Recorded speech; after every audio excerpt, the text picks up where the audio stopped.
Hello, everyone. Let me just go here. Hello. And say hello to everyone. Deborah, Sky, Hugh. We have Angie. Let's make sure I say hello to everyone.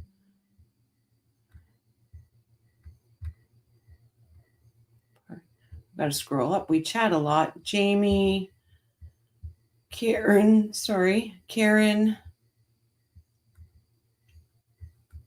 Marie, Donna. Hello. Okay, let me just get this live set up so the mods have their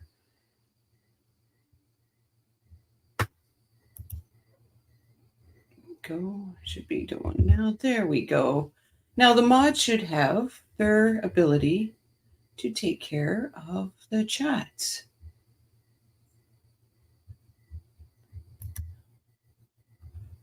The mods want to let me know they can do that now.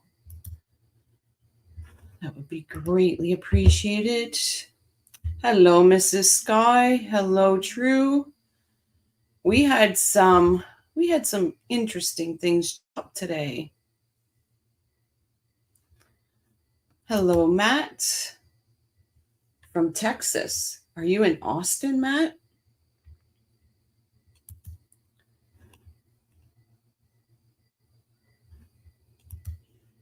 Hello, Wolfie.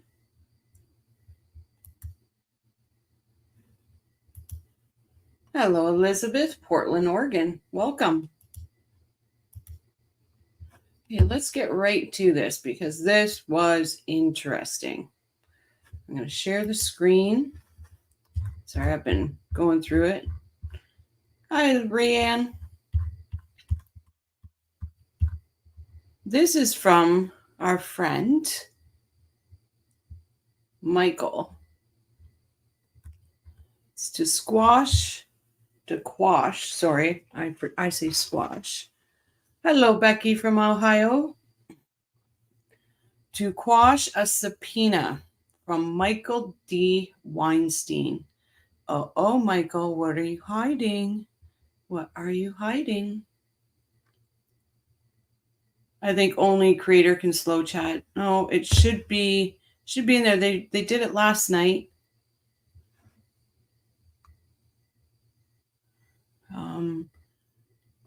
Please, so there's 25 of us in here. We'll get ahead. Please take notice that the witness, I get distracted. Squirrel, which made me laugh. True. When you said that in your video, when you went squirrel, I'm like, oh, I say that when I get sidetracked. Squirrel.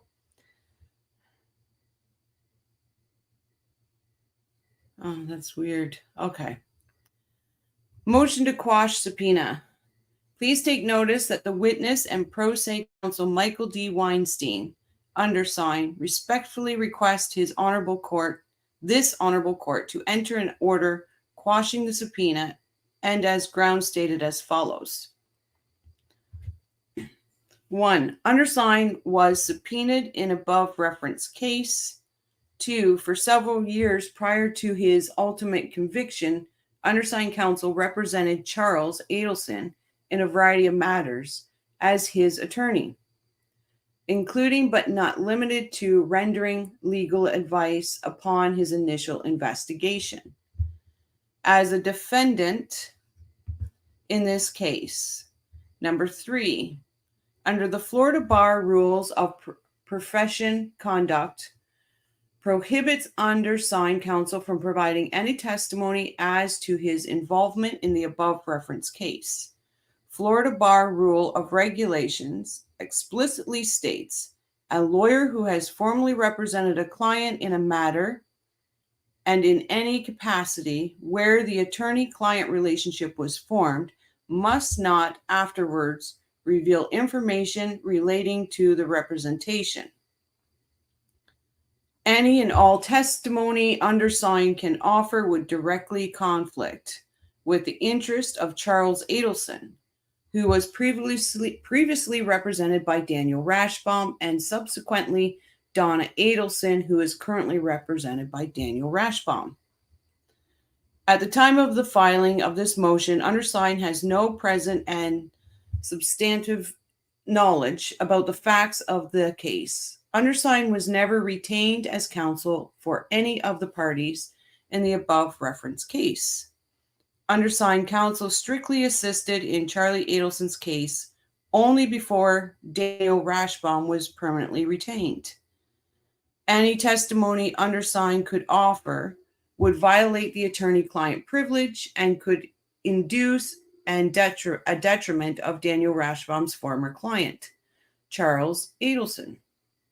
As well, moreover, any investigation conducted by undersigned counsel, as well as work performed, was and remains at all times protected by attorney-client privilege and work product privilege, as well under the Florida regulatory rules. As undersigned is a practicing attorney in South Florida, he is also committed to his clients in the region. Undersigned has the jury trial of State of Florida versus Patrick Desire. I want to look into that case, which is scheduled to begin on September 24th and has been ongoing since 2018. Undersigned counsel will be unavailable during this time.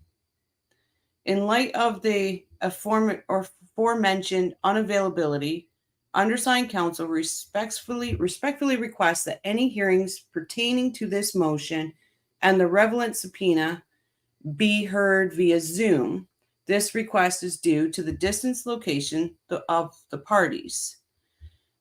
To prevent undue delay and enhance procedural efficiency by ensuring timely participation from all involved parties. All other grounds are to be argued.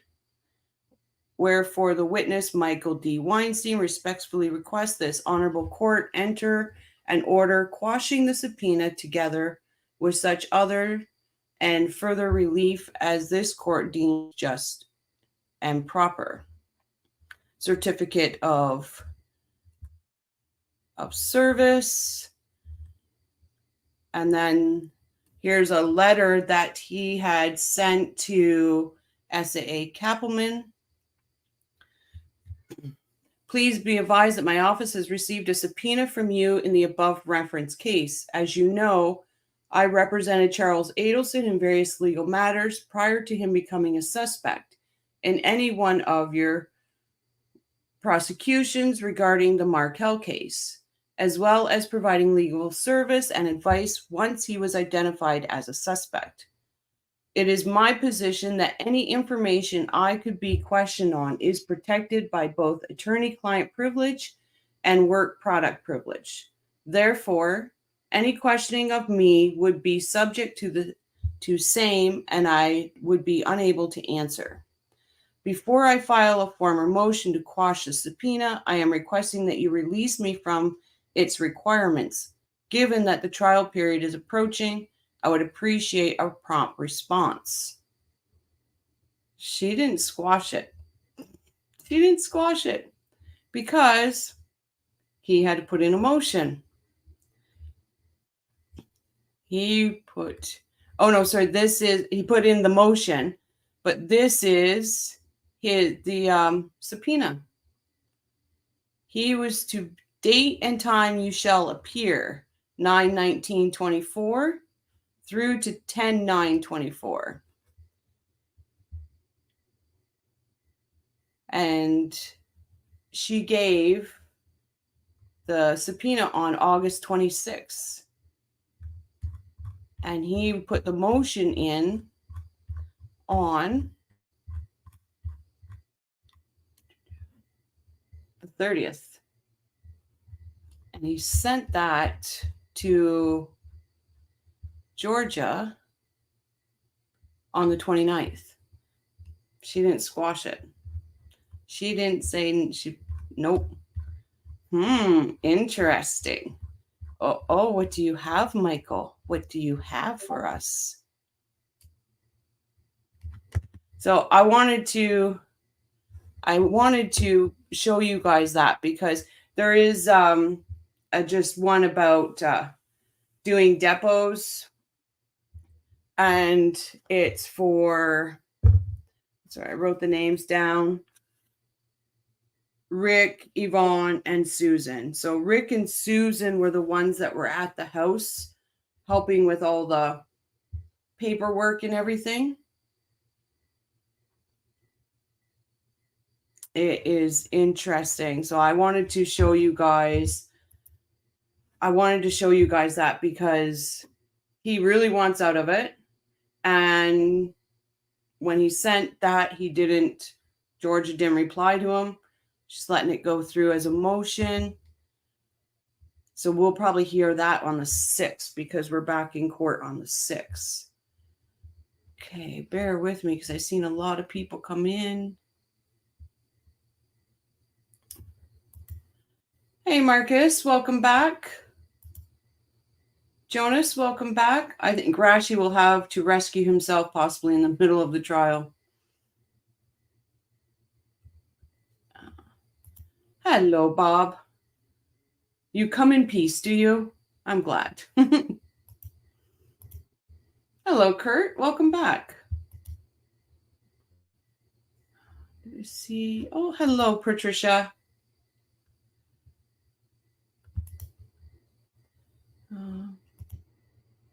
Hello, Jane.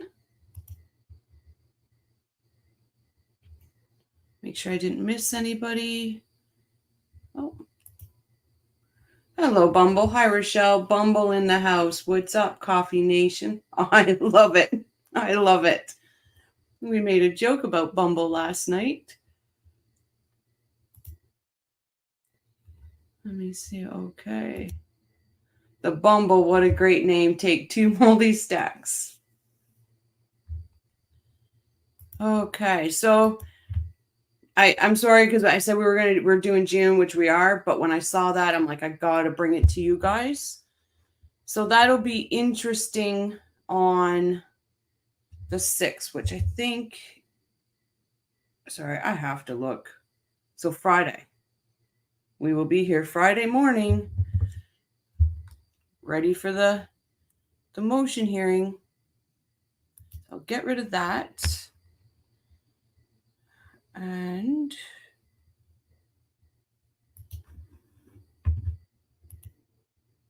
hello, Tammy. You have interesting info. Thank you, Tammy. I appreciate that. Now we get to listen to Bumbling June. Before we get started on June, what are people's take on June? I'd like to hear your takes on her. Move this out of the way. I have to also say that muting the mic, because Metrics did it a few times last night, and he called me out. He goes, "It's catching. It's catching." I must say, Donna's defense are pulling out all stops of smaller courtrooms suppressing evidence. They're trying, right, Hugh? They're trying, but they didn't get the small courtroom. I know we're going to probably hear about Jeffrey. And speaking of Jeffrey, as a rock.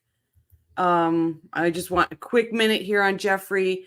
And thank you, Katie Kool-Lady, for pointing this out today. Jeffrey's getting really, really treated badly on YouTube, everywhere. And I just want to echo what Katie Kool-Lady said today. Because unless you've been in a relationship with a narcissist, Katie Kool-Lady talked about dealing with a murder. I myself don't know that, but I do know dealing with a narcissist. So I want to add my 2 cents to it. If you have lived in it, you can't see past that fog, people. You can't see it. So, and we've had it here too a few times where people have said, oh, he should have went to the police when she said that, blah, blah, blah. This man has to live with this for the rest of his life, wondering what I could have done. It is not fair that this is laid at the feet of Jeffrey Lacoste. This man broke this case wide open as soon as he got back to Tallahassee. So I just want to say thank you, Jeffrey. We appreciate you very much. And I understand in that moment what you were living. So you have another cheerleader out here, Jeffrey, because you deserve the cheerleaders out here, and I respect you wholeheartedly. This man, 10 years of going to court. How many hours did he spend racking his head at his house, writing those notes? So, Jeffrey Lacoste, if you ever hear this, you're my hero. And we'll leave it at that. So, this coffee crew will respect you, Jeffrey. Okay, so I just want to echo that because Katie Kool-Lady put it out there, and she is 100% right on all of that. So I just seen some new people. Tammy says Rashi has no chance of getting Donna off on murder. No, she's see ya. Bye-bye. Junebug was looking for rich professional like KM. Wolfie, I heard is pretty normal for defense to file a bunch of motions like that. Yeah, Wolfie. They're taking a handful of spaghetti and they're throwing it at the wall. And you know what? Rashbaum overcooked his spaghetti because it's not sticking. Hey, you. Welcome. Yep, we love Jeff. Absolutely love Jeff. Patricia says she also looks like she has loose top dentures that she's trying to keep in her mouth.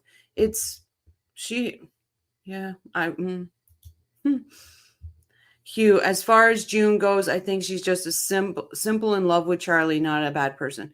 I don't think she's a bad person at all, Hugh, either. I think herself was manipulated and in a very toxic situation. And well, you can tell when she's in Charlie's trial, right? You can tell how she's trying to backpedal because he's right there. June is self-absorbed, shallow, not too bright, and exactly what Charlie likes in a girl. He looks for the ones that are very impressionable, that's for sure.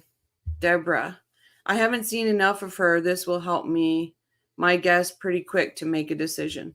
It will. Yeah, you're exactly right, Wolfie. Narcissists are so manipulative. You live in fog. And then when you're deeper in that fog, then you start to feel like you're the crazy one. Because why would somebody be like this? Because you can't understand it. And it's a hard fog to come out of. Patricia, I made a comment under Katie's video today. Oh, I'll have to look at that.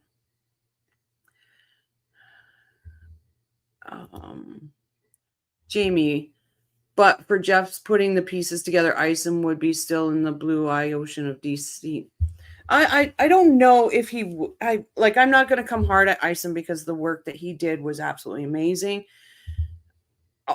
I've always said for that first little bit of the whole Wendy thing, he did drink some Kool-Aid, but Jeffrey opened their eyes. Absolutely. He 100% opened their eyes. Absolutely, Wolfie. Narcissists are expert gaslighters.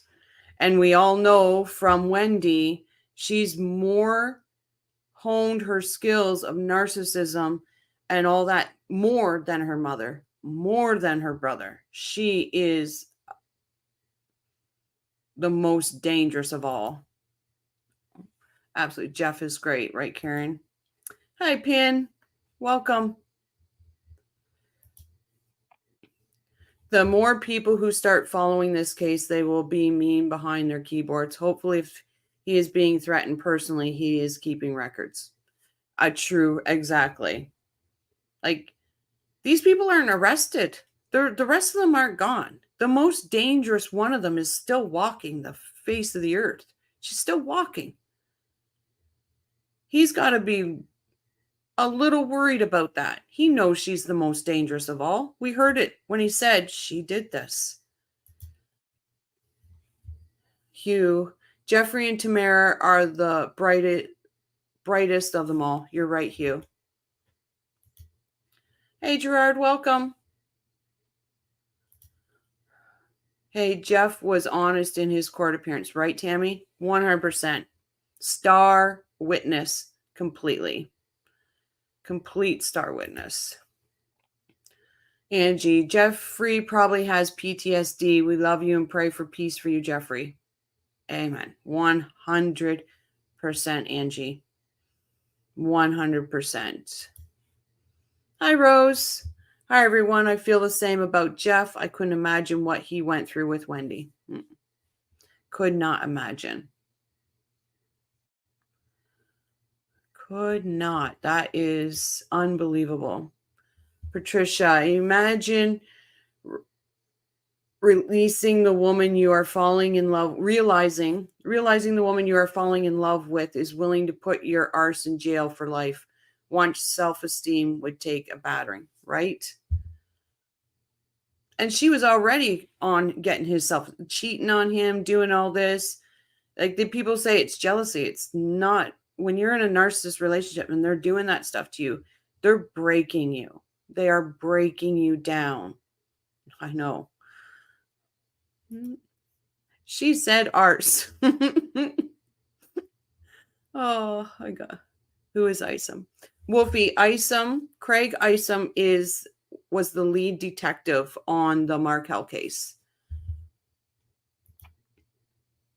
As June said, Charlie was her dream man. Pause, except for his murder, right?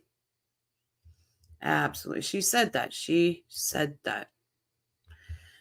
Getting the truth out of June shouldn't be like pulling teeth. She knows what she saw. I don't believe she knew any deets on the murder, though. No, I don't believe she knew anything on the murder happening, but she has she truly does have insight on how he was acting at that time, but Tammy, Patricia Burns, she was getting him up for the fall. Wendy is conniving. Yep. Wendy is. Wolfie, I can kind of imagine Wendy thinking she is cool and a genius for getting away with it. She's just that evil. She is, but she's not getting away with it. You know, I'd like to say to Sanford, but I know I don't want to take his glory away. But Sanford, could you please let the coffee crew come and put the bracelets on Wendy? That would be greatly appreciated. That would be greatly appreciated. All right, let's get to June. June Umchinda.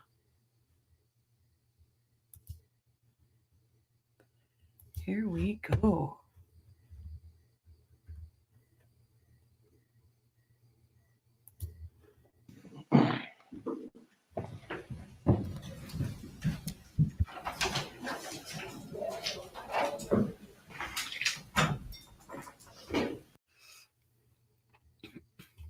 Amy, I wonder if Isom thought Jeffrey was a bitter ex at first, but everything he said was proving true by the second interview. Well, the first interview was, oh gosh, I always forget his name. But anyway, I don't believe that detective believed Jeffrey at all. And Jeffrey even says he doesn't even think he was listening to him. And then the second, I would think, but by the third interview with all the papers and all his thinking written down, I think that was absolutely when it hit Isom. Dang, there is no handcuff emoji. I know it's coming. In a record call, June asked Charlie to marry her. She sure did. This is the second time she testified, correct? No, this would be the third. Because she testified in Katie and I believe this is Charlie's trial. So good morning, good morning. Oh, where am I? Now I sound like metrics. Where am I? Corey Hill. Thank you, True. His name, because I just don't like Corey. I really don't. I don't like how he treated Jeffrey. Corey Hill conducted the second interview on July 23rd and took a statement from him in August. Yeah. But Rochelle, I listened to a channel today called Guilty Words. I like her. She is doing the Adelson, studying their email, texts, etc. for the true meaning of the words and language. Yeah, I watched her too today, Deb. I lurked, though. I didn't go into chat. I like her. I could not remember if she testified in Katie's 1 and Katie 2. I believe she tested Katie 1 and Katie. Yeah, because she said in this one, she said, I've been here twice before. So she did. Yeah. I swear I could say these their testimonies off by heart. Patricia, you know any women that wants to marry Charlie Adelson must be. Yep. Rose, you watched her too? I should have said hello then. I was just lurking. It was good, right? Yes, it was, Marie. Sky Troop. Guilty Words is good. So is Laura Reese and GSD Watson. Lisa Bailey. That frozen look at Judge Everett's face is priceless. Yeah, it is. I just noticed it. Probably thinking of all these idiots. Yeah. Okay, we'll get back. I just love the beginning. It just shows. Did you enjoy your tour of the courthouse? I've been here like twice before.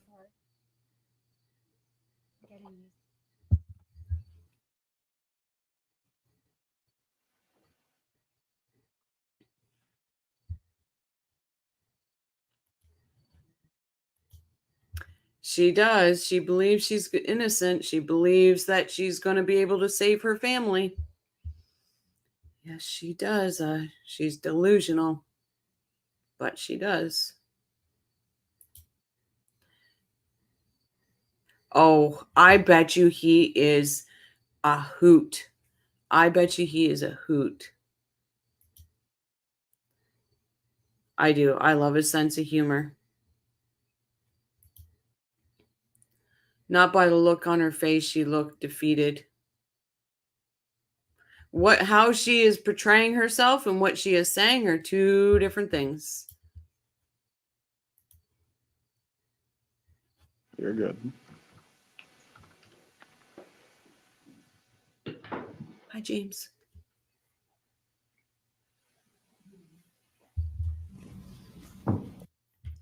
If he even has a baton. Just saying. He's got that little man syndrome. So who knows? And this is a channel that goes off the rail, James. So welcome. I think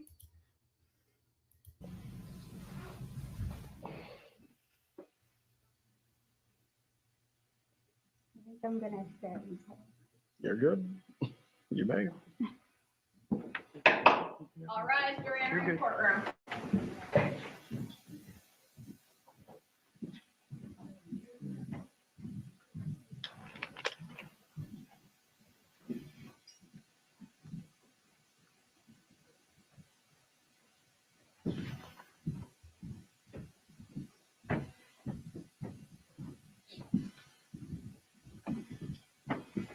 Everyone but the witness may be seated. Please raise your right hand, ma'am. Do you swear or affirm the testimony you're about to give will be the truth? I do. You may take your seat. Mm-hmm.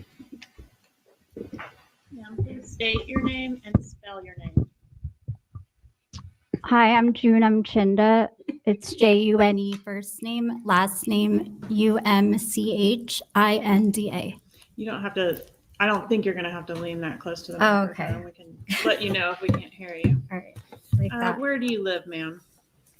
I'm in South Florida. Do you know Charlie Adelson? Oh, gosh, I'm sorry. It was my alarm to come here, down here. Is it silent now? Yeah. Okay. Sorry. Wait, let me just check if it's. I'm so sorry. It's okay. I don't want it to snooze. Okay. It's okay. Do you know Charlie Adelson? I do. How do you know him? I think she looks really nervous, and she's so afraid to speak in front of him. It's weird to watch. He's my ex-boyfriend. Do you see him here in the courtroom? I do. Could you please point him out and describe what he's wearing? He's the middle one there with the navy blue suit on. The record reflect the witness has identified the defendant. The record will reflect. When did you date Mr. Adelson? We initially met in I think it was like February or so, and then February of what year? 2015. Okay. And we didn't speak for about 8 months. We just had like a brief meeting, and then in October we officially started dating. October of 2015. Yes, And how long did you date him? for roughly 2.5 years, Does, like officially. okay. Does June of 2017 sound like the correct end of your relationship? Officially, yes, All right. And did you continue to talk to Mr. Adelson after the breakup? we did. When was the last time you spoke to Mr. Adelson? A day or so before his arrest, Okay. we were playing phone tag, and I was supposed to see him. We didn't see each other for a long time, but I was supposed to see him. I didn't get to, and then I wrote him back. I saw a message from him, and then the next day he was taken away. All right. So when that's obviously significantly after the official breakup. Oh, What right. was- This was in April of last 2022. What was the nature of your relationship after the official breakup? Were you kind of on again, off again, or just casually seeing each other when you were both single, or what was the deal there? I mean, it was a lot of years that went by after our official relationship. So there were like different periods of times where we were. No, I don't. Oh, geez. I can't remember now what her nationality is for some reason. It might be Philippines. I'm thinking that's what it was. Because I know she's not Cuban. Seeing each other and then casual, but we always stayed in touch throughout the years. So All right. Thai. And do you still have feelings for Mr. Adelson as we sit here today? Filipino. so he's my last serious boyfriend. So I would say yes, that there's something still there. I care about him, Mhm. but obviously I haven't seen him in God knows how long. So All right. And do you recall being interviewed by the Tallahassee Police Department in reference to this case on July 24th, 2018? I do. Okay. And back at that time, when you were interviewed, it had been about 2 weeks since you had talked to him. Does that ring a bell? Something like that, yes. Okay. And you had talked to him prior to that interview around your birthday. Is that right? Mm-hmm. On the phone, yes. And when is your birthday? June 28th. Okay. So is that Right. was prior to obviously prior to his arrest, but just a few months before the trial of Catherine Magbanua.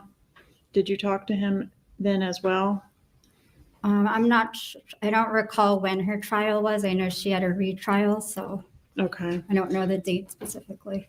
Okay, but in one of those trials, didn't you testify that you had spoken to him just the night before that trial?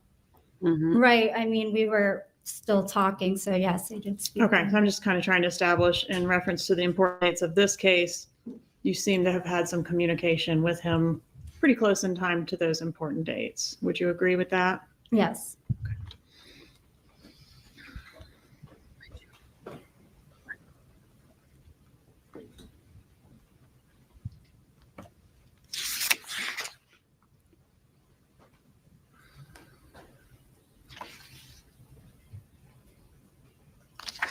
But you haven't had any contact with him in reference to what you're going to say here today? No, not since he got arrested. I haven't heard from him. Okay. Were you dating him when what we're calling the bump occurred back on April 19th of 2016? Oh my God. Yes. And are you Only familiar here. with what we mean when we say the bump? Only here. Is that the money extortion thing from? The thing when Donna Adelson was approached Yes. by an undercover officer? Okay, so how far into your relationship with him were you at the time that that occurred? And that's again, April 19th of 2016. About a year roughly, I would say. All right, but you began dating officially in Well, from October, so that's not a year. It's Okay. More like 6 months. yeah. What was the status of your relationship, or can you kind of describe for us what your relationship was at that time, April of 2016? Mhm. Oh, sorry. I'm trying to think of the dates again. So the bump was 2016, you said in April? Yes, ma'am. So this would be about 6 months into your relationship. Were you seeing each other seriously? Were you seeing a lot of each other? Tell us about Every that. day, yeah. Yeah, the punished girl was Korean. So I'm wondering if that was the one before her. Bad with names tonight for some reason. Georgia gets so annoyed with her. You can hear it. It's actually quite amusing. Hello, everyone in the coffee crew again. I don't want to be bombarded the chat with individual hellos because I was late. You're fine. You're fine, True. Hello, welcome. I was wondering if he did her veneers. Wonder who her dentist is now. She is. She's very nervous because she's facing like I don't want to place a victim label on her, but when you've been through a narcissist relationship and she was deep in it, you can tell she was deep in it. She might have had other reasons in that relationship to be there because of money, whatever, but she was deep in it. And now she's facing that narcissist. And she still has such a narcissistic bond that it's hard. It's hard on her. I'm going to give June that. You guys underestimate June. Get down and beat your face for being late. Oh, jeez. What are veneers made out of? That I will leave up to someone else because I do not know. Trauma bonding. That's right, Wolfie. Trauma bonding. Every day. Okay. And have you previously described the relationship at that time as a fairy tale? Back then, yes. Okay. Perfect. Yes. Inseparable. Yes. Okay. So the two of you were together quite a lot during that time frame. Yeah, I Yes. basically lived there. Okay. And so you spent most of the time that you were together over at his place? Yes, And is that the place on Whale Harbor? it is. Okay. And did the relationship change at some, well, before we leave that, when the bump occurred on April 19th, 2016, did Mr. Adelson? Sorry, George, I didn't mean to interrupt you. So Jill says the whole thing about the Band-Aid, she has zero self-esteem. That can be seen in another way, especially with June, is it low self-esteem, or is she just very vain? Because she does portray herself that way. I'm not giving her all the credit. I'm just pointing out that there could be an underline of trauma bonding and stuff like that, but she does come across as very, very vain. And I'll point that out too. June is an airhead, just like all the other girlfriends from Charlie. He definitely liked them very impressionable and 100%. He liked them impressionable. Hey, Anne, welcome back. Crime and coffee to get down and beat your face in military slang for push-ups. What did I say? I can't remember. I say too much. This is Charlie's last whiff of June. Absolutely. Donna and Charlie sure were pleased with how June looked on the jail calls, right? How she looked, and again, I want to hear what headphones or however, because they thought she did a great job. She did a horrible job. I heard a recorded conversation with her and Charlie. He talked to her like she was garbage. Yep, he sure did. That's the one, if that's the same one where he was calling her stupid or something like that. Hugh Hefner, too much, laugh out loud. And that's vanity. Yeah, with the whole Band-Aid thing, it was vanity because she was like, oh, they took a picture of me like that. That's why I remember, because of that horrible picture of me. Jamie, my filter malfunctioned. Let me just see here. No one with intelligence would touch Charlie with a shitty stick, right? No. He has a type for sure. For sure. I do. I feel bad for her. But then when she does certain stuff like sit here and lie and all this, that's where she loses it, right? That's where she loses respect from people. Remember when June's phone went off when she got on the stand? That was this one, Lindsay. Welcome. That was hilarious, by the way. I enjoyed that. I think he said something to her about the Band-Aid. I could be wrong. Yeah, he could have. He could have made her feel bad about the Band-Aid.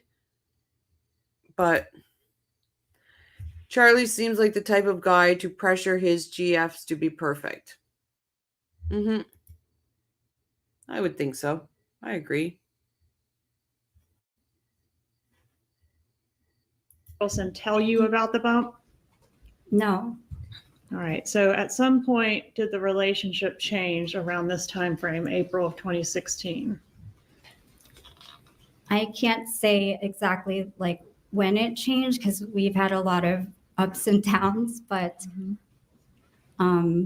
I mean, it did change. So I don't know when exactly it was. Okay. I want to draw your attention specifically to the time frame between April and May of 2016. Are you able to tell the jury about some changes you observed in Mr. Adelson's behavior during that time frame? I'll pull it up, Hugh.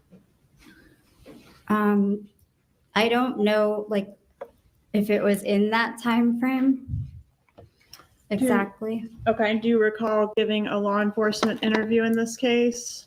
I do. Okay. And that was done on July 24th of 2018? Right. Would your memory have been better back then on these issues as far as the dates that things happened? Does it say what date? Like, they didn't ask me specifically how he was acting when. So I don't know exactly what they meant, like how he was acting, what time. Okay.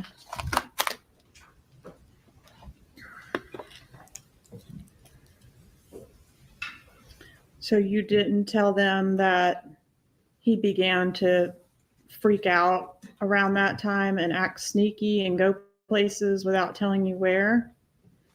I said that, I just don't know at that specific time frame if that was referring to that. Like Okay. right now, I really have no idea right now. Okay. At some point, did a reporter approach you in? Sorry, guys. Hugh just asked what Band-Aid. So I'm going to quickly show the picture that she was talking about. So everybody has a view of it.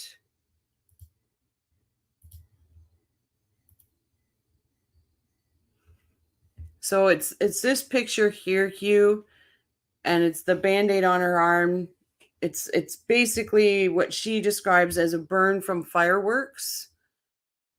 So, and it was this was the first time a reporter came up to her at Charlie's house, and according to her, it's the first time she heard also about the murder. So what we got here? Without the money, Charlie would have been dating Rosie Palm. Yep.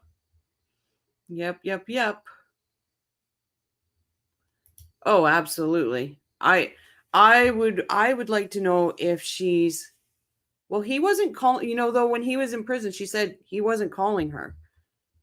So she's being vague in her response just in case he got off and could be a couple again. Yep. I definitely think she's being disingenuous on the stand. I agree.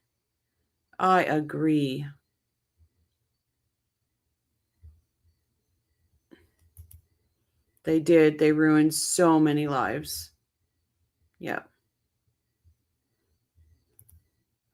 June calls that a Band-Aid, and I would refer to it as a wound dressing, aka bandage. Yeah. I thought she looked like Katie also. Yeah, because the reporter did ask her, remember, if she was Katie.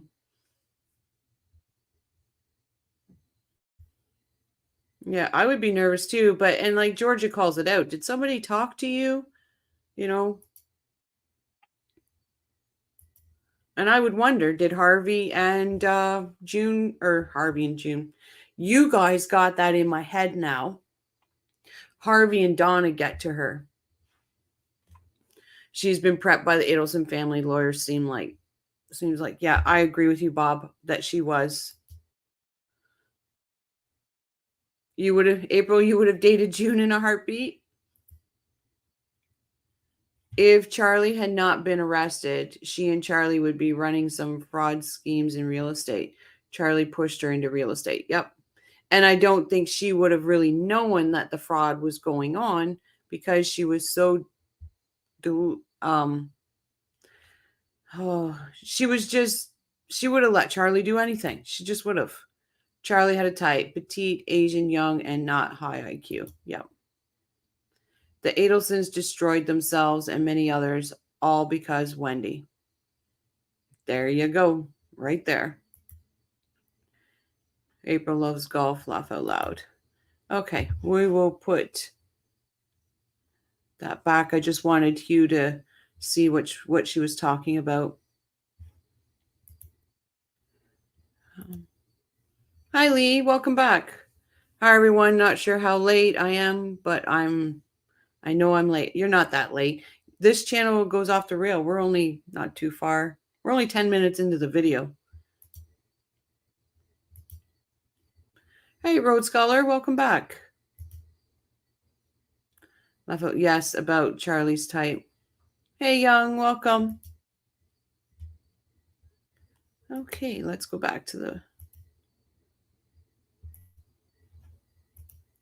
Wish you could have more than one screen, but StreamYard doesn't let you do that. Hello, StreamYard. If you're listening, I want more than one screen.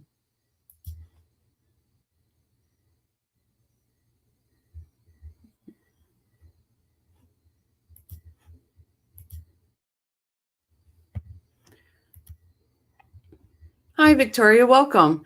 The school that gave him his dental education, Nova, wanted $35,000 to work on my teeth. Interesting. I heard he cheated his way through dental school. Yes, he did. We don't have evidence of it, but there's a lot of the same talk. So, and do we think Charlie Devon cheated his way through life? He sure did. I wish June would have made the Miami Dolphins cheerleading squad. She worked hard, didn't she? She worked really hard to make it.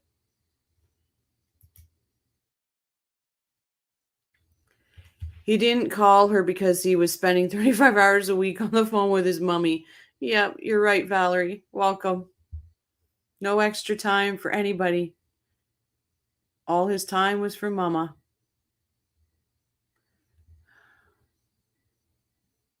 Yeah, I agree, True. Charlie allegedly only completed 25% of his schoolwork, and this man was doing surgery on people. Oh, that is horrible. They all cheated their way through life. They sure did, Bob. They sure did. Mr. Adelson's driveway? Did. All right. And was that the first that you learned about this murder? Yes. So Mr. Adelson had never even told you during your serious relationship with him that his brother-in-law had been murdered? He mentioned that he'd been murdered, but there were no details. It was just, he said, we don't know who did it and this would happen. So, Okay. So do you know when this reporter approached you? like what time or when? Was it approximately around June 17th of 2016? Does that sound right? It was right after, like, I love you, I Hugh. think a political holiday because I had a Band-Aid on my arm from a burn that we went to at a barbecue, and it was embarrassing that they took a photo of me with it. So I remember that I still had that Band-Aid on my arm. So it might have been Okay. around May or something, All right. maybe Memorial Day. Are we or sure it was in 2016? Well, there's a picture like the reporter has on the internet. So whenever that article came out, it would be then.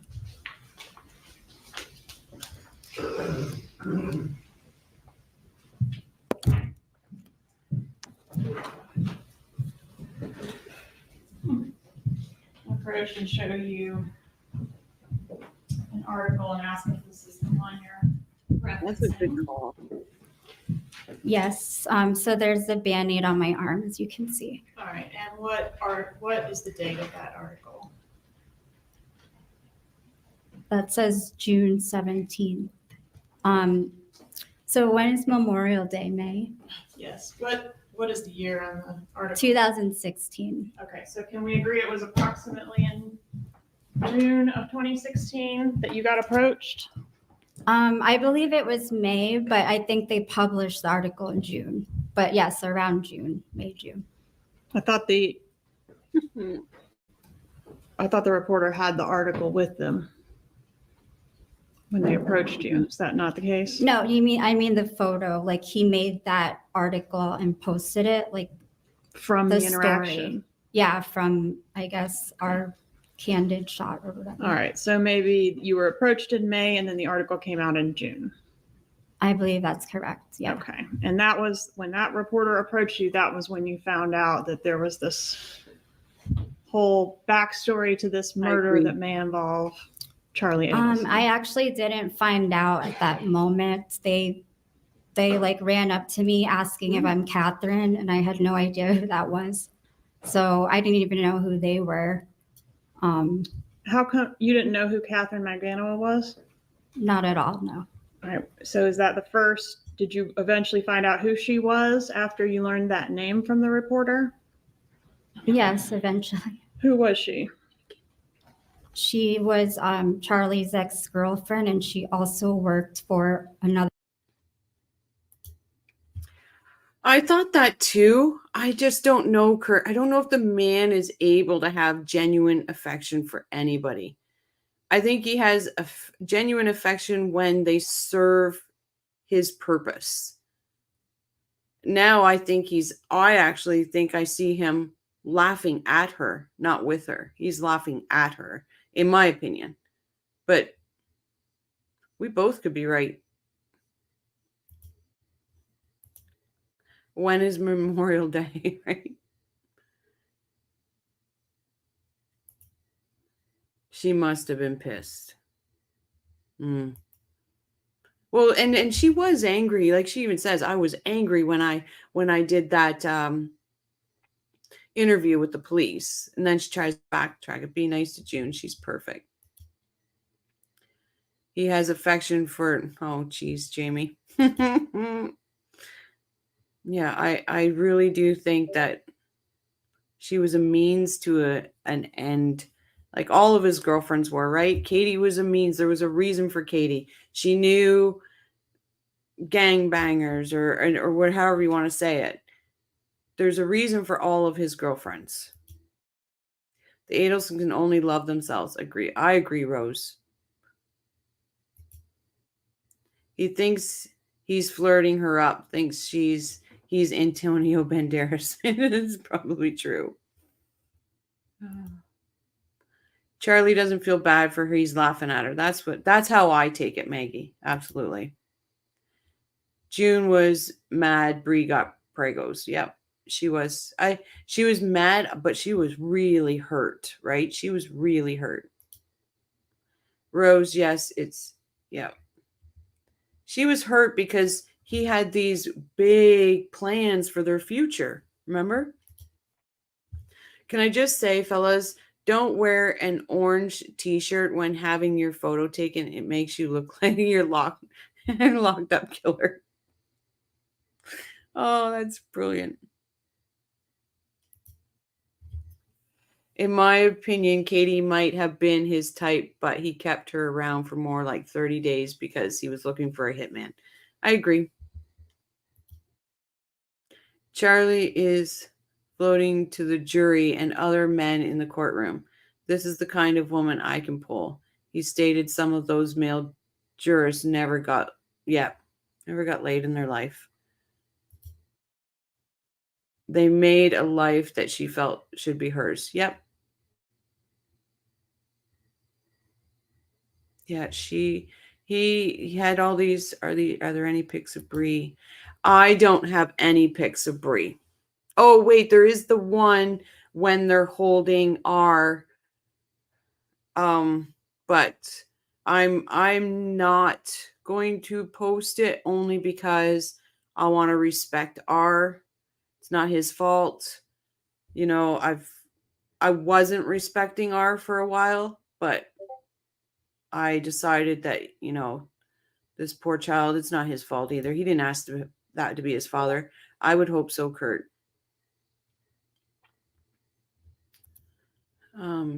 She was lucky that was not PG from Charlie.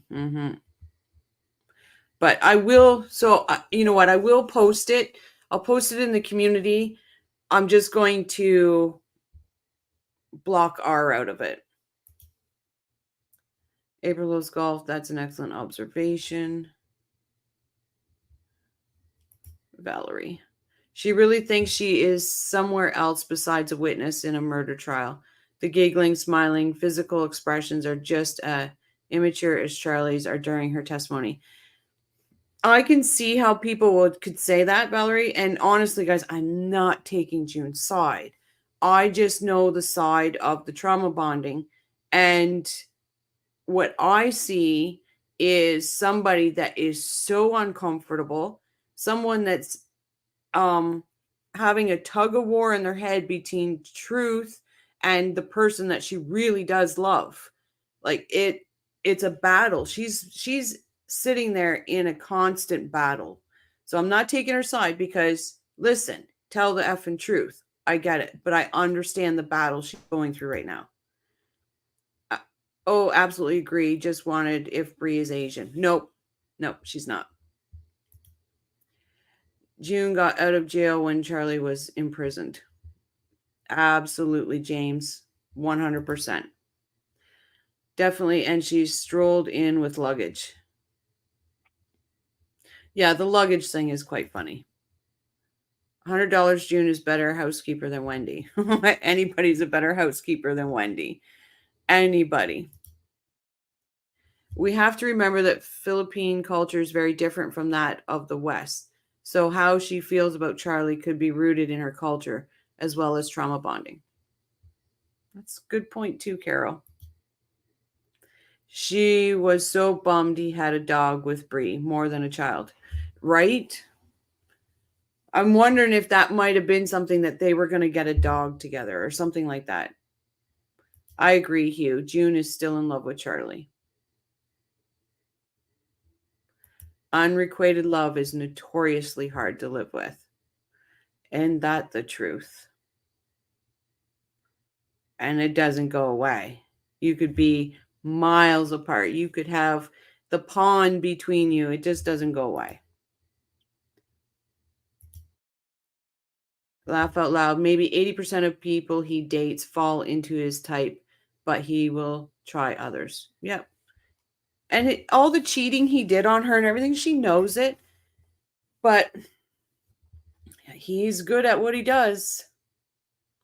Wendy was for sure a horrible wife, mother, sister, daughter, and friend. Yeah, she's the definition of evil.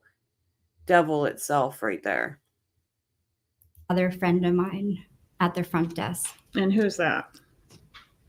Jerry Obed. All right. And what was she working for Jerry Obed at the time that you learned about her, I guess? Learned of her existence? No, so I guess I met her in the front of Jerry's place once briefly, and then when I heard of her, my mind went back to that day, but I had no idea like her name or anything back then. All right. So you were confused in May of 2016 for her by a reporter. Yes. Right. And then you learned, oh, she was an ex-girlfriend of Charlie Adelson, right? Eventually, yeah.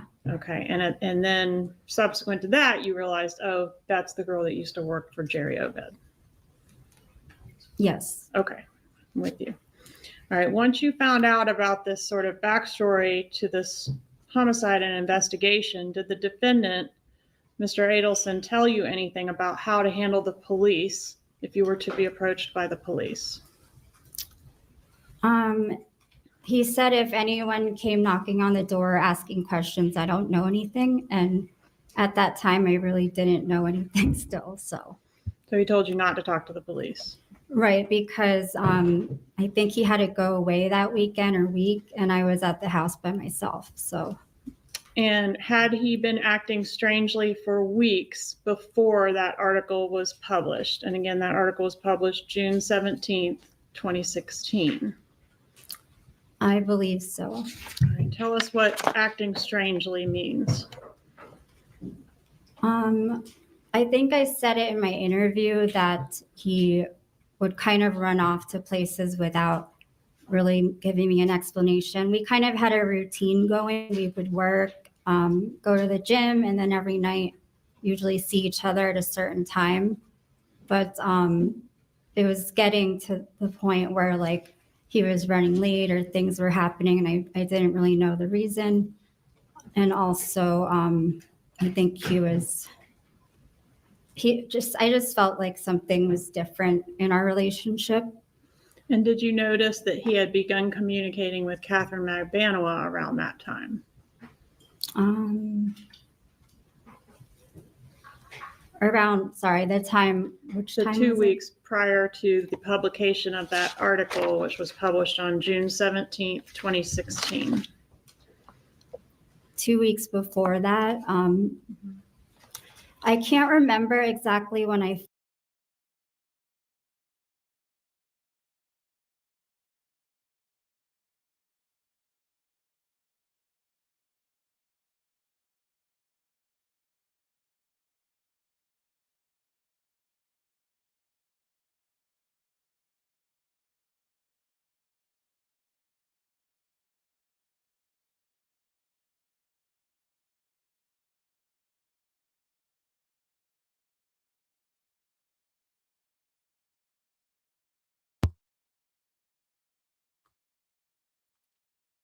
Damn it. I'm just going to say it out loud. Damn it, damn it, damn it. If I was a little 2-year-old, I'd be putting my feet and I'd be stomping right now. So I said, that's absolutely right. She has those people behind her. And Hugh, if Charlie was to marry, would he get conjugal visits? I don't know. Oh, thank you, Sky. Please like and subscribe, everyone. I'm trying to get closer to metrics, guys. He's challenged me. I need your help. He's challenged me. Yeah, mute. Mute. Mute. Oh, guys, I am so sorry. I tell you. Hugh after Charlie is getting conjugal visits with his roommates. Oh, wouldn't that be beautiful? Let them do some punishing, right? This sick bastard. Hey, Sarah, welcome. I've heard this case described as stupid rich people, stupid poor people. Yep, he's 100% laughing at her. I don't say stupid poor people. I really don't say that. But stupid ass rich people, I will say that. Hugh Hefner, the following states will allow conjugal visits: California, Connecticut, New York, and Washington. Let's keep Charlie out of all those. What's today? I can't remember even what today is. Today's the 3rd. I have a countdown in my head going on when Charlie's going to be back in Tallahassee. Can't wait for him to be back there. Found out about Catherine McBanua. Like, I know it was after May. So if it was in that 2-week period before the article came out, then Did you say in your interview with law enforcement that in that time frame you saw him going back and forth with Katie on the calls, and I said, oh, why do you guys talk so much? And also you were commenting about the calls being at odd hours and how he's not normally up that early, and that's when you saw the call activity on his phone. Do you remember telling law enforcement that? I remember saying I saw her name come up or something at some point in time. Again, I don't know if that is the same time, around that time. And also the odd hours thing, I was referring to another girl, I think, that lives in Philippines. Okay. I'm going to draw your attention to page 72. I don't have a binder. I'm going to bring you one. I'll be right back, guys. Page 72, lines 7 through 22 on your interview. This is a mini, so it needs to be bigger. I'm going to work on that. But this is 72 here. Okay. If you'll read to yourself, lines 7 through 22.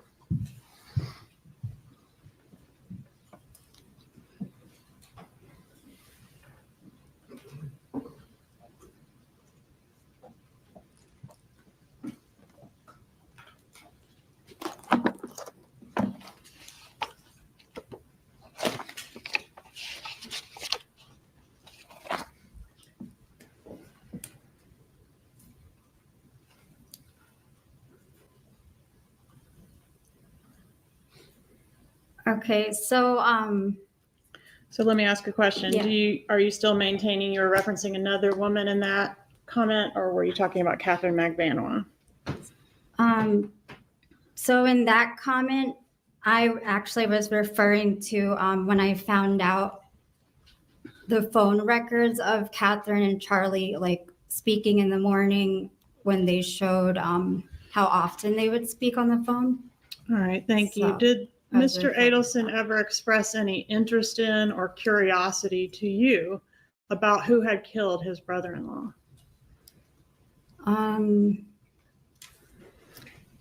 He just said he didn't know who did it, and it was just like an unsolved blank mystery. I'm going to ask you to look at page 34.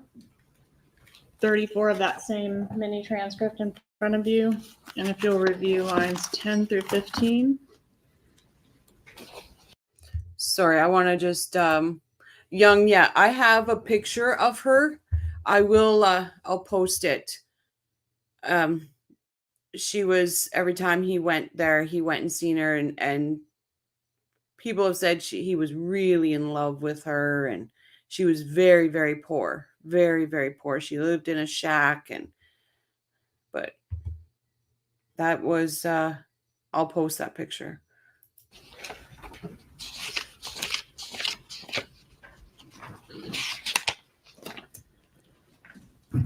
Just let me know when you're done. 10 through 15? Yes, ma'am.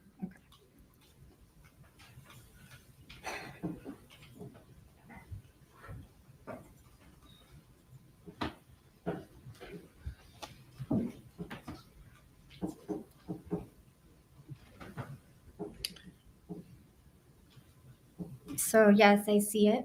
And didn't you tell law enforcement back when this interview was conducted, quote, if it wasn't him, he never said, oh, I wonder who killed Dan. Or like if it was just him saying, just like fearing, like he used to have like clothes by his bed in case they came to get him and stuff, like in the middle of the night. He was just very scared that they would come and take him. Is that what you said? So I was saying, Ma'am, is that what you said? well, no, I didn't say that exactly. Okay. I said, Did he never said he wondered who you've killed answered the Dan, question. Don't speak over each other. Please wait for her to ask you a question, then answer it. So the transcript is incorrect. Judge, improper question. Objection. Overruled. Is the transcript incorrect? As That's a yes opposed or to no. your question, or you mean in general? The question I asked you. I It just doesn't read from match it. up to your question, no. Judge, may we go sidebar? I'm going to request that we not go to sidebar. I have another question to ask the witness. Angie, I don't believe so. I don't think there was any decency in him ever. Like, ever. I wonder when it all began, like at what age it all began with him. 5 lines, Bob. You'll have to make dinner. Hey, Jibs, go ahead and put your page in the chat. If everybody can do myself a favor, Jibs a favor, we're trying to get his subs up. If you could go over, like, and subscribe on Jibs, that would be greatly appreciated. Lee, stable, but got the worst news possible. Yeah, it's what we're thinking. Oh no, Hugh. Did you get the news today? I love seeing Georgia putting Rashi in his place. Isn't that nice? I say we don't go to sidebar. I have a question to ask. Pale as a ghost. Hey, Astra, welcome. Boss moved by Georgia. Rash, sits your ass down. I have another question, right? And again, thank you, Jamie, for getting that information. Jamie is my resident researcher. I just love her for it. Thank you, Jamie. How are you doing after that excitement last night? That was some excitement. Georgia just slapped Rashi's pee about the sidebar. Oh gosh, we do go off the rails. Why would June want to be with this loser? She can do so much better, right? She could. She really could do much better. I do hope for better for her, even through all of this. Thanks, True.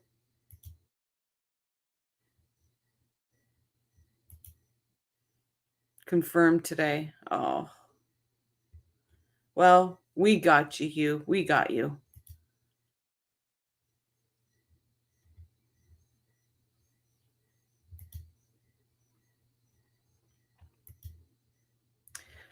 Asher says, I think June thinks Charlie is a perfect boyfriend except for womanizing and murderous. Yep. He's perfect except for the murder thing, right? Oh, money.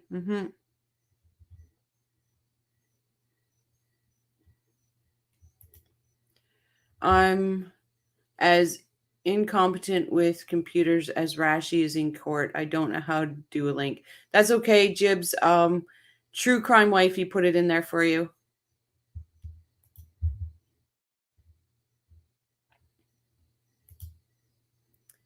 Money and status. She thought Charlie had it. Yep, Jane. That's why she's so hard, right? Because in one hand, you want to call her a gold digging, all of this. And on the other hand, you see what he put her through. So she is very confusing to me. I believe Charlie is more decent than Wendy. During the calls, he seems genuinely concerned for their health.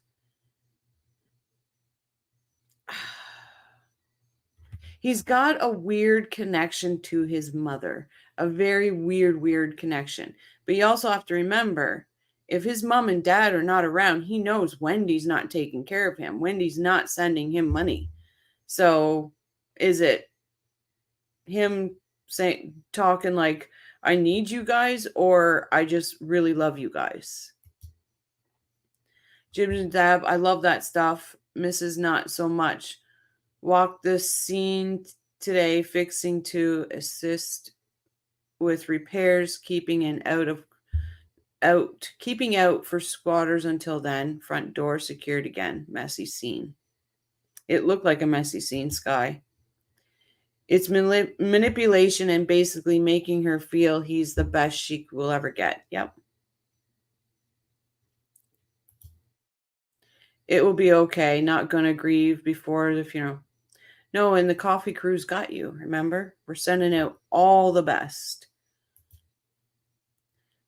Oh no, that's a horrible thing to say. Quoting Wendy on the stand.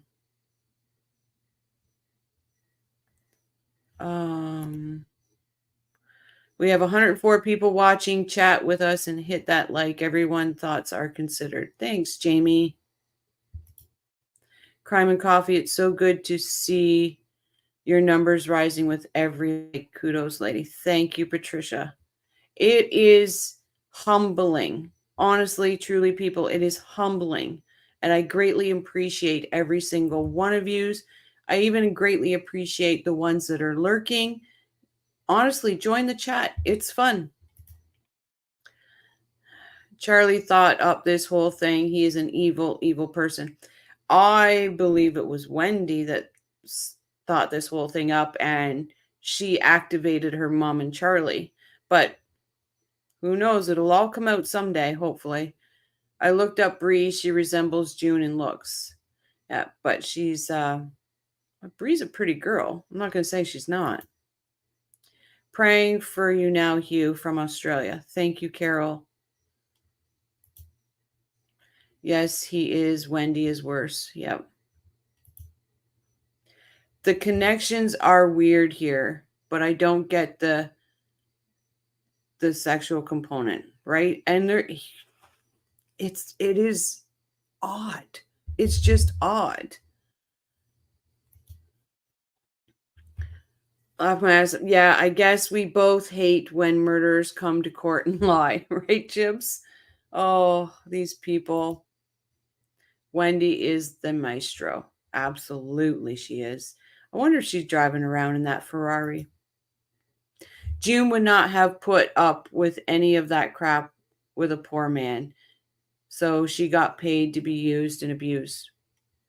Right? That's why I said, like, she is both levels, right? Both levels. Can you show a pic of Bree? I will tomorrow night in the live view. It's just I want to edit R out of first. Hi, Beach Breezy. Charlie seems like the type of guy at the bar who thinks he is the best and funny, but everyone was probably cringing privately. I agree. He threw his money around to people, right? So if they're at the bar and he's got all his buddies and all that, He wants to be the bigwig. So he's tossing his money out. He's buying rounds. He's doing this. You know, he's supplying the drugs, whatever. They're going to tolerate him for that. Charlie looks like Uncle Fester. It's hard to imagine anyone being attracted to him. Like when he was out of prison, don't come after me. I can see it, right? But here, no. Son, Daisy, welcome to chat. I agree that Wendy shit talked Dan enough to get Donna and Charlie. Yep. Hi, Julia. Welcome back. I would never. He is so far from attractive to me, even before considering his crimes and his herpes. Oh, Young, I love you. Oh, hey, Irene. Welcome back. Hey, peeps. Just finished making lunch for the week. Nice. June is a gold digger, just more successful than the rest of those boards. Absolutely. I don't disagree with it. I have a sympathy for people that went through a narcissist. So that might overshadow my opinion, but she is a gold digger. 100%. No, I don't think I don't think either of them are ugly. That's for sure. June is a dingbat. Hey, Win, welcome. On the flip side of it, would we be entertained by their downfall if they just said, okay, you got us? Oh, I wish Donna would do that. I wish they would, right? I wish they would, and I'd be fine without the entertainment because that would give Ruth, Phil, Shelly, and those boys a time to breathe. So for them, I wish they would. Cringing privately until he paid the bill. Yep. I don't know if I would ever let him buy me a drink. I'll let a homeless man buy me a drink first. We got Irene here. Welcome to hello to everybody. Hugh, Carol, I love Australia, the nicest people and beaches, but the flight is brutally long. It's the only reason I haven't went yet. That flight. Money makes people attracted to the unattractive. You got a point, Lindsay. Absolutely. Early in life, Rochelle, it began early. Donna was a good teacher. You know, you would just hope that at some point he was decent. But I try to see good in people, but you cannot see good in any of these Adelsons. You truly can't. Hi, Kristen. Welcome. June is a bit naive. Absolutely. He wore his scrubs to nightclubs. Oh, please. Yep. And that's just to show that, right? I'm a doctor. I'm this, I'm that. We have a town in Alberta. It's called Fort McMurray. It's an oil town. And you will get the men going to bars wearing their badges from whatever company, whatever patch they were working on. And like if one guy say he had Suncor on his badge, you knew that he made the most money out of all the other people in the patch. And they would wear their badges to the bars. And I'm telling you, that was cringe. There's a thought, would we miss it? If June had a thought, would we miss it? We may. I just don't see her being a gold digger as her main objective. I think it was while fairy tale people say he was a lot of fun. I think the prestige was part of it. Like, you know, because the Adelsons definitely did portray that they ran with the top elite people, right? So I think it was part of it. I don't have anything to say about the people not involved. I understand the gold digging. I'll hand June a shovel. She could bury or dig or whatever. Charlie was only generous to Katie because she held his secrets, right? She held those secrets. Definitely. Seeing him again since prison time started should be interesting, right? Because he's going to come in because he shaved his head. So he's going to come in different. I hope by small miracles, boys come out as good as possible from this tragedy. I say it every live. These boys have got a mountain to climb. They're going to climb it because they got their daddy.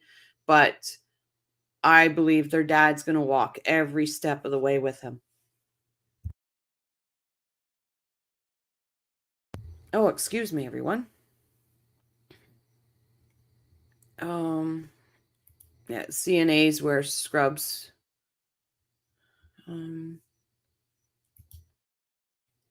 Oh, look at me. I'm a doctor getting my scrubs on. That would be a huge red flag. Oh, yeah. Just drawing attention, right? I'd give up all entertainment value to have them confess and let victims move on. I would give up every entertainment thing about them if the Markels and those two boys could start their journey, right? Some people say healing. It's a journey for your new way of life. I can imagine if the Adelsons would have never been caught, they would still be celebrating. That's how sick this. Yep, you're right, Rose. They would have. They'd still be out there. I worked with one doctor that did that, and it gave me such ick. Right, Irene? Bree said Charlie was cringe on the first date, but she still served up the banana bread. Oh, you guys kill me sometimes. True crime wifey, and they are head to carry a gun while wearing, according to Charlie, right? Pretty sad, really. Hey, Jane, to be so insecure to want a murderous boyfriend. I wore my uniform before to an on-board meeting when I was a bartender on a cruise ship. If you really were a bartender on a cruise ship, Hugh, that would be a cool job. I honestly think that would be a cool job. Long hours, but a cool job. So do I, but the impact of what the Adelsons have done may one day slam into the adult lives of those boys like a meteorite. Yep, I agree. It's going to be a huge mountain to climb, and they're going to have setbacks, and they're going to, one step forward, 50 steps backwards type of situation. Jamie, ask the community, ask a question. Did this family kill Wendy's ex-husband? Sounds like they will all be indicted. Yes. Don't let that be a deference to visiting as their work is killer.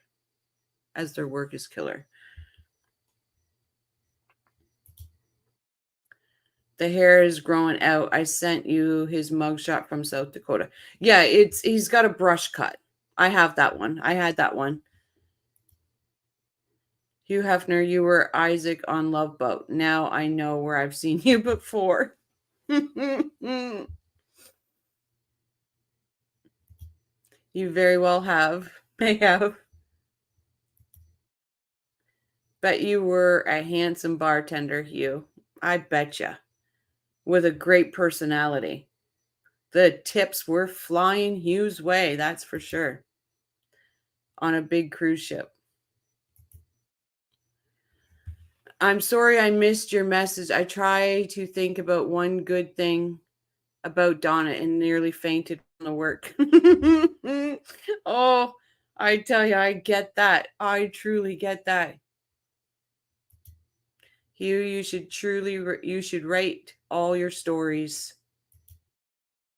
I never assumed someone out in scrubs is a doctor. They could have a depan duty. Bedpan duty. Oh my God. I'm telling you, people. The Love Boat for sure. That's what I was just imagining. Wow. Well, I'd rather wear Dr. Scrubs than Wendy's hooker uniform. Yeah, it gets a little cold out there on the turnpike. Playboys that have a lot of money will be careful not to spend any on you. They'll buy dinner, sure, but he goes out to eat all the time anyways. Yeah. So will Donna cry when she sees her baby boy Charlie? I bet you she will. I bet you she will. I don't think we'll see. I think once she sees Charlie, the whole, oh, Donna, you can't do facial expressions. You can't do this. You can't do that. I think Donna's going to be unleashed after that. Do we watch Below Deck, Hugh? Oh, let me catch up on chat. Oh, I'm so far behind. I can't unsee Uncle Fester. What's Hugh saying? I prefer my old uniform instead of Charlie's.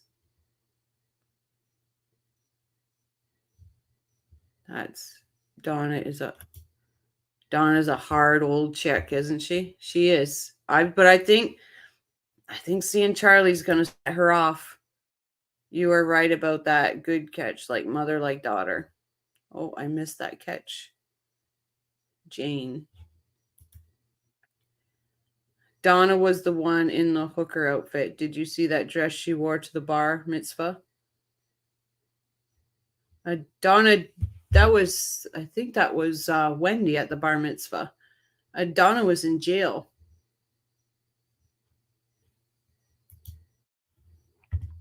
All right, we'll get back to this. Sorry, guys. Well, Did Mr. Adelson ever express any sympathy regarding the death of Dan Markel in your presence? I mean, yes.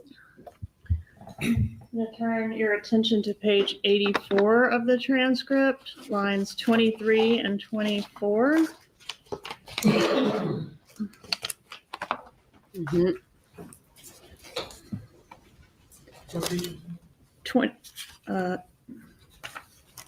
Page 84, lines 23 and 24.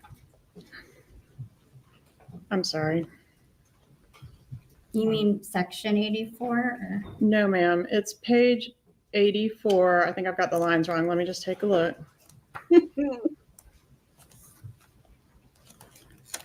Yes, okay. I was correct. 23 and 24, but you might need to back up a little for context. Didn't you tell law enforcement?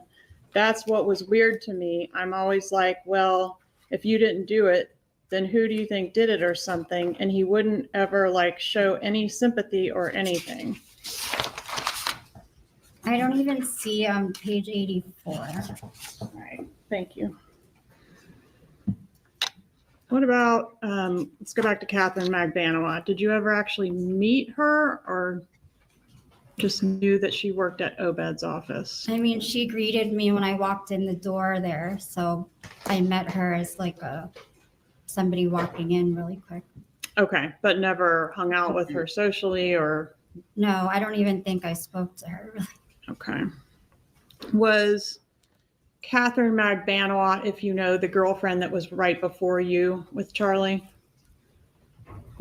I'm sorry, what? Was she the girlfriend that preceded you or was right before you? No, I didn't even know about her. There was another girl before me. Who was the girl that was right before you? That I know of, it was Whitney Kick. How long did he date Whitney Kick?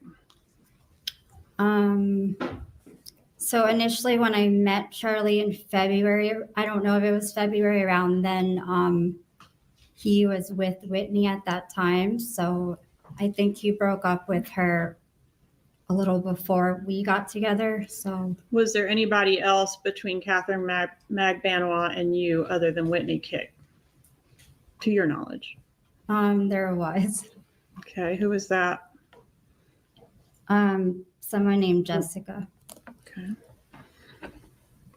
Did you ever know of Catherine Magbanoa to be employed working for Charlie Adelson? No.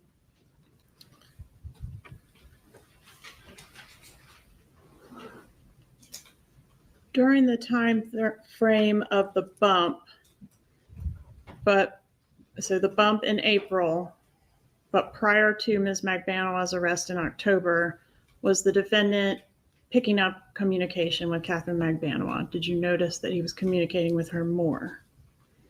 I don't know if it was that time frame, like I said. Me either, Bob. I've never seen a picture of her or Jessica. They've done very well staying out of the limelight, that's for sure.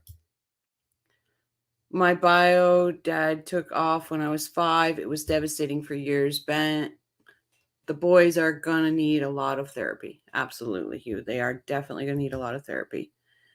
Whitney Kicks, yeah. I haven't seen anything of her, and I don't know Jessica's last name. You are 100% correct. Yep. He had to keep her happy. He's true when he says I had to keep her happy because she was protecting me. Well, he had to keep her happy, but not because of the protection, because she held his secret. I haven't seen any.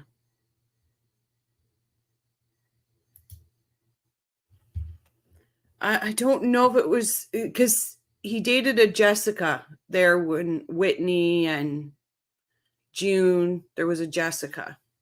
I don't know what her last name is, to be honest. During this time frame that I'm talking about, did the defendant express concerns to you that his phone was being tapped? I mean, it was probably during that time frame, but he did say that at some point. So. Were you still dating the defendant at the time that Catherine Magbanoa was arrested on October 1st of 2016? Yes.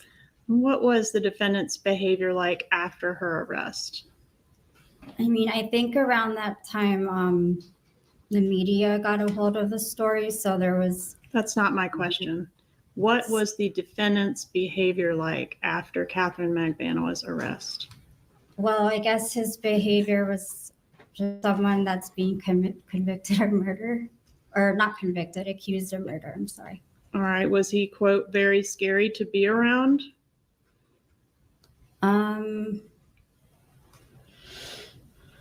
I mean, I might. Here, I'll just stop that. Jessica Rodriguez is, thank you, True, because I knew it wasn't Rodriguez, but I knew the name. Jessica Rodriguez was Luis's baby mama. There was a Jessica that June says, but I don't know her name.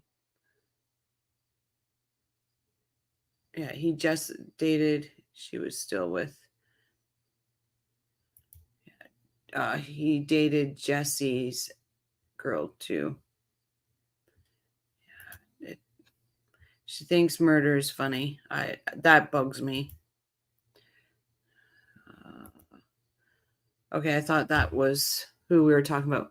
No, I understood you thought, because I was thinking the same thing when I heard Jessica Rodriguez, but I'm like, no, there was a Jessica, but I don't. God almighty, for us to try to keep up to Harley or Charlie's girls. Oh my God. For some reason, thought we jumped to LR. No.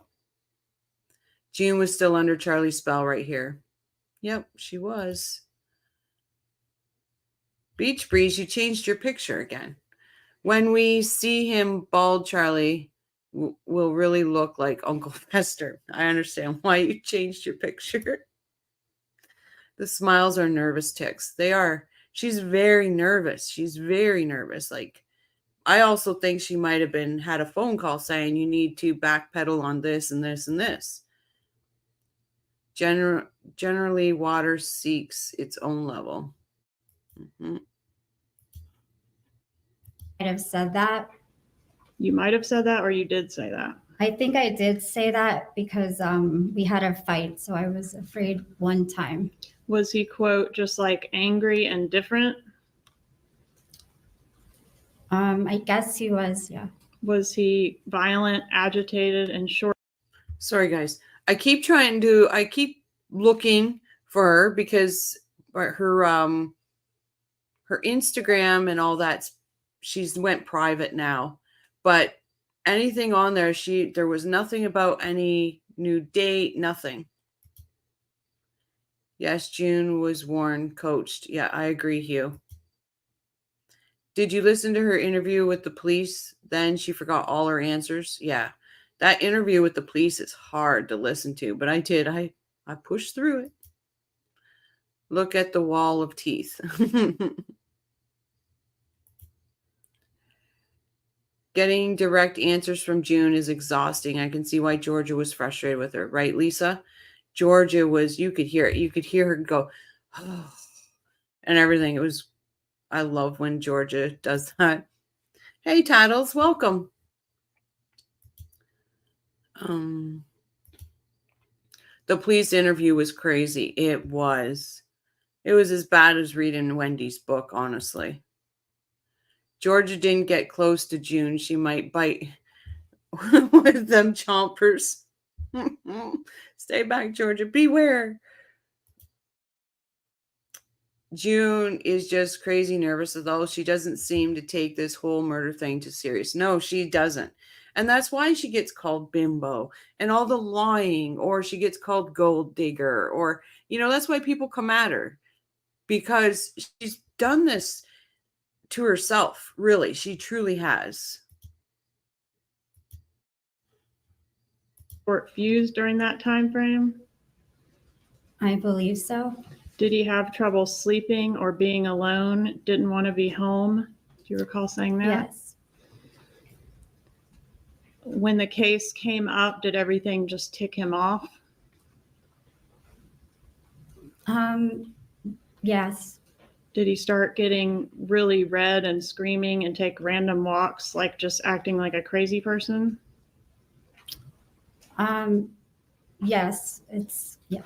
Did he get a second phone around this time frame and possibly even a third phone? I saw one other phone. I don't know about a third. So. Did he start communicating with you via the WhatsApp application? He did. He started that because he was also out of the country once, so we started using it then. So I believe, Tattles, they're going to be taking care of the Jeffrey part from last week. Now I read earlier the new Michael wants his subpoena quashed, not squash, quash. So I think that's going to be coming up. What was else that they leave out? Oh, Corbett stuff. I believe that's all going to be taken care of on the 6th.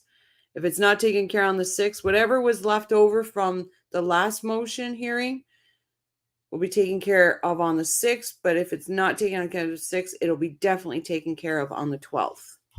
And that's it. On the 12th is the last final for motions, everything. That FSU chick is a piece of work, another nutcase in this story. Yes, she is. Don't get me started on her. Sorry, guys.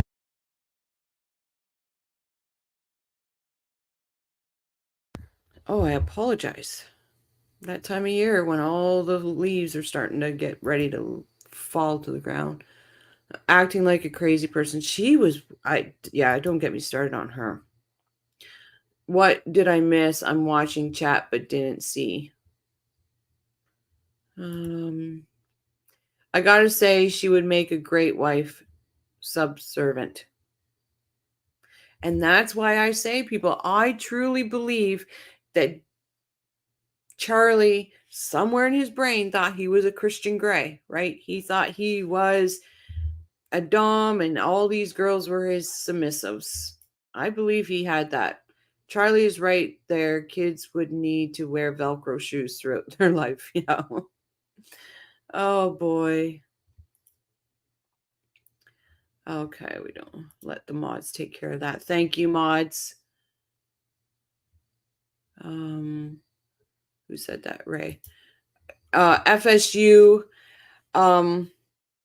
worker, she did an interview with ISOM about looking up Dan Markel's address and things like that. She was a whack job.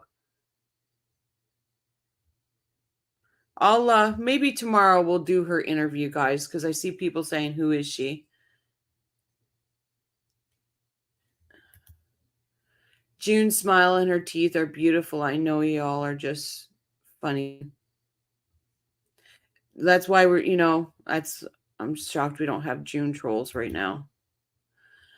DJ, hey, Charlie gave away his crackers thinking he was going home. He told Donna this in a jailhouse call. Yep. He gave away his crackers, his tuna, his socks.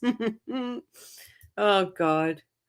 Charlie has seen more women than a gynecologist. Absolutely, Hugh. Absolutely. Then Did he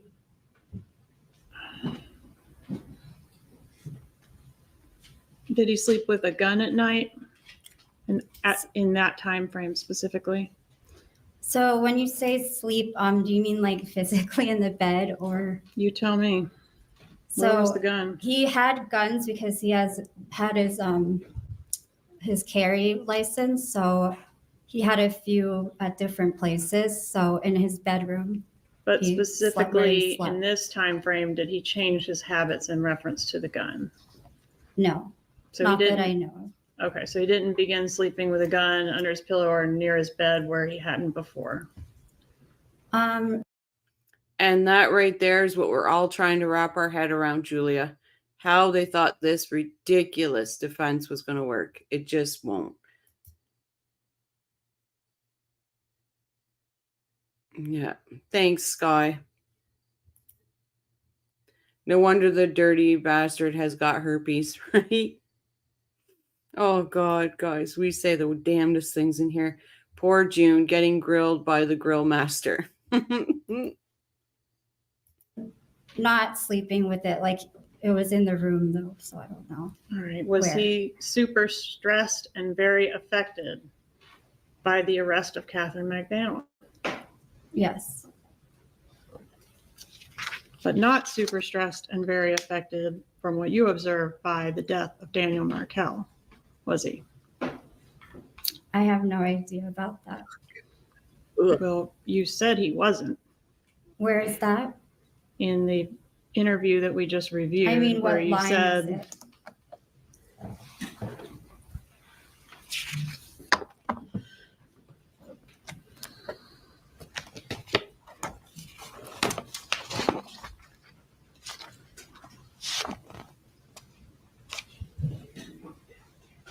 '84, lines 23 and 24, which we've already done. I think you couldn't find page 84. No, but I think I know what you're talking about. I think I was speculating on it. He didn't say. You wouldn't show like any sympathy or anything, right? I mean, that was my opinion, but I have no idea if he did or not. Well, the question was, did he express That it was to my you? opinion. I think his actions did, but he didn't physically, like verbally say it. His actions expressed grief over the death of Dan Markel? What were those actions?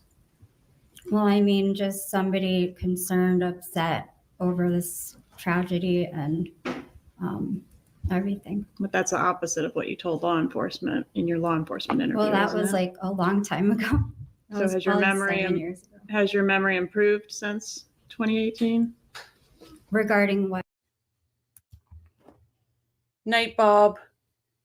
See you soon. Wendy is a master of evading, changing subject and on stand.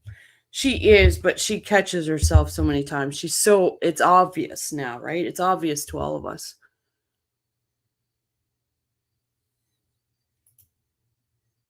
Yes, we have 110 watching. Let's hit those likes, people.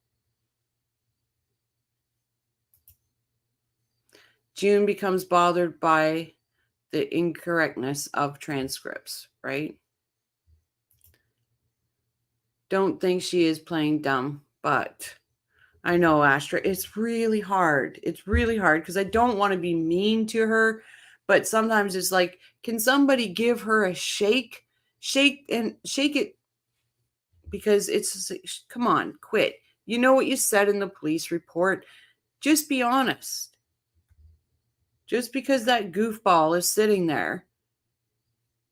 Ugh. June's head is smoking from thinking.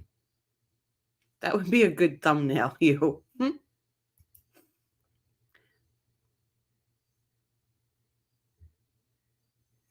Oh, Julia's leaving. Oh, Bob's saying goodnight. Hit the like if you think the hamster that turns the wheels in June's head has long been dead. I had to refresh, things weren't showing.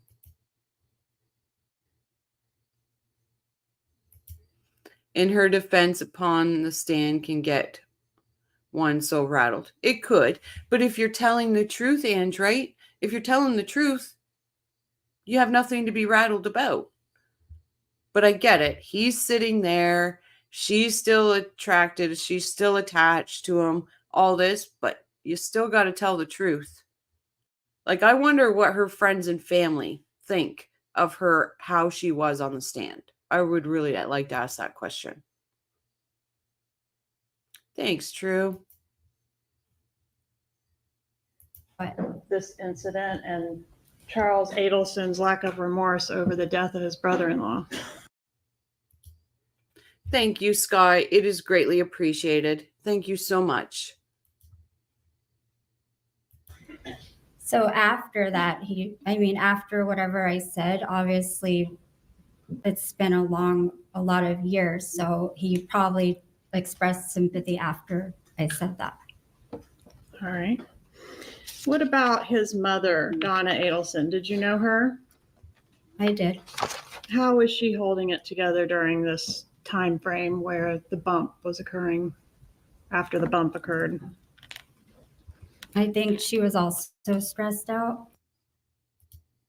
April, I am being kind. I'm taking both sides of June here. I can understand the trauma bond. I can understand what she's going through there. But if you're going to sit on the stand and lie, then you have to own your shit. I say it in here all the time. If these people would just tell the truth, own your shit. If she didn't want to do that interview, and she didn't have to do that interview. She didn't have to at all. She spoke the truth in that interview because she was pissed off, and the truth came out. Now she's backpedaling. I don't agree with the backpedaling. I don't agree with the lying. And I do say her parents at this time should have sat her down and said, we did not raise you to be a liar, because she is lying. I've been very nice to June. I have a hard time because, like I said, on one hand, she's a Charlie victim. But on the other hand, she's a grown ass woman with 2 cents in her head that could sit there and tell the truth. So I am being kind to her because I'm seeing both sides, but I'm going to call out a liar if there is a liar. Just add more words to turn the level lower. Actually, not too very thoughtful with how she expresses her ideas. Of course, she doesn't remember saying that to police, right? It's the lying that gets to me. Oh, hopefully everything's okay, Jamie. The lying gets to me. I can't. That's right, Hugh. She gets caught in her lies. I just can't. I don't care what you're going through. I don't care if you love him. I don't give a. He murdered somebody. You know he's a murderer, and you're sitting there twisting your words, lying. I don't agree with the backpedaling. She comes off as a liar. She doesn't have to lie for this scumbag grow up, right? I agree. That's the problem. And that's the problem she's had through everything, is people see this. I had to testify at our case, and I was trembling to the point I could barely speak, and the defendant just laughed at me. I had to in my own case. I had to face my monster. I had to face the evil in my own case, my own personal case. So I understand that part of it. It's the lying that gets me. If Georgia thinks she's lying, it's a good time to remind her.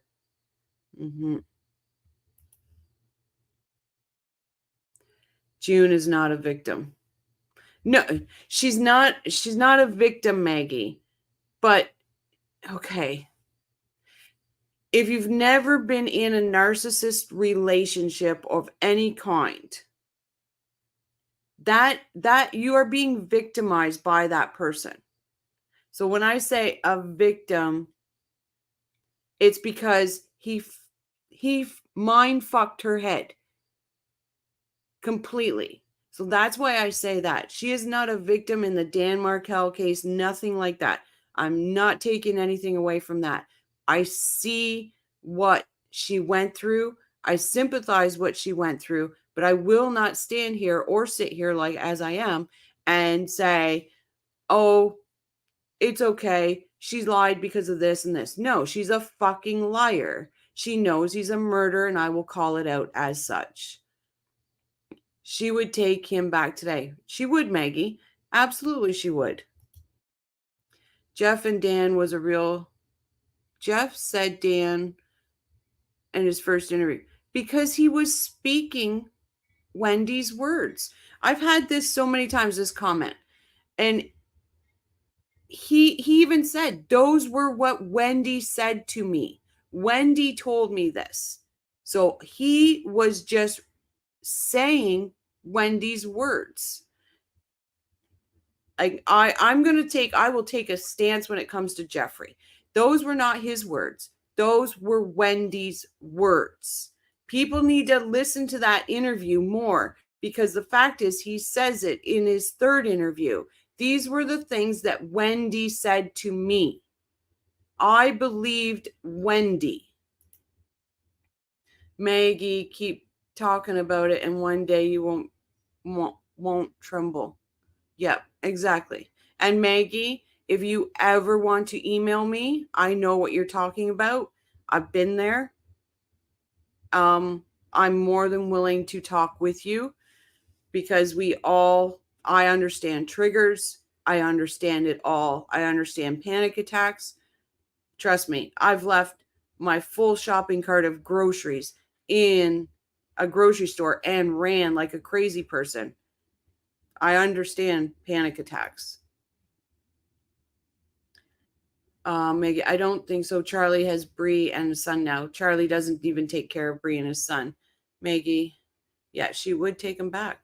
I'm not arguing that point, but I will argue the fact that she is a liar, because she is. Thanks, Julia. That was years ago, and I'm fine now. I'm so happy for you, Maggie. I totally agree with you all. Everyone, yes, the hamsters. I agree with everyone. Yes, the hamster is dead. June is trying to help the Adelsons get away with murder, and that's exactly what she's doing here, Jibs. I agree. Jeff said he wanted to kick. Yeah, because Wendy made Dan out to be an evil monster. That's why Jeff said he wanted to kick Dan's ass. He wanted to protect Wendy. He was standing up for Wendy, which in any relationship, if you're a boyfriend or girlfriend, and if you're a boyfriend and your girlfriend's getting verbally assaulted and all of this all the time, you're going to want to protect her. And that's exactly what he was talking about. But these were Wendy's words that were coming out of his mouth. or there's only skeleton remains of the hamster. Yeah, if that, they're really gone now. Well, June is suffering from Stockholm syndrome. Oh, I would not go that far. No, sir. Mm-mm. Nope. Nope. I would not go that far. Because I tell you, I was held hostage. I was held hostage. This woman could not say she has Stockholm syndrome. She's in love with a murderer. She won't admit it to herself. She's lying.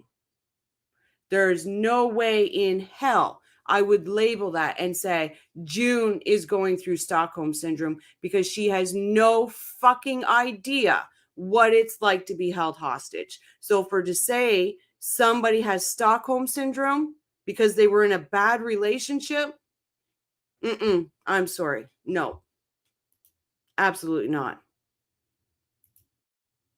I'm hoping everything is okay, Jamie. Yeah, same here, Jamie. No, that's labeling it way too far. To show my June side, when I testified, I wore a beautiful white linen suit. It's funny, I remember that.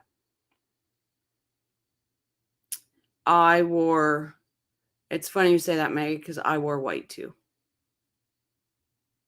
I wore white too.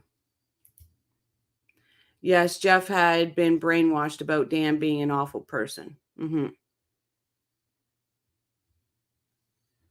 Yeah, that's June will find another Charlie if she doesn't do the work. Yeah.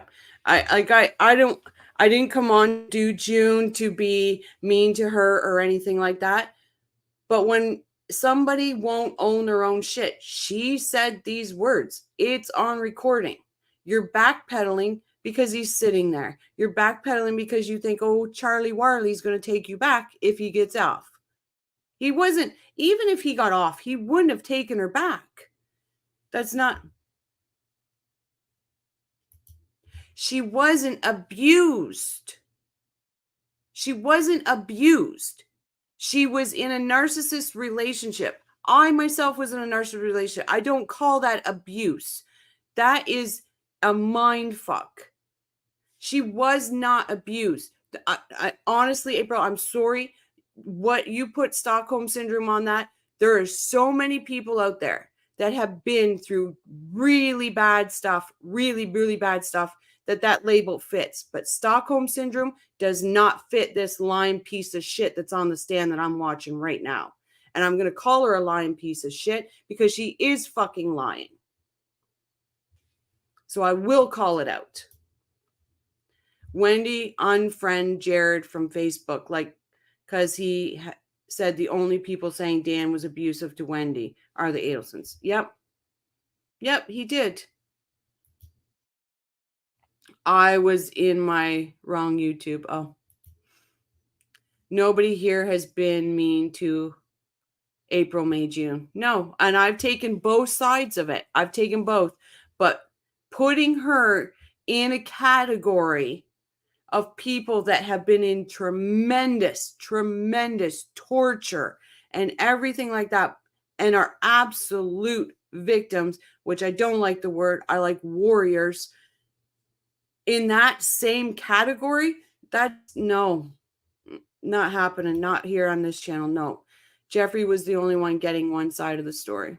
That's exactly right, Pins. I am sorry I went off, guys, but it's very triggering to me to put somebody that is not. She wasn't tortured. She wasn't any of this. She was a willing participant in the relationship in the beginning. Yes. Did his narcissist bonding come out? Yes. I wasn't, like, the narcissist I was in was my perpetrator. The narcissist part, I don't call myself a victim for that. But the other, the torture, the hostage, and all of that, yeah, I'm a warrior for that. So I will not have anybody say no.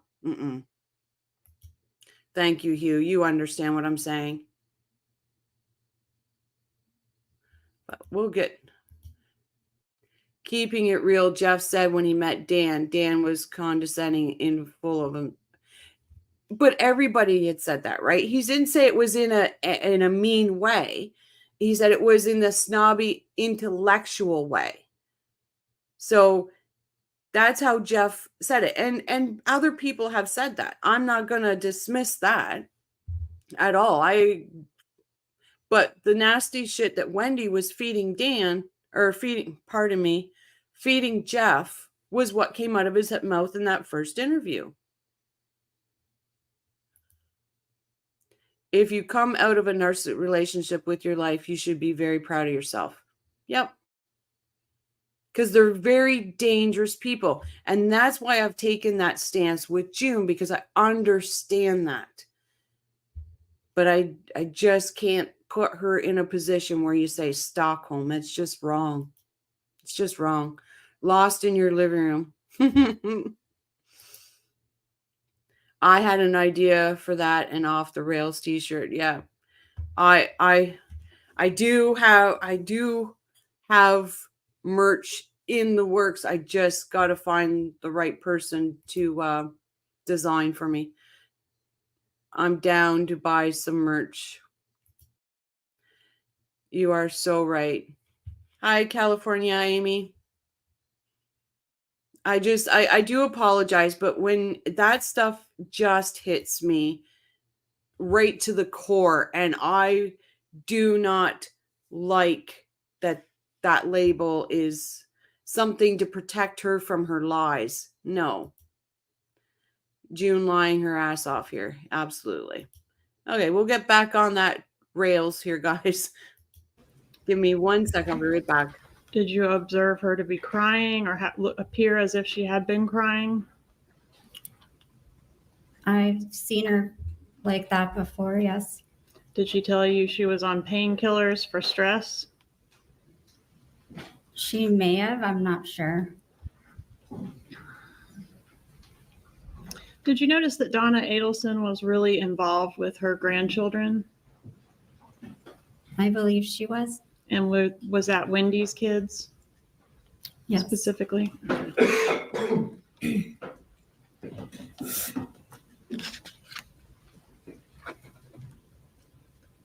Did Donna Adelson ever express any concerns to you about who killed Markel?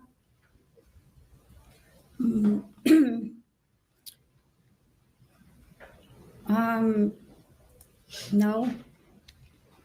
Did you say to law enforcement that the Adelsons weren't ever curious, like who really killed him? They weren't upset about it, it seemed like.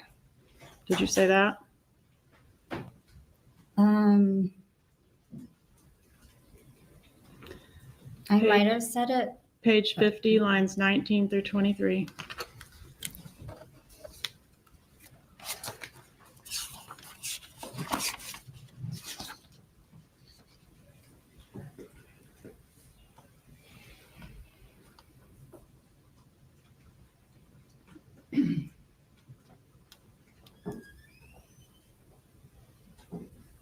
Okay, so what were you asking? I'm sorry. Did you say, quote, like they weren't ever curious, like who really killed him?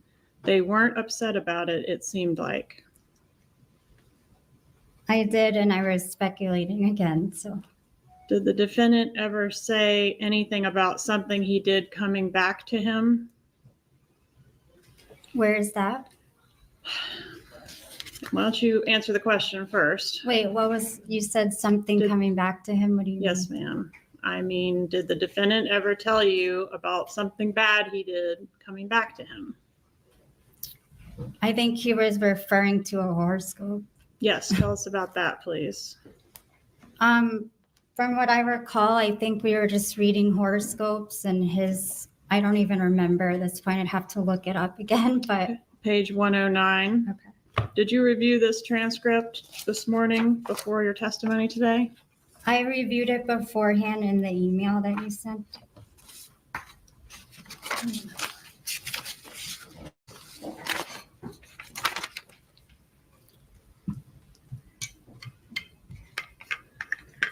So which line was it? Page 80, I'm sorry. This is page 109, line 9 through page 110, line 1. And the question is, did you say that the horoscope was something about something you did in the past will come back and take a big toll on your life? And he said, quote, "Isn't that so true? Wow, that's on point," or something. Yes. Was this before or after the arrest of Catherine Magbanua? I really don't remember that part. Did you ever ask him about what happened to Dan Markel? I did, yes. And what did he tell you? Well, he told me he was shot and they didn't know who did it. Okay.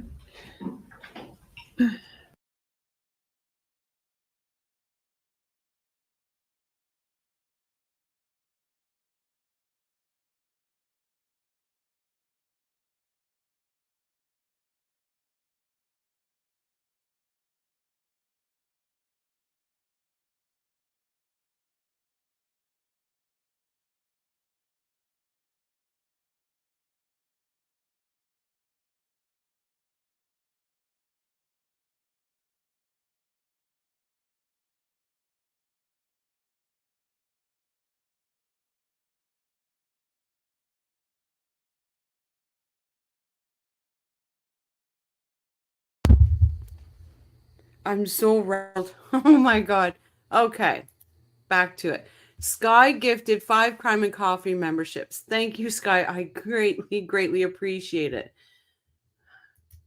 I said, hi, Donna. And oh my God, I had to stop walking. June is not a victim. She fucked a murderer and knew it. I said, we say it as we say it here.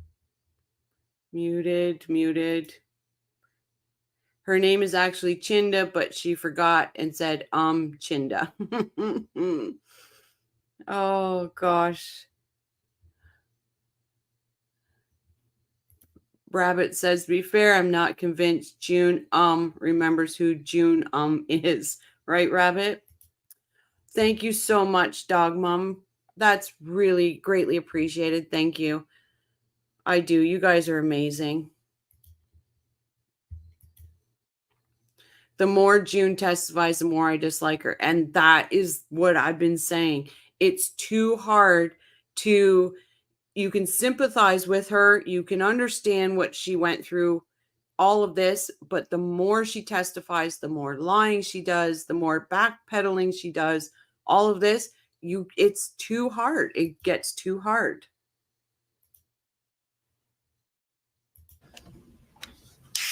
What about Wendy Adelson? Were you ever around her during the time that you were dating her brother? Yes. Did she ever express any concern to you about the murder of her child's father? I don't really remember too much of it. Did the topic come up at all regarding I the think death? a topic about her being a single mother came up, and that's all I remember. Did she make a comment to you that things were still hard for her even though Dan was gone? Did she make a comment, you're asking? Yes. I think it was something along the lines of that, if I remember.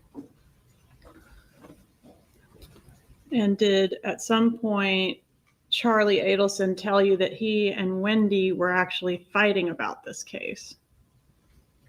He mentioned that at some point in time.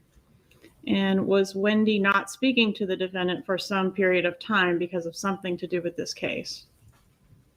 I don't know like how long the time was, but I believe, yes, she wasn't speaking to him at one point. And did you know what the thing having to do with this case was that caused them to not be speaking?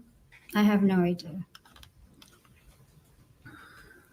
During the time that you were dating Charlie Adelson, I think you said you would stay over there at the house in Whale Harbor. Was that every night or most every night? Every night. Maybe one night, like we missed, like, or if he was out of town, then During the time that you were over there, did you have an opportunity to observe large amounts of cash in his residence? I've seen cash there. So All right. And are you aware of a large safe that's there in the residence? there is a safe. Okay. And during the time that you were dating him, did he have money in that safe, cash? I believe so. All right. And did he have thousands and thousands of dollars, stacks of hundreds? Did you say that? I believe at one point in time.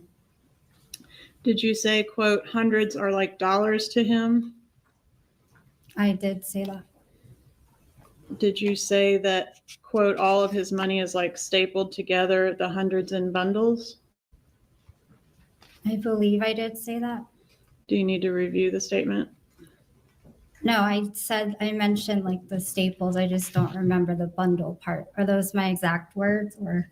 Page 42, lines 22, I'm sorry, 42, lines 20 through 22. You sure did.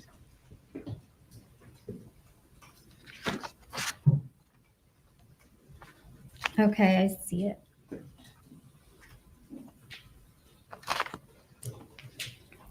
And did you say all of his money is like stapled? All of his money is like stapled together, the hundreds in bundles. Yes. After your breakup with Mr. Adelson, has he made any large purchases on your behalf? I don't know. You don't know? After our breakup? Yes, like has he bought you a big ticket item? A car, a condo? No.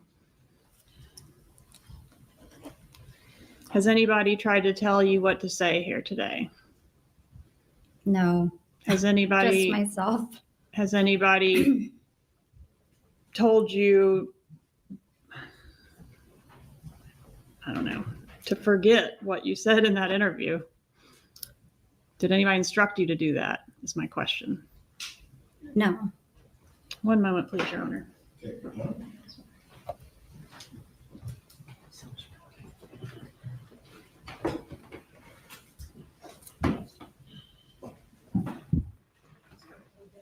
Is there any water?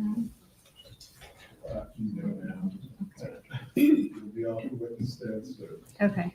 Thanks. Further questions? Cross-examination. All right, well, let's start right there. Good afternoon. My name is Dan Markel. Hi. Good afternoon. Have we ever met before? No. Have you ever seen me before in your life? I saw you on the internet, but no, never in person in my life. Fair enough. Have I ever talked to you on the phone? No, I got a subpoena from you the other day to attend trial here, Mhm. but I've never physically heard from you. Has anyone from my office, my colleague Kate Myers, anyone from my team at all ever reached out to you about anything? No. Okay. I was actually surprised you didn't get a depo or anything from me. So I'm actually surprised Daniel's portraying that he has a bigger team than Kate and him. I really think that's hilarious.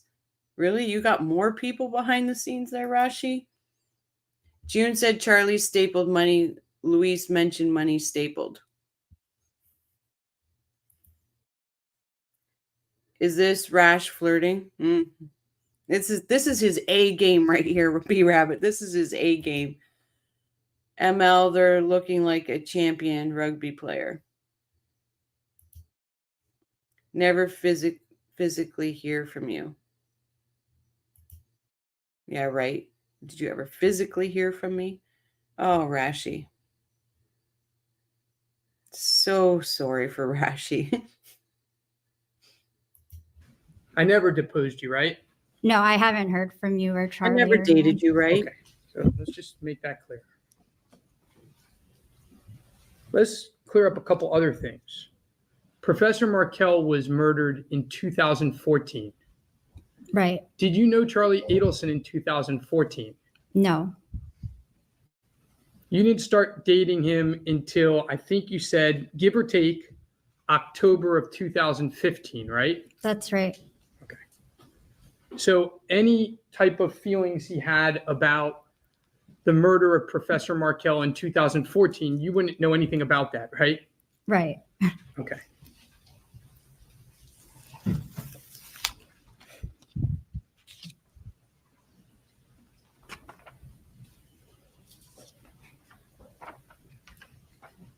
We're going to do a little bit more of this in a little bit, but that time period that Miss Kappelman was asking you that you were confused about where Charlie was acting odd.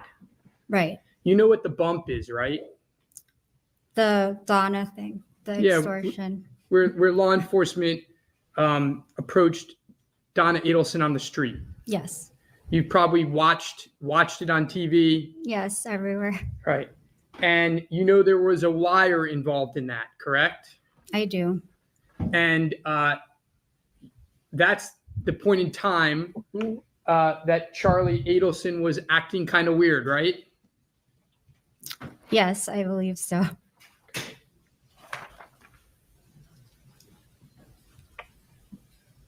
Let's go back a little bit. When you dated Charlie, did you go out a lot when you were dating? It was like 50-50, but yes, in the beginning we went out a lot every weekend. If we could do nights sometimes too. Did he work a lot? A lot. He started early in the morning and came home late at night a lot of days? Almost pretty much every day, but like Sunday and Saturday sometime. Saturday, Sunday. And he worked most of the time 6 days a week. Yes. And his work would take him all over the southern part of the state, right? Right. He'd be in the car a lot, right? Yes. When he dated you and he was in the car, Mm-hmm. did he bother you a lot by calling you all the time while he was driving? He knew I was at work and we would see each other before leaving the house. And then when we got back, so he didn't have a need to really call me on his way to work. He would text me and we would text sometimes throughout the day if I had a chance.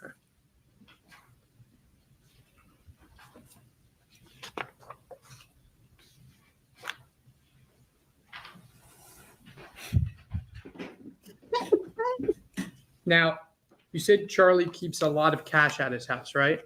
Oh, God, you should kill me. I probably said that, yes. Okay. And he staples his cash, correct? That's what I saw, yes. Okay. And again, you saw this cash at his house in 2016, right? When you dated him, well after the murder. Oh, yeah, well, way after that, yeah. Now, there is this discussion about a gun and sleeping with it. He keeps a gun in his nightstand next to his bed, right? Right. Are you aware that that habit started on July 18, 2014? I have no idea. But ever since you knew him, Yep. he kept a gun on his nightstand, right? Not on it. In the drawer in his nightstand. I Apologies. think it was in his safe and in the car, but By the way, his house has a lot of camera equipment, right? yeah, Like a lot of camera equipment, right? yes.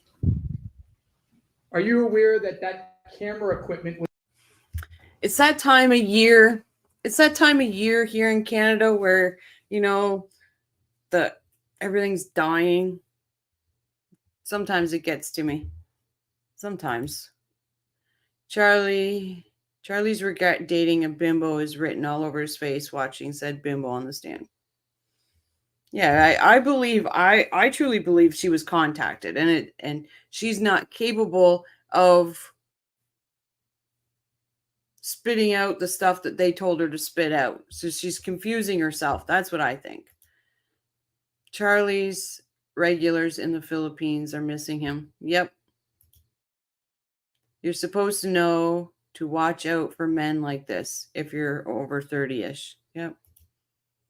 Did June's hamster get CPR? Funny how she remembers now. That's crazy, right? Rash spread Chu, Jamie, Rash, a teacher. Still hot here in northern Michigan. Oh, I wish it was warm. I had to put my heat on again last night. It's insane. I had a feeling June would not have much common sense. Like, she's went to school. Like, I just, what's going on with these schools? I'm sorry, but really, like, I'm not going to take away that she went to school. She seems to be doing really good in real estate.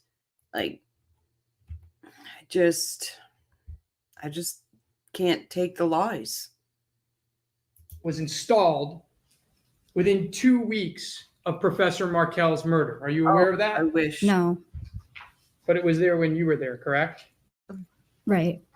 Oh, you guys are. How about the barbed wire behind his house? His barbed wire, right? Mm-mm-mm. Yes. Are you aware that that was installed after Professor Markel's murder? No.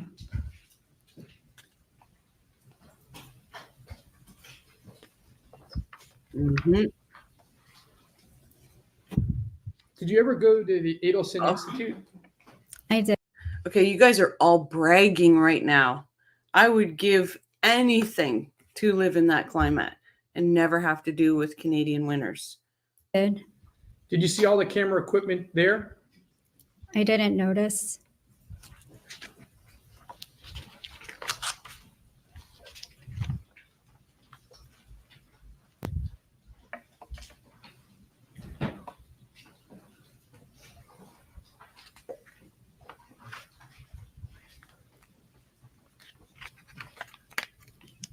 Now, I think you talked about this, that there were a lot of, that media was starting to come around, right? Yes.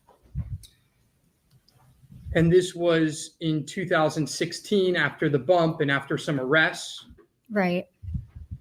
and after the Tallahassee Police Department released an affidavit saying that Charlie Adelson was part of the murder. Do you recall that? Right. And you asked him and he said he didn't do it, right? Hearsay. Sustained as a self-serving hearsay. Move to strike. Members of the jury disregard the last. Question by Mr. Rauschbaum. Please continue. Did Ms. Kappelman just ask you whether you asked Charlie Adelson about the murder?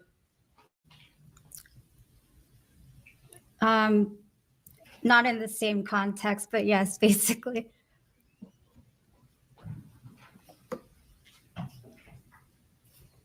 Judge, may I go sidebar? I want to make sure I don't step on it.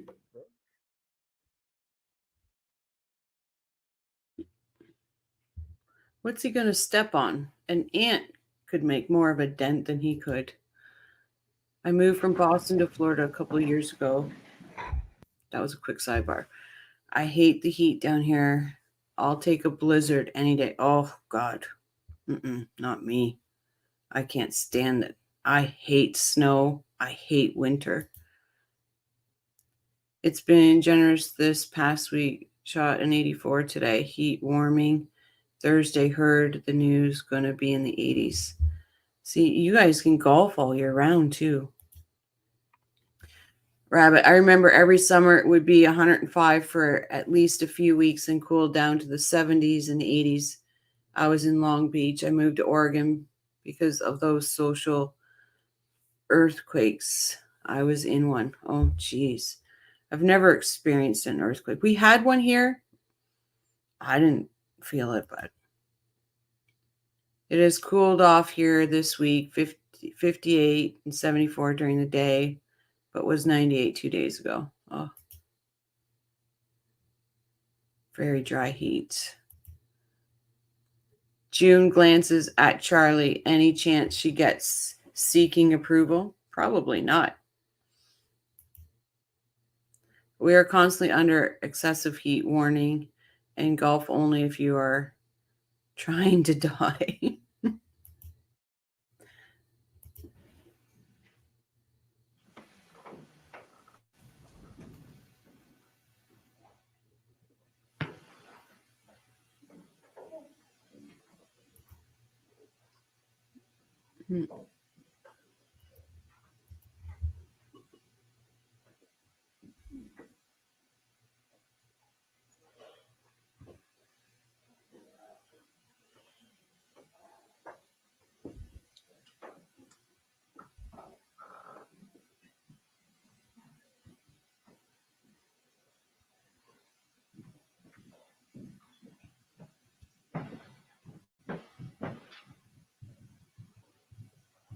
Oh, yeah, he's been in there You may for continue with your a while. examination. Let me ask it this way. After you asked Charlie Adelson if he knew anything or participated in the murder, did you continue to date him? Yes. Did you continue to stay at his house almost every day? Yes. We worked every day until we broke up. You didn't have any worry about your safety, right? No. By the way, during this time period, Oh, can I interrupt you? Sorry. I did have a worry about, Hold oh, on. They're going to need to ask you the question. You just don't get to start offering statements unless it's clarifying the last question. it was clarifying it. Then you may clarify your answer as to the last question. So, I'm sorry, the last question one more time, because now I forgot it. Please ask again. I have forgotten it as well. Did you You continue to stay at his house and spend time with him, I believe, was the question. Oh, now I remember. Okay, you asked if I felt safe. So at one point in time, he was getting death threats and all this stuff. So at that time when we were together, I kind of felt unsafe with people recognizing us or something like that. Did you ever feel unsafe? Do you ever think that Charlie Adelson was going to hurt you? No. I'm fine with that. Now, during the time after these media reports, etc., did Charlie take trips overseas? Yes. Did he always come back? Yes.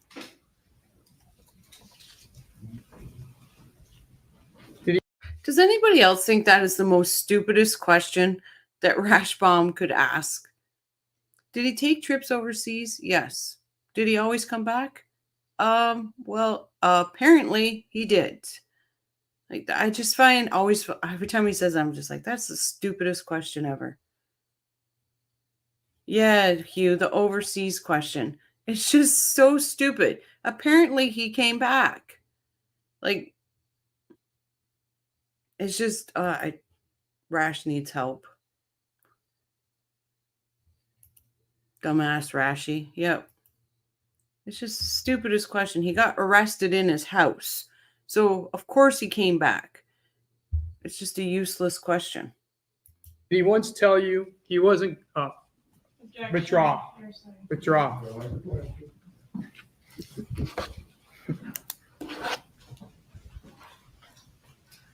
Mm-hmm.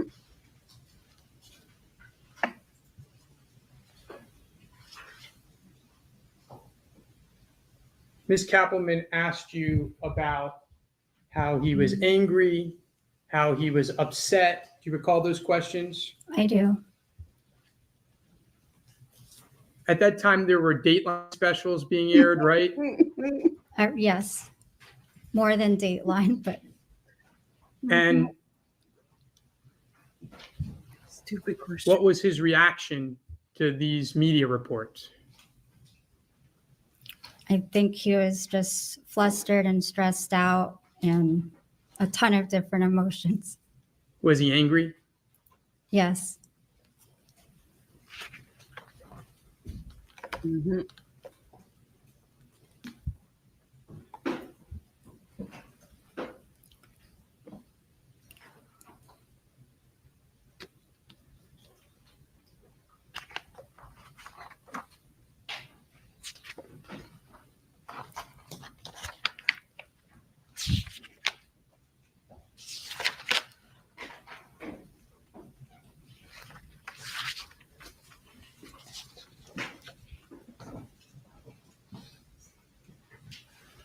Now, you were interviewed by law enforcement in 2018. think that's what we established finally today, right? Yes. And your testimony then was essentially the same as it was today, correct? My testimony, from being, yes. They asked you pretty much the same questions. Yes. We just went over my transcript basically. So. Right? That was in 2018. There's nothing today that they asked you different is new from 2018, right? No, my memory just didn't remember the dates, but no. But their questions were the same. There's no new topic. Right. When was Charlie Adelson arrested? I believe it was April 2022. So 4 years after they asked you those very same questions, correct? Correct. May I have one moment, Your Honor? Go ahead.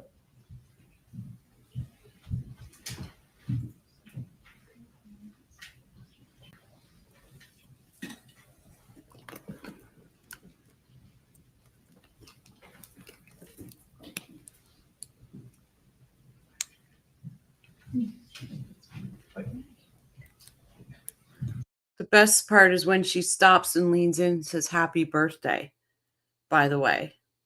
That's just horrible.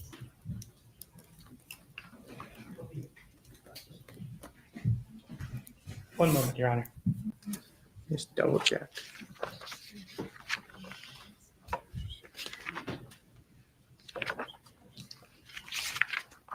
Somebody get the man Post-it notes. The little tabs.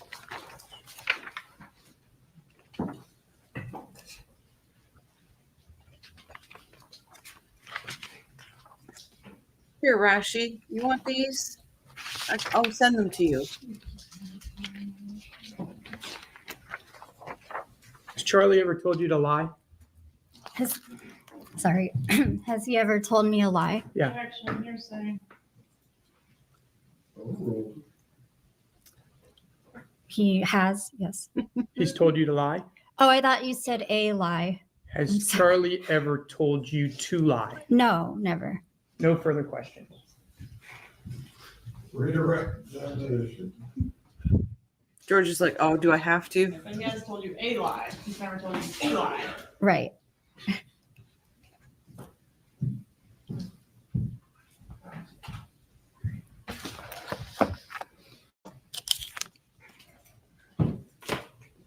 So the defense was trying to get you to move the time period of when Charlie was acting crazy and angry to when the news articles were being published.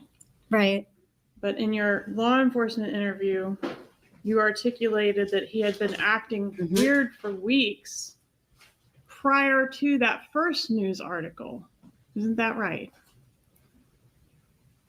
And you didn't That's know what why, I remember. Yes. ma'am. Yes? Yes. Okay. And did they raised, didn't he tell you? He didn't have anything to do with it. Did he tell you that he had purchased a vehicle for Ms. McDaniel or given her a vehicle? April, it's his own downfall, and that's the same what's going to happen with Donna. They can't help their facial expressions. And they're going to put Donna more directly in front of the jury, which is it's going to be amazing. It's going to be amazing. Hey, how did I get that little cup of coffee? You were gifted a membership. So welcome to the crew, Lee. When Georgia refers to you as ma'am in that tone, you sunk. Yep. Or if she asks, is it doctor? You're done. Might as well just put in, I committed it, done. Coffee cup you get as a member.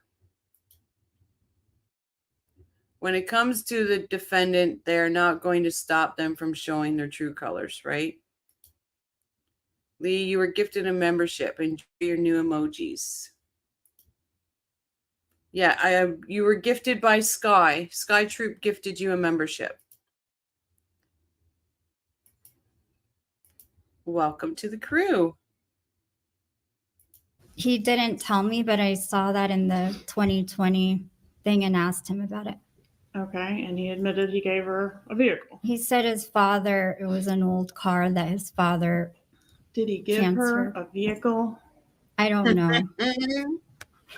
Did he mention giving her or contributing to a breast augmentation for Catherine McBanois? He said he never contributed to that. Very generous people here. If you'll look at tab 1 of the binder in front of you, the trial on May 23rd, 2022 should be your first tab.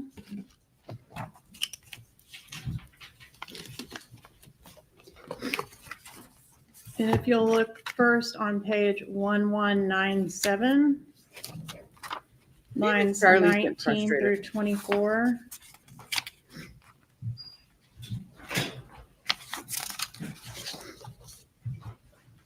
Are you with me? Yes. Can you I say haven't the asked a lines question. again? What were the Oh, lines? yes, ma'am. It's Welcome to the crew, Jane. Sky gifted that membership. I love when Georgia leans in and says, "Did he give you a vehicle?" Can we rewatch that? Of course we can, Sky. Of course we can.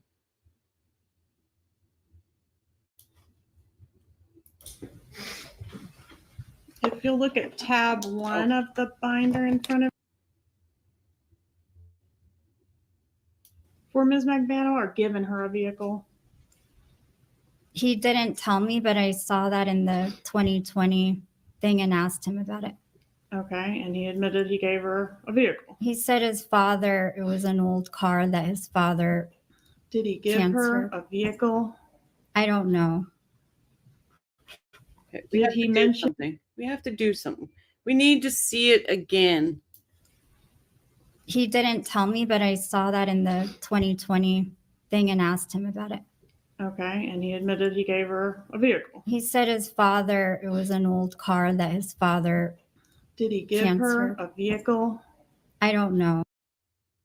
Look, if you were on the stand and Georgia looked at you like that, if Georgia looked at you like that, oh my goodness.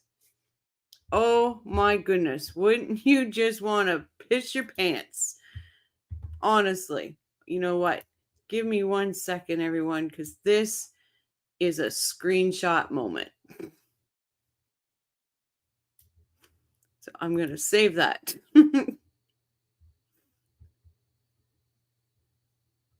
Yeah. Here says, don't let metrics, don't tell metrics, but you and metrics are the best. All good channels too, but we're partially to you. Oh, that's awesome, Hugh. I think the world of metrics. I always have. I was always very, yeah, I never used to really get in the chat so much, but I always lingered. That face, right? Oh my God, that is gold. The look on Georgia's face. Yeah, the next look. Yep. She did ask 3 times. She sure did. I would be terrified. Same with me, Hugh. I'd be like, sorry, ma'am, what do you want? Just, I'll tell you everything right now. It'd be done. Hey, Laura. Welcome.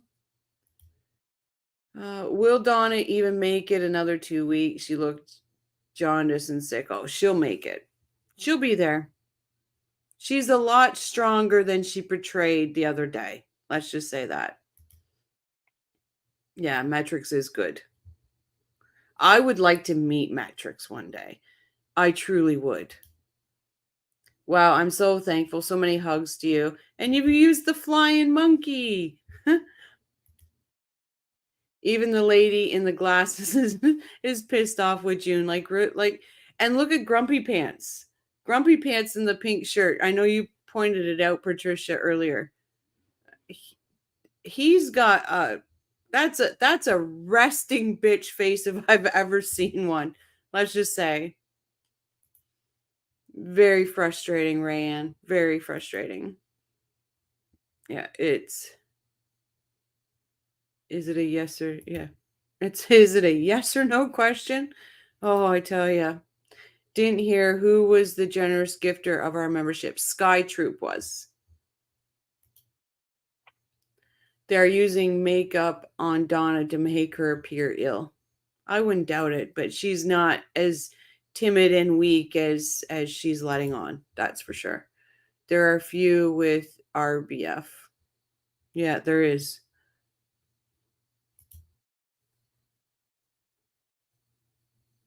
He's moody in pink, like Pretty in Pink. Yep. I did my homework and came back, and you're still on. This is the channel that is like never ends. Okay, I'm gonna get to the next look. One sec, Sky. I'm trying. Did he mention giving her or contributing to a breast augmentation for Catherine Magbanua? He said he never contributed to that.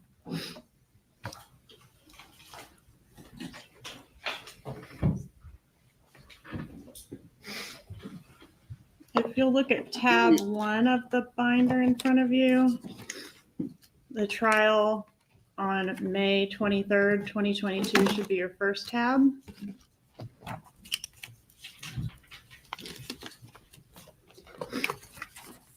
And if you'll look first on page 1197, lines 19 through 24. Oh.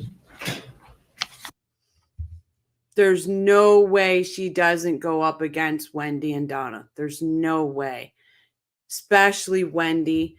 I think the people that are saying she's too tough on Wendy or too tough are flying monkeys. That's what I think, because I think she wasn't tough enough on Wendy, in my opinion, but she can't be until it's her on the stand. It's till it's her in that defense seat. But she's definitely gonna go, and she's got to go up against Donna, because Donna has so much hatred for oh, goodness, jeepers creepers, Georgia, that it's just gonna rile Donna. She's gonna blow. It's gonna be a popcorn moment, people. It's just gonna be amazing. Thanks, Irene. It just because it goes off the rails. It's not meant to be long, but they just go off the rails. I'm 35 days older than Donna, and I'm positive she'll make it. Right, Becky? She's strong. It was at the end of that, but go on. I will grab that for myself someday. I appreciate you, Crime and Coffee. No, I'll go back. We can never get enough of Georgia. Yeah, I believe she's going up against both of them. I think they're going to drug her to keep her sedated. I don't know if the jails would do it. I wouldn't put it past Rashi to bring her something in. Donna's trial will be the best one besides Wendy's trial. Yeah. This will be good. Oh, it's gonna be popcorn. All right, I gotta go back for Sky.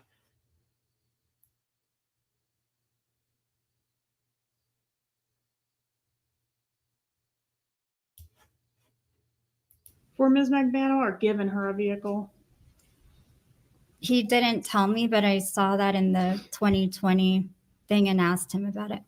Okay, and he admitted he gave her a vehicle. He said his father, it was an old car that his father. Did he give her a vehicle? I don't know. Did he mention giving her or contributing to a breast augmentation for Catherine? That one, Sky? Oh, Georgia wants Wendy. Absolutely. I can't wait for those fireworks. I cannot wait. Let me know if that's the one you're talking about, Sky.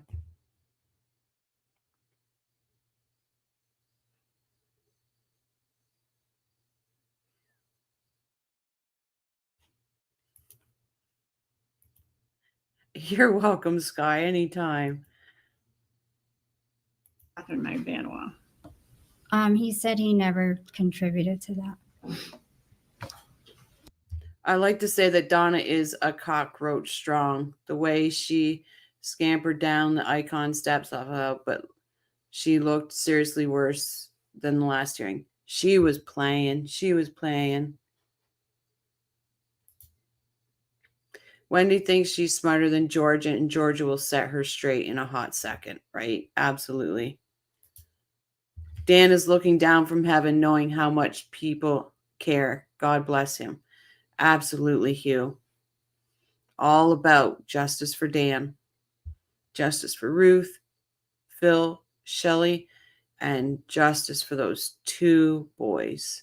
Justice for Dan's boys, and that's the way I say it. I don't say Wendy's kids. I say Dan's boys. Wish my boyfriend's father would just give me his Lexus out of the goodness of his heart, right, Bling? If they get Harvey as well as Wendy, gold. Again, this is my opinion, guys. Hopefully this trial will open it up for me and see how Georgia gets to Harvey. I know he's guilty. I just don't see how she gets to him right at the moment. But I do believe the minute Wendy gets arrested, I think we hear that Harvey unalived himself.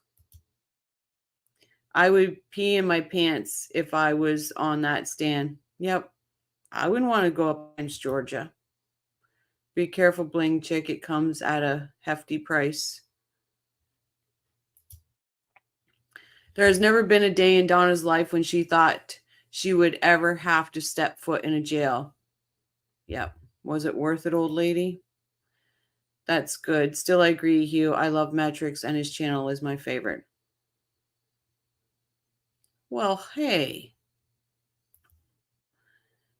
I still want to see the looks on their faces when they see each other for the first time. Yep, so do I, Deborah. I wonder if Charlie bought all of her designer bags. She sure flaunts those bags.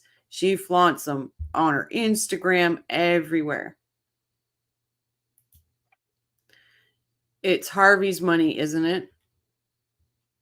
It's, first off, hello, welcome.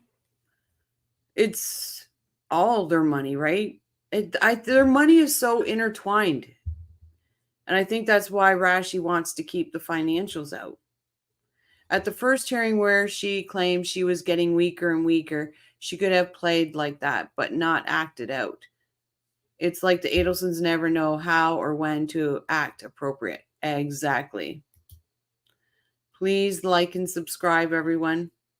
I would greatly appreciate it. Help this little channel out. Apparently, Wendy thinks she can go against Georgia. Good luck, Wendy. She hasn't been able to win that fight yet, has she? She hasn't been able to win that fight yet. I said this channel is my favorite. Oh, yeah, you did.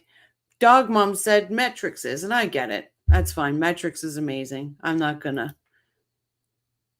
Thanks, Rebecca.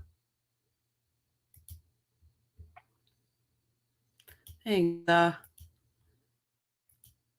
How would you like me to address you? I've always wondered, the or our? How would you like to be addressed? Awesome, Rebecca.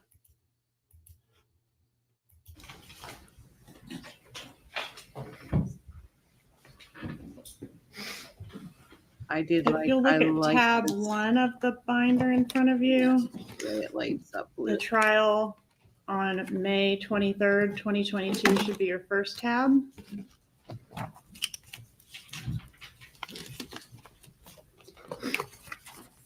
And if you'll look first on page 1197, lines 19 through 24.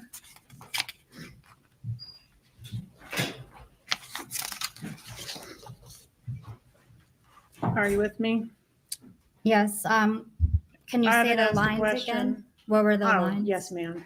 It's 1197 is the page and the lines are 19 through 24. Right. Did you previously testify? Question, did he put you on the payroll at the Adelson Institute after you broke up? No.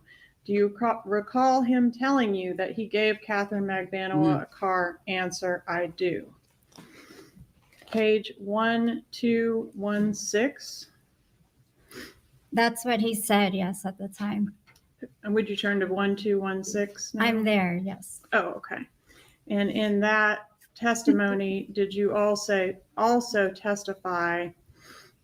Question. So now your testimony is that he told you he paid for half of her breast augmentation. He said that at one point, but I think it was a joke.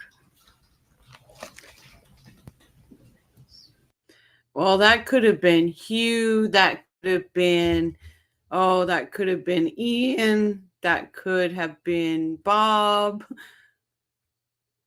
They're the three suspects I have for that comment.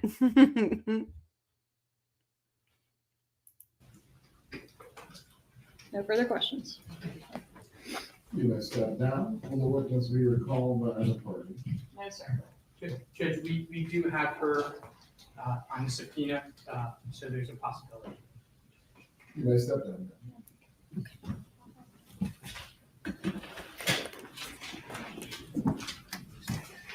Thank you. Please call your next witness. State. No. State calls Wendy Adelson.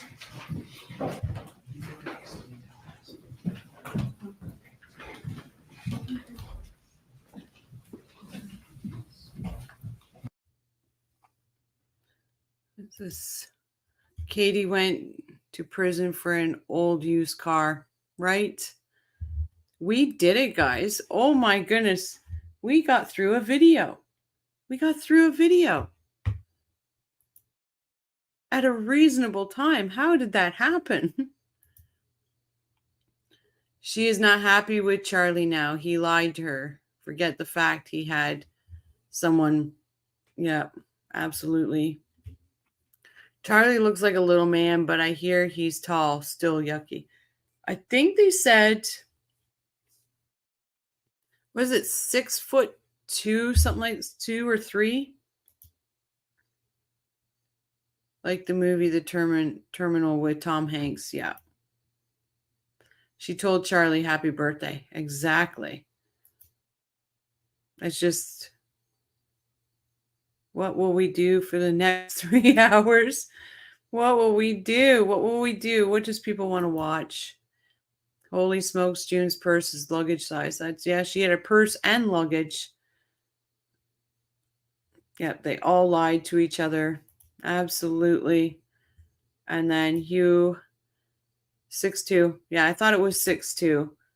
Because he makes Rashi look like a midget. I'm just checking something here. Let me just check something. Hold on.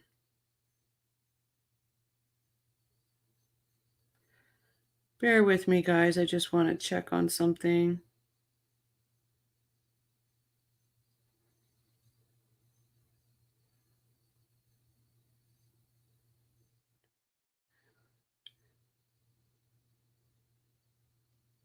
What are we going to do next? Katie. Everybody's saying Katie. You want to do Katie's second trial? Sarah was really lax and happy today. Did you see that her smiling away like a good thing? I have a neighbor that looks just like Charlie. It's freaky. Wow. Maybe he's related. Another spawn of Donna. Could you imagine? Yes, second. Okay. Katie, second. All right. Let me just find it here, guys.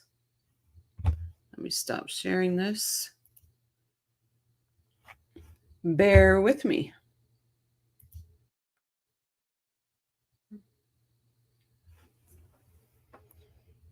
And we will put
Oh, come on. Every time I move this darn mic to type, I gotta stop typing. Patricia's needs to be read again. There once was a woman called Boone, whose lawyers all thought her a loon. She caused non-intentional death because she drank like a meth and ignored her dead boyfriend till noon.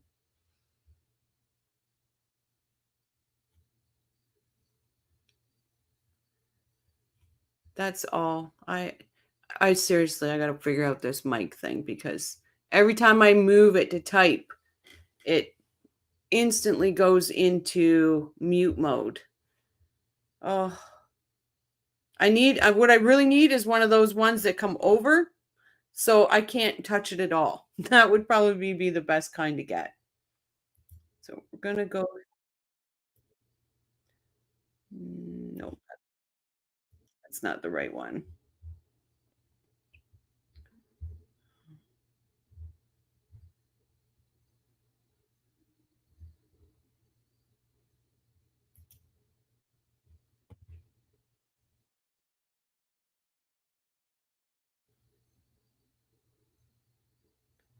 Okay. Here we go. I got it. That limericks is gold. Take 2 moldy stacks. My favorite channel is yours. Honey, I swear. Oh, that's, I was just joking with you, Dog Mom. I was just joking. Like I said, I feel honored to even play in the same sandbox as the Metrics, or Matrix. Metrics. I say his name wrong all the time, and he makes fun. So here we go. We have KT number 2.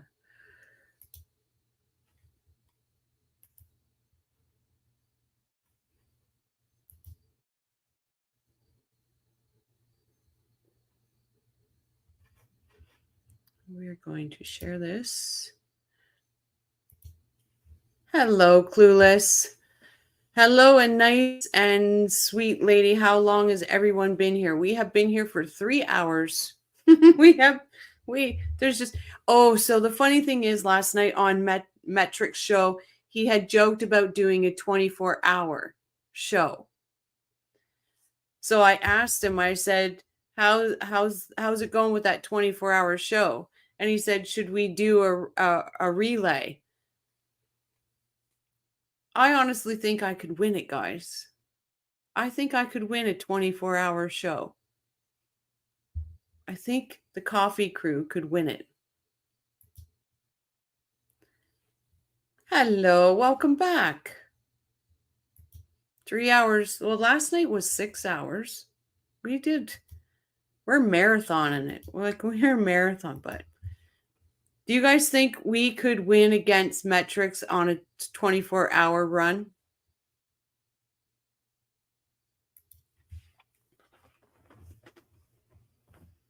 I'd have to put my coffee pot right beside me.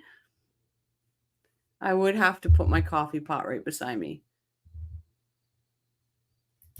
It was a long one.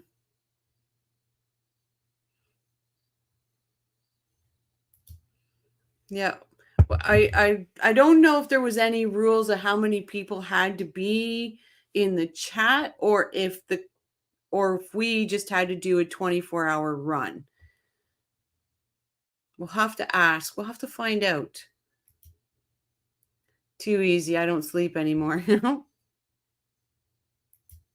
A true crime marathon, right? Listen, I've done 6. I honestly think I could pull it off. No, Rochelle, he meant I think you hand off to him after a few hours, then him to you. Oh, maybe he did. I'd like the idea of seeing who can run for 24. Yeah, you're right. The relay is a pass off. Nuts to that marathon over the evil Adelsons. Yep. Yeah, relay is a pass off. Yeah. I think if you were on a 24 hours, you would gain subs every hour. That would be freaking brilliant. I need to do it because he also challenged me to beat him to 3,000. Meanwhile, he's at 2 something. And this girl likes a good challenge. So, and I think the world of metrics. So, we would be talking so much trash and typos all over. It might be fun. It might be fun, guys. Honestly, I would be able to get all of everybody, Northern America, over, Asia, all that, all coming in. I honestly think it would be fun. But the relay, yeah, it's a pass off, but I would like to metrics. I know you're in a live right now. But if you're in the replay crew, I challenge you to a 24-hour live stream. Come on, you can do it. You know you want to. We would be talking, so yeah, we would be. It could end up being our secret luggage. Oh, could you imagine what the end of that 24-hour stream would be? It would be, oh, you'd be so gibberish. You'd probably be like, ugh. It'd be fun to see. Has anybody ever done that before? Has anybody ever done that before, I wonder? I would give it a go, guys. Your Blarney alone could carry us. But all right. I went off the tangents there. Let's go to Katie. This is Katie number 2. Her braids are tighter. Her hair's all tucked up. And her shirt's too short for her brand new bought boobs. Or her too tight. Oh, really? Colonel Kurtz does one every year. Does he do it for a charity or anything, Patricia?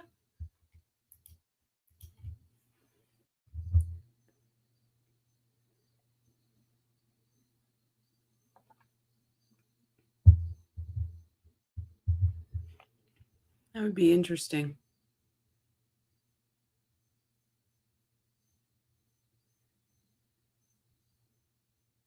You'd have to get up and do jumping jacks. You'd have to do everything to keep awake. But all right, let's get to Katie. Wrong button. Be right back, guys. Before you have a seat, we're going to swear you in. Please raise your right hand and respond to the clip. Do you solemnly swear or affirm that the testimony you shall give shall be the truth, the whole truth, and nothing but the truth? Thank you. Please have a seat. And scoot up close to that microphone, adjust it, okay? Yes, Your Honor. You may proceed. Yes. Good afternoon, Ms. McDonald. Good afternoon. Okay, can you please introduce yourself to the jury and spell your name for the court reporter? My name is Catherine McBanwa, KATHERINE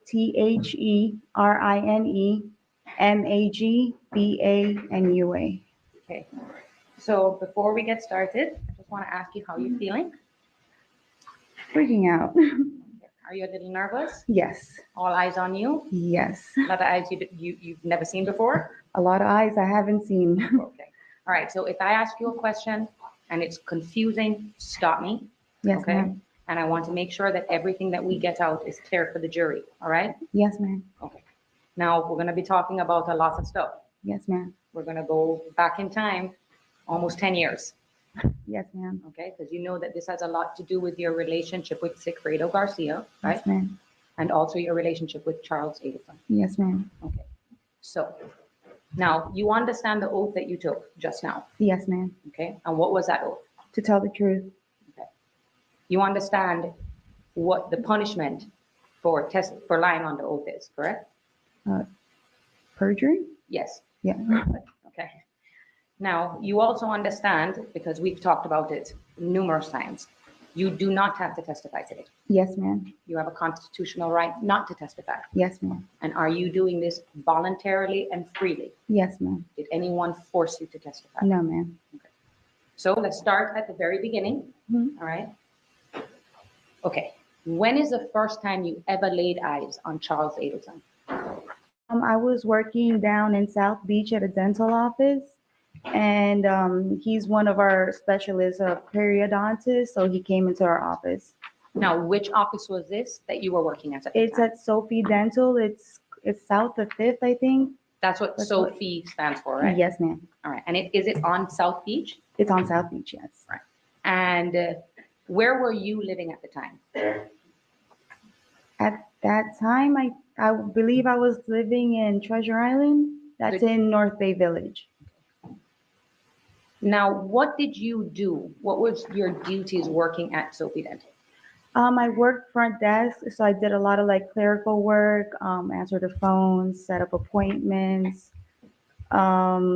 insurance verification. Okay. And was Charles someone, he didn't actually work there, like you said, he would just come in and perform his specialty? Yes, ma'am. What was his specialty? if He you know? was a periodontist, so he travels up and down from, I guess, Miami to Broward County, probably West Palm. It could possibly go all the way up to West Palm Beach. Yes, ma'am. And do you remember? Okay, thank you, Patricia. I'm gonna have to check that channel out. I'm ashamed to say I haven't yet. She left out her middle name, liar. She got the tatas done for all eyes to be on her. She might actually have been not guilty of murder. Really, Paul? I still cannot wrap around my head. She was offered everything, but instead gambled her. Yeah, she did everything. She was given a get out of jail free card.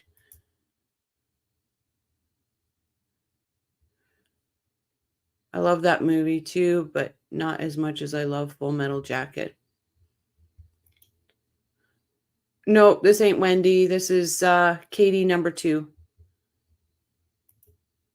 I think her lawyers may have screwed up.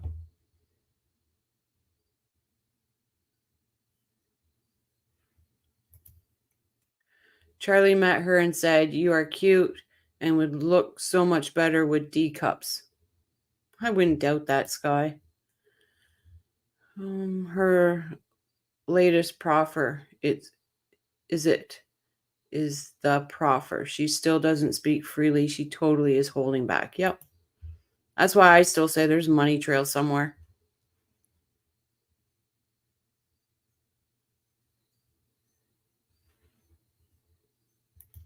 That's my line. Absolutely. Own your shit. Just own it.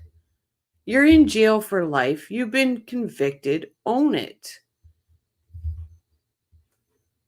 Remember when exactly you met him in 2013? And I know it's a long time ago, but if you can try to narrow it down as much as you can. Probably towards the end of the year. Okay, Yeah. towards the end. Yes, Right. ma'am. And I'm not pigeonholing you into a specific Yes, date. Okay, no. if you don't remember, you let the jury know. Okay. Now, at the time that you met him, had you broken up with Sigfredo Garcia?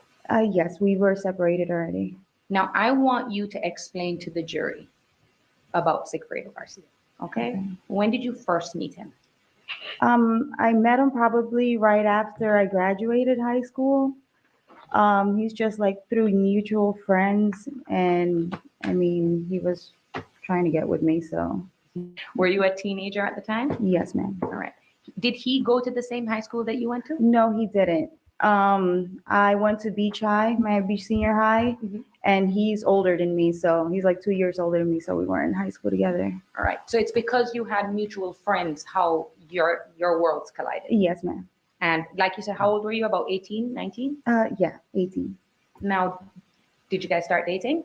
Yes, ma'am. Okay. Now, Exactly, dog mom. The biggest question for me is why didn't Katie take the plea deal? Another woman drinking the Charlie Adelson Kool-Aid. Justice for Dan Markel. Justice for Markels. It's the biggest question, and I don't think we'll ever understand it. Katie didn't want to snitch on the father of her children. But Mrs. Sky, she even had the offer before this trial, right? Before her retrial, they offered her the same deal. He was already in. He was already found guilty. Would love someone to interview Tara Kawas now and see what she thinks of Katie's innocence. Right? I would love to do that. 10 more likes, everyone, to get 100 likes. We can do it. We can do it. There's a photo of Katie in a bikini serving bottled beer out of kiddie pools filled with ice. She looks smoking. And honestly, she was a pretty girl. Now, I know she's put on the felony 20, but she's a pretty girl. Yeah, I say it all the time, Rebecca. Bling, I wonder too. Maybe she's still visiting, or maybe she's like I don't get it. But now her children no, her brother takes care of her children. Her one brother does. But he's also got 2 children of his own, and his wife is in prison for 10 years for stealing money from the place she worked.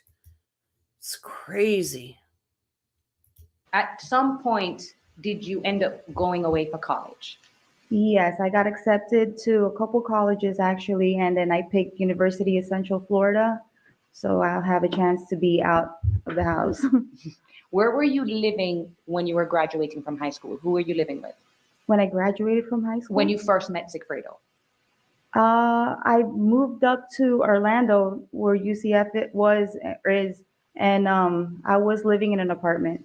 And before you moved to UCF, when you guys were just dating, were you still living with your family at that time? Yes, with my parents. Okay, so mom, was your brother and stuff and everybody in the house? I believe I was the last one. I have 2 older brothers, so I think they were already gone to college, or finished college. Okay. Just with my mom and my dad. Okay. And your mom, what does she do for a living? Or what did she do for a living? She's a nurse. She was a nurse. And she worked her entire career as a nurse, yes, right? ma'am. Now, going to UFC? UCF. Thank you. UFC is something completely different. Okay, UCF. What did you study at UCF? I got my bachelor's in health services administration. And what did Sigfredo do when you moved to Orlando? I believe he was in construction at that time. Did he move to Orlando with you? Yes, ma'am. Okay. How were things when you guys were living in Orlando? It was great. Okay. And why do you say it was great? I mean, this is the first time we lived together, and it was my first time being out of the house. So it was just, it was good. Was he giving you any problems at that time in terms of infidelity or drug use? No, we didn't know anybody in Orlando. Okay. Yeah. So was he a stay-at-home working? Oh, he was working like almost 2 to 3 jobs because I ended up getting pregnant. So he was working 3 jobs at that time. So while you were in college, you got pregnant with your first child? Yes, ma'am. Your son? Yes, ma'am. All right. Did you have your son in Orlando? Yes, I did. Okay. In Winter Park Hospital. Okay. And were you able to complete your bachelor's degree? Yes, ma'am. What did you do after you completed your bachelor's degree? I stayed in Orlando for a little bit, but then eventually I ended up moving down south because I wanted to work in a hospital. Okay. And I when you needed say a babysitter. When you say down south, you mean To Miami. to Miami? Yes, ma'am. And when you say you needed a babysitter, who would have been the prime person to be a babysitter? Sigfredo's mom or my mom. All right. So takes a village, right? Yes, ma'am. When did you get pregnant with Kaylee, your daughter? I got pregnant with her around 2012. Yeah, 2012. 2012. When is her birthday? May 30th. Did you have her May 30th of 2012? Yes, ma'am. Okay. So we're going to use that as another big, point for you to Okay. go back in time because you can remember things around important dates. Okay. Did you ever get married to Sigfredo? No, I didn't. But you do refer to him as your husband, right? Yes, ma'am. I've been with him for so long. Yeah. Would he refer to you as his wife? Yeah, I believe so. And even though you're not legally married, in your mind, do you consider yourselves married Yes, ma'am. at that time? Yes. Mm-hmm.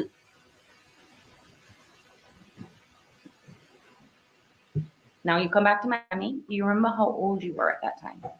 Mm-hmm. I was probably 19, probably, no. I don't really even remember. I must have been like 19, 20. No, I graduated. I had my son. I was probably 22, 23. How old were you when you had your daughter? I believe like 26, 27. Okay, so we'll 22. just, you were in your 20s at this time when Yes, you come ma'am. back. And when you come back from Orlando, you're still in a relationship with Sigfredo, right? Yes. Did things start to change when you returned to Miami? We were around like, our friends, and we had a little bit more of a chance to kind of hang out. So not right when we moved. We still had a good relationship. Now, how was Sigfredo with your family? Was he close with your mom? Yes, he was. Is it close with your brothers? Yes. Okay, so your family was aware of Sigfredo and that he was a part of your life. Yes, ma'am. Now, at this time, is Sigfredo able to come back to Miami and get a job? I believe so. I think he got a job in construction again. Did Sigfredo graduate from high school? He got his GED. Okay. So when was it, if you can remember, that things started to take a turn for the worst in your relationship with Sigfredo?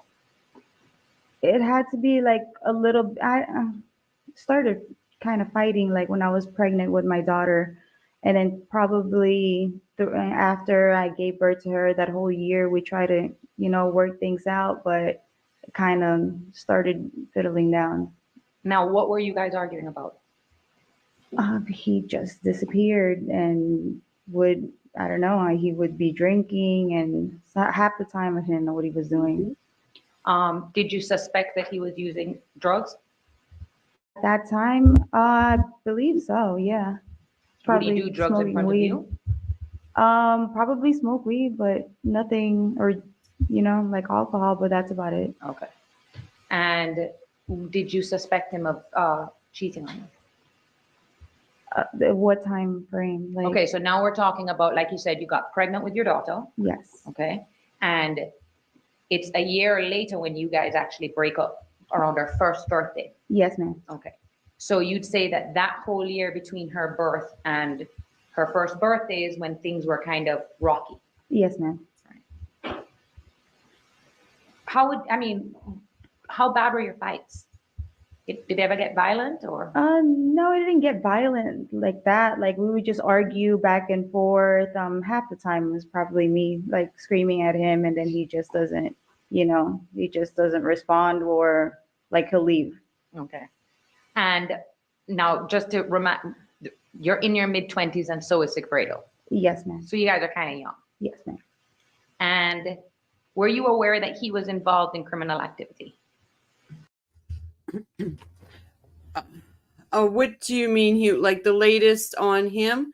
So he will be testifying. They're just not sure what they're going to allow in. So I'm pretty sure that'll be discussed on the 6th. I know he's been taking some heat. Katie Kool-Aid brought it to attention today. I said something in the beginning about it because I will 100% stand up for Jeffrey.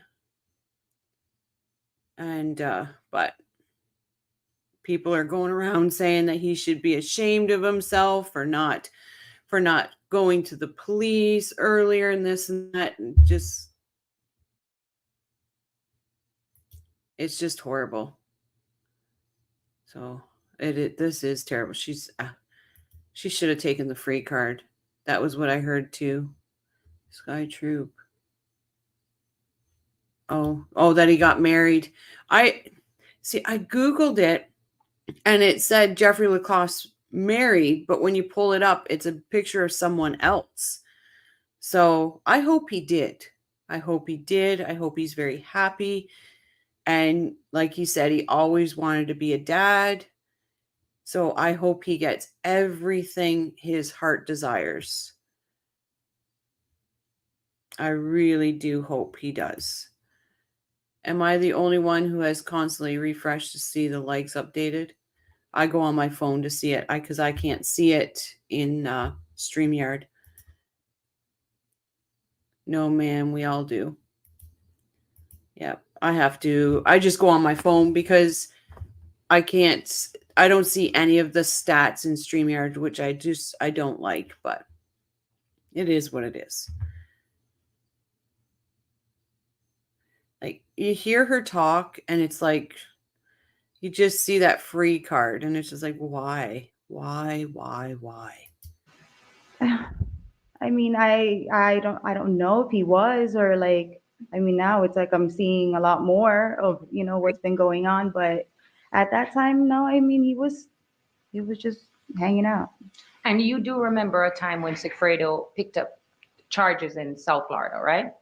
In He was South Florida? He was arrested. You're aware that he's a convicted felon, right? Yes. Okay. Yeah. And so do you know what it was he was convicted of? I know he used to get in trouble when he was younger, Okay. but probably sale of cocaine and weed, or Did any of that, was that any of that going on, like him getting arrested and going through the criminal system, if you remember, Mhm. Around the time of 2012, 2013? No, I don't think so. All right. And were you aware that he was selling drugs? When he was younger, yeah. So you knew he was selling drugs when he was younger? Yeah. Were you aware of him selling drugs while you two were together in your good times? No. Okay.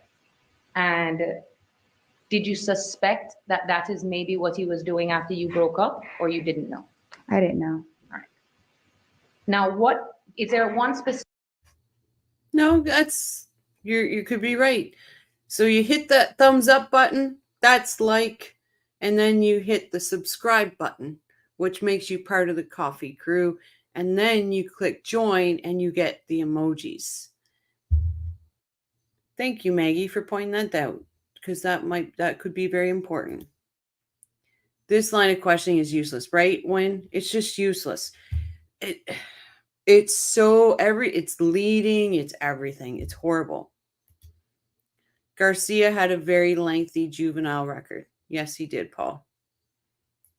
And you're right. You're right. The lies. Background. It's, I know people say she didn't want the father. She didn't want to go against the father. He was up, blah, blah, blah. This trial, where does your kids rank? You got Sigfredo, you got Charlie, you got you. Where does your kids rank?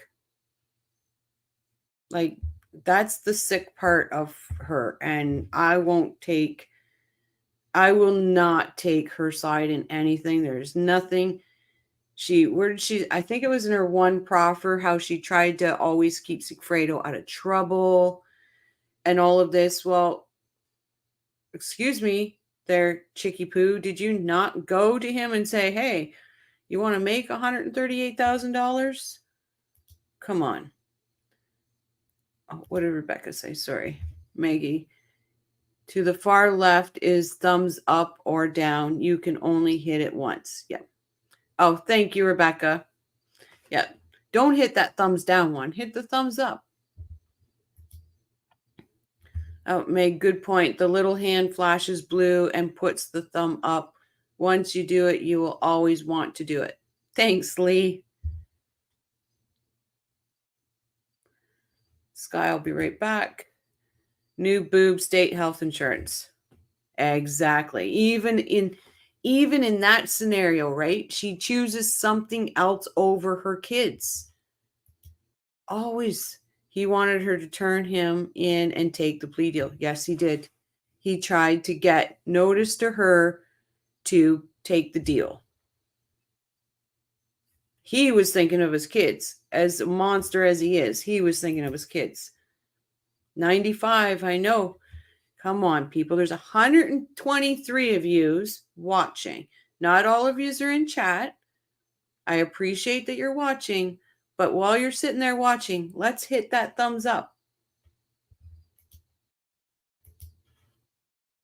Specific thing that caused the breakup in 2013? A specific thing, not that I can recollect right now. Like, you know, sometimes people will say, oh, I caught him cheating on me. Oh, yeah. He did.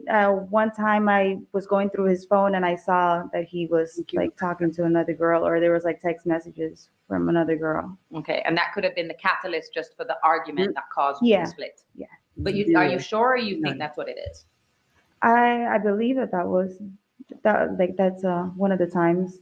Now, because of this massive fight that you had, he was living with you at the time, right? Yes, ma'am. And was he helping you take care of the kids at the time? Yeah, he was living with me. So Was it you, him, and the kids, and that was it? Yes, ma'am. Right. And so you kicked him out of the apartment. Yes, ma'am. Do you know where he went? No. Okay. And how serious was the separation between the two of you? Around this time, this is like when. And you're right, B Rabbit. She is, oh my God, she's just disgusting. No, zero respect for Katie whatsoever. I do not care what people say that she was manipulated. She was not manipulated in doing this. She was not by any means at all. Because it's her client, she can do some leading. Yeah, but she's like walking her through the park. Katie wanted to commit, or probably did commit, fraud on the insurance company. Did anything come out of that? Well, she's admitted to frauding the government and frauding the healthcare, and she's admitted to it on the stand. It's only to make her say, "Oh, look over here, I'm telling all the truth. Why would I admit to this? But don't look over here, where I'm lying. Just look at, oh, she can tell the truth. She's telling the truth." Maggie is so sweet. She likes this. We know, Maggie. Absolutely. She's the one which got the ball rolling. Yep. Charlie who knows? Charlie could still be looking, right? He could still be looking, because we know he wouldn't have had the balls to do it himself. Okay, Jamie, I never heard of that rule. Y'all are so interesting. Just had to say that because my meds will be kicking in soon. Might nod in off. In. We get you, Hugh. You take care of yourself, Hugh. Absolutely. And try to check in. I don't want you to put your health in any danger. Just try to check in with us, okay? Because we think about you every day. Katie dressed like a librarian. Yep. So this is like, what would you say? This is the modern librarian, and Donna's going to come in and look like the 60s librarian or 50s librarian. Get some rest. We are all here for you. Absolutely, Hugh. Anyone recall the connection of B? Katie was a B tattoo, but there was something else about the B. You got me there, Julie. I can't remember the connection. I remember there was something. You're right. I just can't remember the connection of it. And Wendy and Donna who get the ball rolling. Sweet dreams, Hugh. Yep, absolutely. Take care, Hugh. We are here for you, Hugh. We are sending out all positive vibes to Hugh. You're always in my prayers, Hugh. Thanks, Jamie. Jamie's on the case. It's okay, Hugh. Good night. You are a pleasure. Absolutely, Hugh is. I got an hour before the meds will make me sleep. I'll be on here for a while still, and thank you all. If we don't see you, we know you fell asleep, and we will send out sweet dreams to you, Hugh.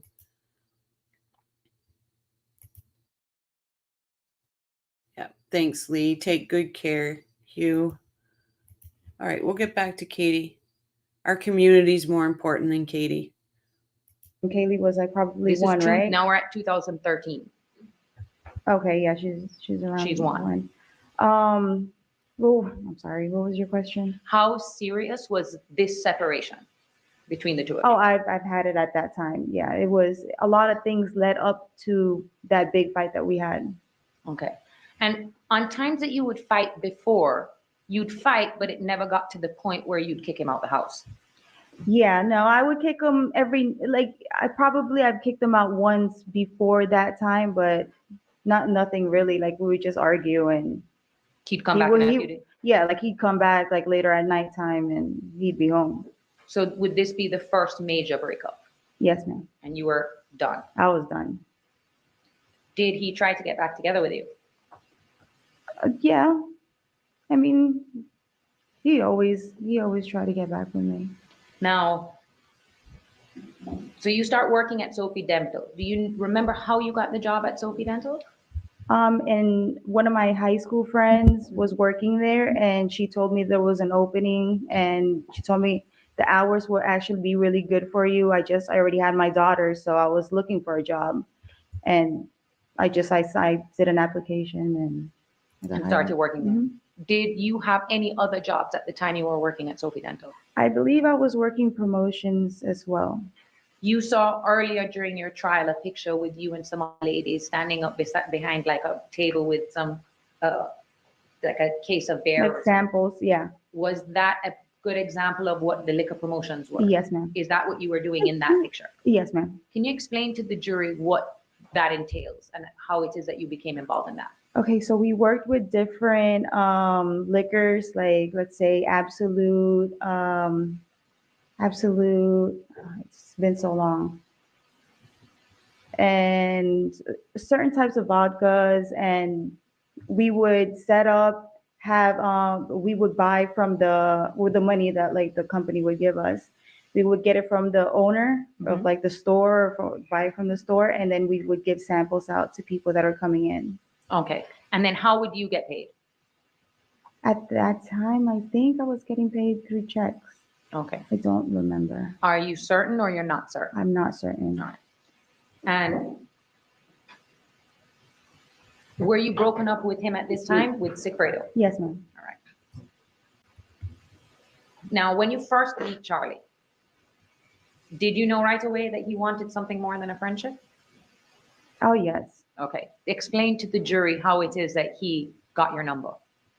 Well, he was one of the specialists in the dental office that I was working at. So he came in and I think he was telling some of the girls, like asking about me, and he got my phone and tried to put his phone number, on my phone. And I was like, I already have it, because we have to text the doctors to tell them about their appointments sometimes. Okay. And would you say, I mean, what did he ask you out right away, or how did that evolve? I think through time, like he kept, Kaylee was little at that time, so I could never like really hang out or go out. So he kept on. And then one day, like we went out to get something to eat or something. Okay. So it's fair to say he was persistent. Yes.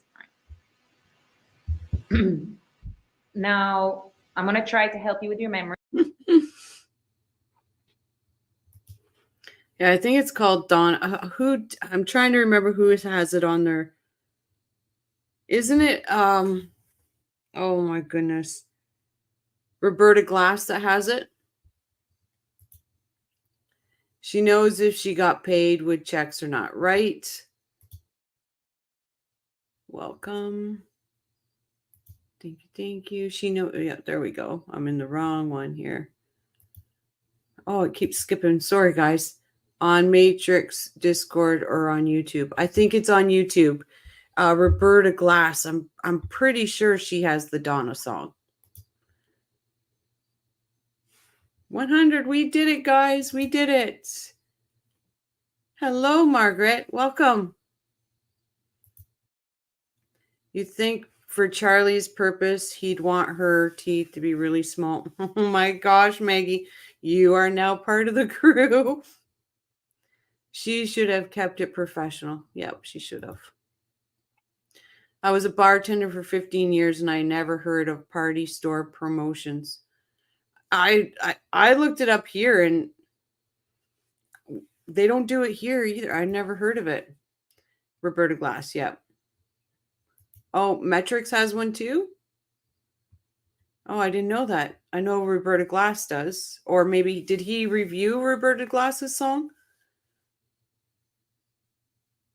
The Oh Donna song, yep. Oh, I'm going to have to check that out.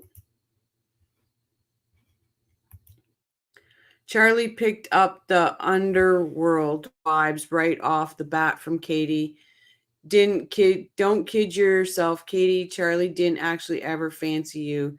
Those Adelsons too seem to be able to boink transactionally. Okay, I'm gonna have to check that out. Yeah. Is this Katie's trial 1 or 2? Julie, it's her retrial. Oh, Donna is by Richie Valens, Los Lobos. Oh, there must be a lot of different Donna songs, is there? Right? So I'm going to go back to, now we're moving forward. Do you remember if you guys were dating at New Year's Eve in 2013? Yes, ma'am. Okay. Did you guys go out for New Year's? Yeah, we went to this place called Hard Rock Hotel and Casino, and we spent New Year's over there with Okay, some and other that- friends. That establishment is in Fort Lauderdale? Yes, ma'am. Okay, and it's a big casino with lots of shops and clubs and all that kind of Yes, stuff, right? yes, ma'am. And did your relationship ever get to serious boyfriend and girlfriend? No. All right. But how much, like, how about the communications between the two of you, between you and Charlie? This is June. No, this is Katie's retrial. Katie's retrial. We already did June. This one's Katie. Katie's on the stand right now. We would text. Okay, now Yeah. explain to the jury, because I know sometimes women complain that men do not communicate with them a lot, all right? Okay. Did Charles Adelson have this problem? No, he is always texting Okay. Yeah. Is he someone too that talks a lot on the phone? all the time. And even with his job where he's working all day, he will call and text everything in between throughout the day? Yes, ma'am. Now, when was the first time you ever met Charlie's sister, Wendy? I believe the first time was when they were talking about Yardbird when we were eating. Okay, so you remember that day? Yes, when ma'am. That was the first time you ever met Wendy? I believe so, yes. Before then, because that's in March of 2014, okay? Before then, do you remember Charles ever talking about Wendy to you?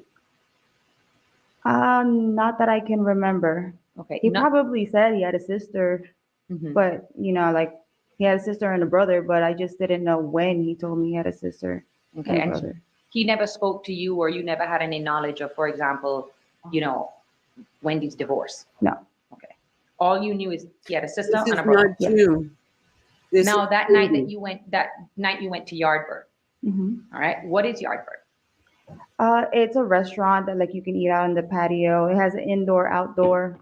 And this on South Beach? Yes, ma'am. Was it daytime or nighttime? It was after work, so it was like like early dinner. Okay. And would the records reflect probably an accurate reflection of what time it was? With what records? iCloud records or something? Oh, whatever yes, we have ma'am. there. We can rely on the records to determine the time, right? Yes, ma'am. Now, did you leave work and meet them there? Yes, ma'am. All right. Do you remember what car you were driving at that time? My Mazda. Is that the white one? Yes, ma'am. All right. And what car was Charles driving at that time? I think he had that Mercedes. Okay. The one that we saw in the picture? Yes, ma'am. Okay.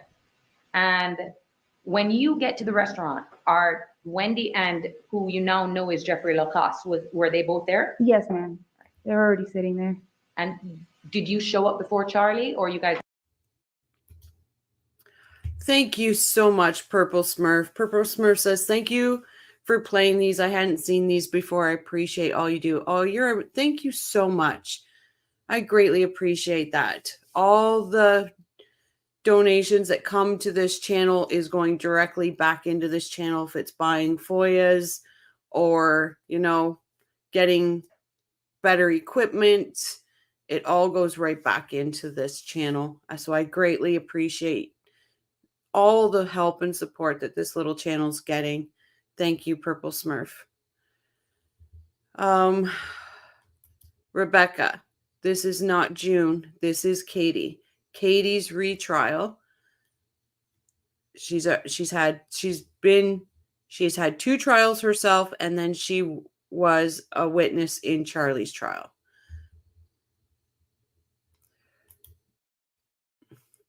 Both Katie and Wendy have necks like a linebacker, right? I agree. Let's see here. Rebecca, help. This is Katie. We already finished June. June has bigger teeth. Yep. She sure does. Seeing all these coffees is crazy cool. Yep. I love it. I love the coffee crew. I can't imagine Katie is enjoying rocking that dowdy look. I can't either. And the way you can tell if it's trial 1 or trial 2 is Katie has a braid, but she's got the braid that comes down in trial 1, and trial 2, it's all up.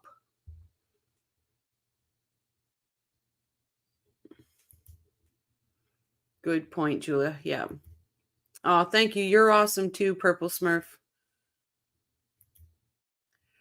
Charlie said rough up, not kill, and she wants privy to the paper she gave Garcia. The problem is she never said anything like that on the wires.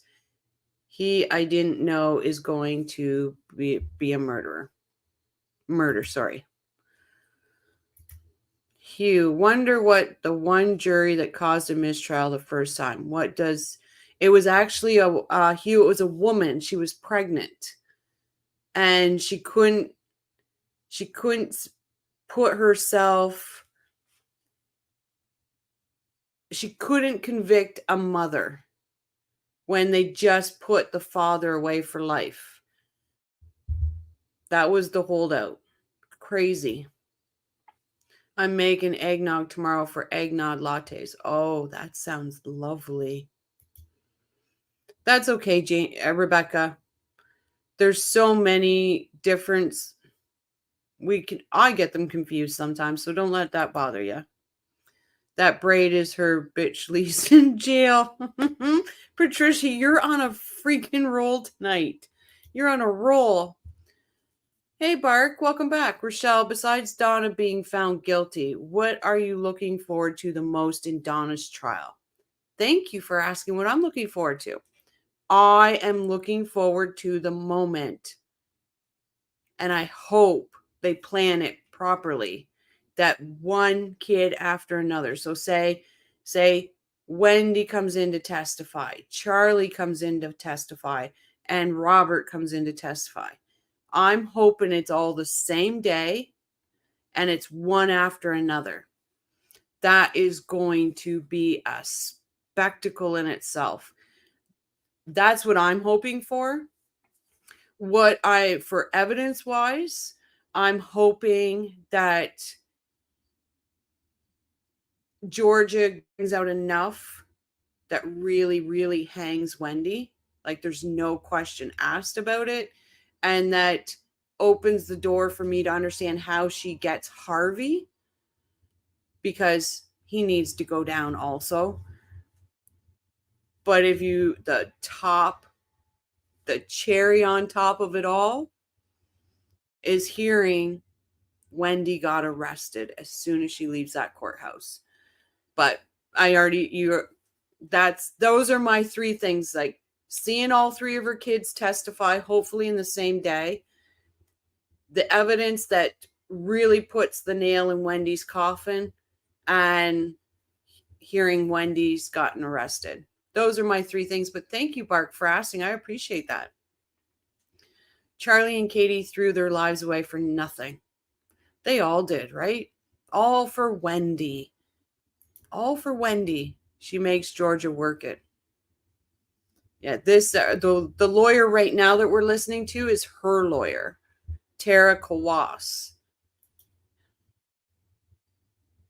She is something else herself. I'm looking forward to Donna becoming haughty on the stand. Yes. Okay.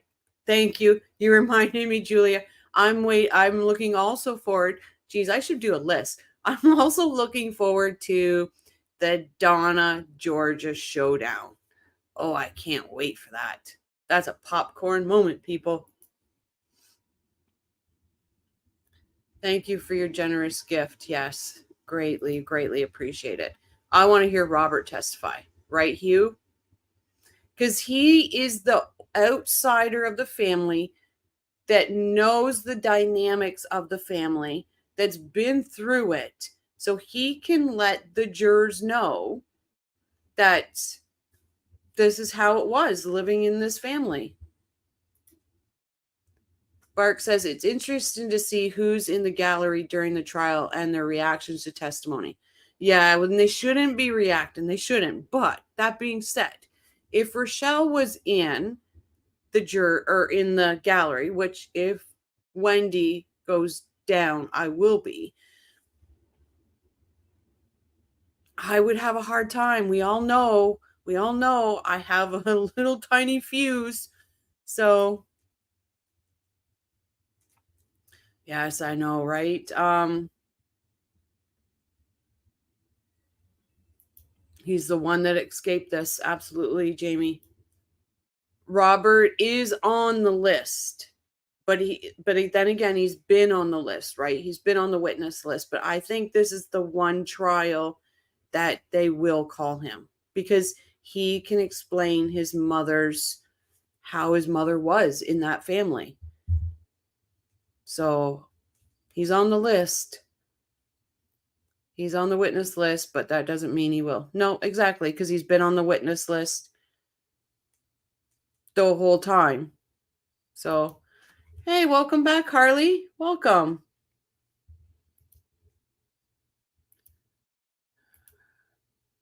What if Wendy is a no-show, knowing what could happen? She's already subpoenaed. She'll be there. A lot of people are speculating that she'll run before trial. No, she'll be there. I want to see the second. I'm confident that it'll happen. Donna's blood vessels burst in anger and she changes from fake calm to true meaning controlled Donna, right? It's bound to happen, Clueless, especially if you listen to all those jail calls, the hatred Donna has for Georgia. It's gonna be a popcorn moment. I want to see Donna real stripes. Yep, I do too. On the list, they may not call him. They may not. But he's, like I said, Hugh, he's been on the witness list every single time. But he's the only one that can speak to the family dynamics from the inside.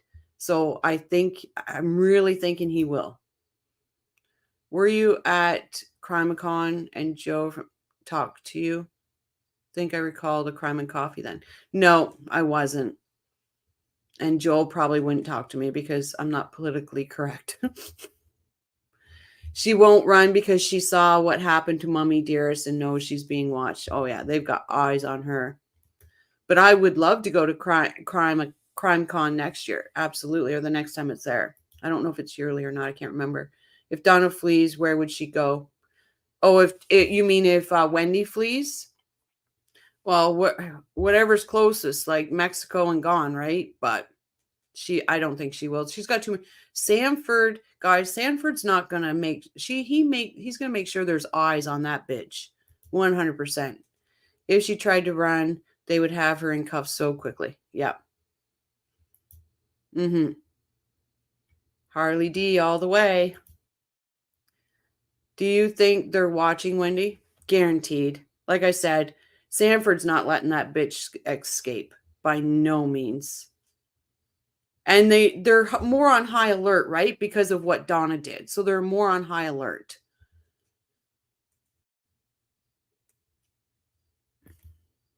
Hugh Hefner, Mexico first, then Cuba second. Which would have been easier to go from Miami to Cuba than Mexico, right? But maybe down to Colombia. Who knows? I think you might be thinking of Stephen Harlow. She goes to those. Meds are kicking in. You just get all the rest you can, Hugh. We miss you when you're not here, but we are so thinking about you every minute. Her passport would flag for sure. Yeah.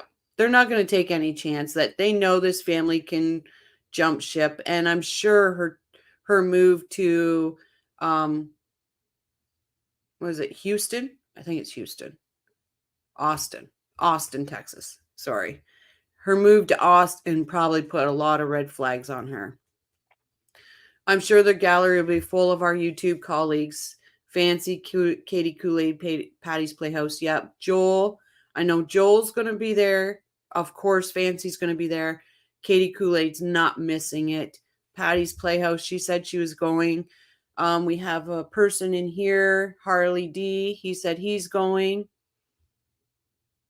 And I would love to be there, but I'll be there for Wendy.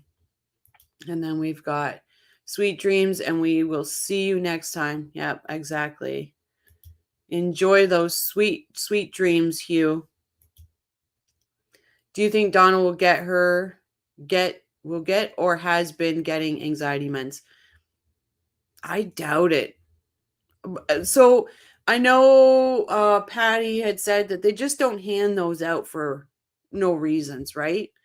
So Harley D, I'm going to let you in on something. Wendy contacted Charlie right after she drove by the crime scene to let Charlie know to get the payment ready. FBI knows how, so just keep patient. Harley, you singing the sweet words to my earlobes. I bet 100%. I guarantee that happened. Those are sweet, sweet words to my earlobes, Harley. You can walk over to Mexico, and once there, going to Cuba isn't hard at all, and the flag passport wouldn't matter. See? They've got eyes on her. Austin is a wealthy city.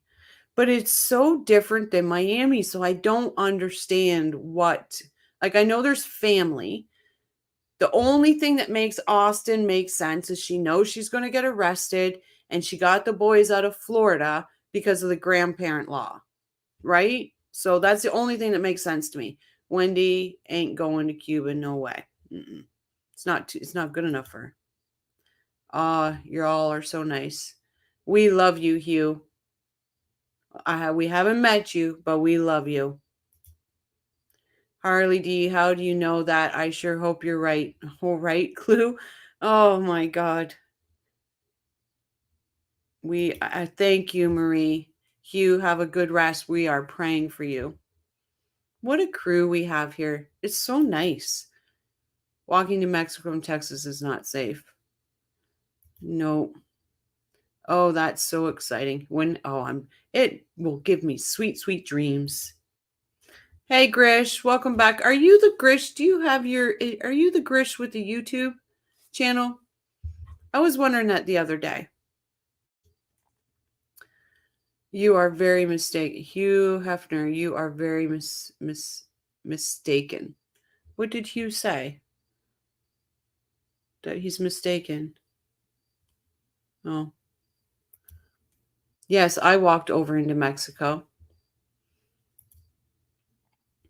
What percentage would you place on Harvey attending Donna's trial? For me, I'm a firm believer he will be there. Donna's not going to want the same optics of sitting there with nobody there for her as Charlie did. I'm going 90% he's there. I'm going 90%.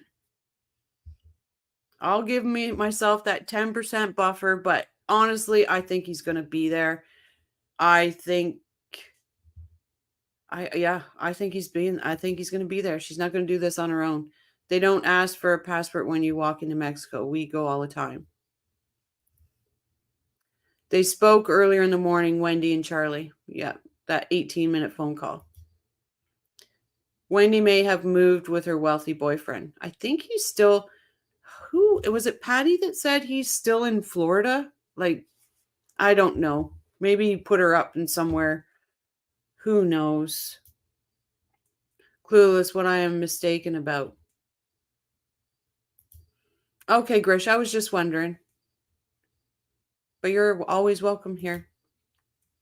I just know because I know, and the FBI knows. It wasn't with a phone or anything like that, but not even a radio. FBI is on it, though. Harley, you are speaking sweet words to my ears. Crime and Coffee. The Austin is a very wealthy city. It is not. I live here. Oh. Oh no, I was reading a post that said it was a wealthy city. I just, my thought is it's so different than Miami. So that's what I'm not understanding. And you live in Austin. Do you got your binoculars out, Clue, looking for her? She's got a shorter, darker hair now. I don't think Harvey attends the trial. Really, Sky? That's, you know what? Let's put a poll up tomorrow on Harvey. Telegram. Okay, got it, about Austin. I meant walking to Mexico from Texas, then to Cuba, as someone in chat offered. Sorry, I just love your analysts and want your channel to grow. Don't be sorry. Don't be sorry at all. I'm grateful you're here. And I thank you so much for the positivity. I absolutely love it. Everybody's welcome here. Hugh Hefner, that Austin is wealthy. If you're pulling up housing prices, those have just recently went through the roof, but they weren't a few years ago. I've walked into Mexico at the Del Rio border. Harvey will be there. You think so too, Win? I agree. She's not going to want to have that optic. She's just not. She's not going to give a shit if he's uncomfortable. She's not going to give a shit. She's going to want support behind her. Harley D. Charlie seems really angry when he found out she drove by the house. He bitched to Donna about it on a call. Oh yeah, that was unexpected. That wasn't part of the plan. Cooper, that is sweet. Thank you. Yes, very sweet. Who in their right mind would date Wendy, right? Like Black Widow. Holy. Austin is not what it used to be. My mistake. Austin is considered the party town of Texas. I haven't been many times, but I sure got stuck in a traffic lot. I live in Houston. I know my traffic. We got some Texans in the house. Could it be to dodge the Markel Act? If Markel's win civil suit of wrongful death in Florida, they could get the boys. I think the only reason she went to Austin was to dodge that if she was arrested, because the boys wouldn't be residing in Florida, right? That's the only reason I can come up with in my head. Yay for the Harvey poll. All right, I will do that. College Town, U of T.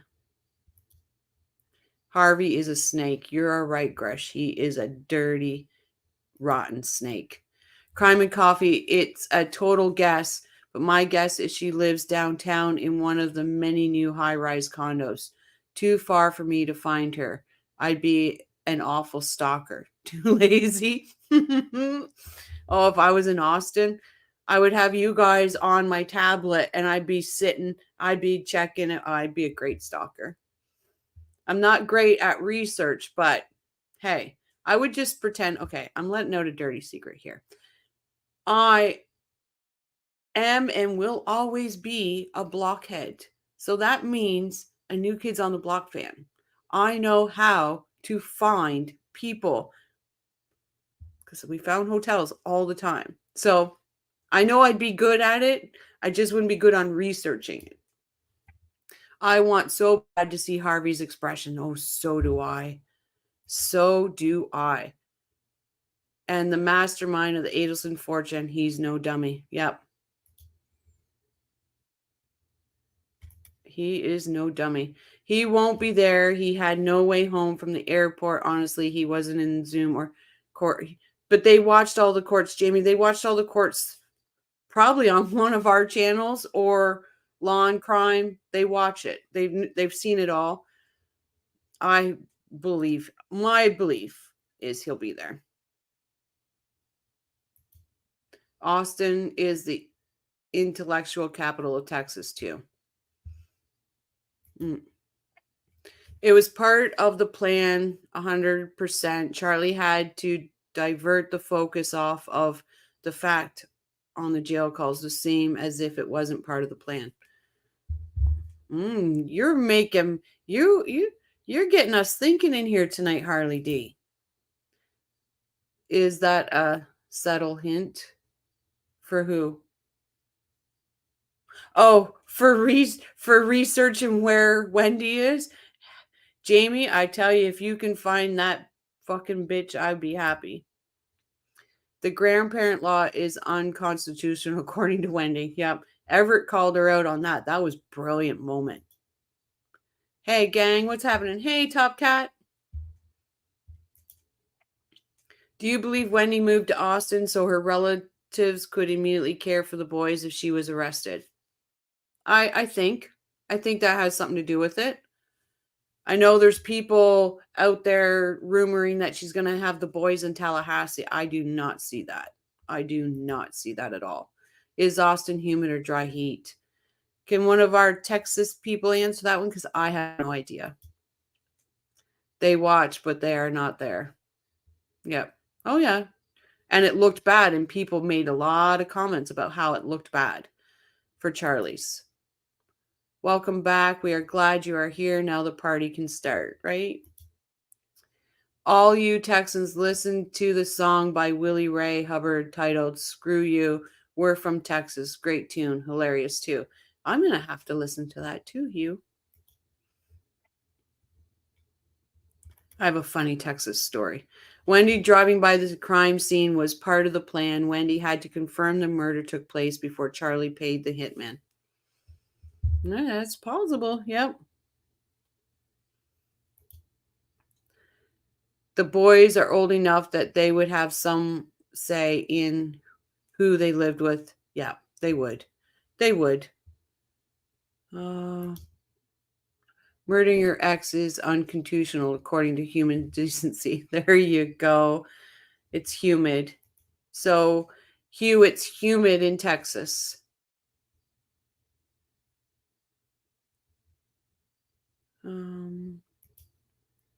Depending on the time of year, I hated living in Killeen, Texas. Oh, you guys, I was behind on this chat. That's why I saw June. Now I see Katie. Oh, there you go. I was like, I know she knows this is Katie. Austin is awful heat, kind of in between humid and dry. Too damn humid, but I know it can get worse. It's certainly not a dry heat like it was West Texas. Hey, buddy, what's up? Texas is vast, near the coast, humid, desert, dry. Harley D says, if you remember, there was the rumor Charlie had paid a prior hitman that took his money and didn't perform the hit. Yep, that is out there. I remember hearing that. Wendy is dating this filthy rich guy. I hope he's got secret bodyguards watching over him as he sleeps, right? As he sleeps. Houston is a nasty swamp. Austin is in the hill country. It has potential to be nicer for longer. West Texas looks beautiful. So I have a funny Texas story, and then we'll get back to Katie. So when we drove down, because we were going to spend Christmas in Arizona, and I was like, I am stopping in Texas. I am having a real Texan barbecue. And so we found this most mom pop dive. And I was like, this is the place. This is the place I'm stopping. So remember, I'm Canadian. So we do not have people walking around with guns, and we don't see all this. So I go in to get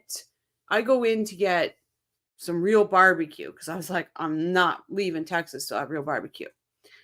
And I'm in this line waiting to order, and there's a guy in front of me, cowboy hat, cowboy boots, spurs on his boots, gun on his hip.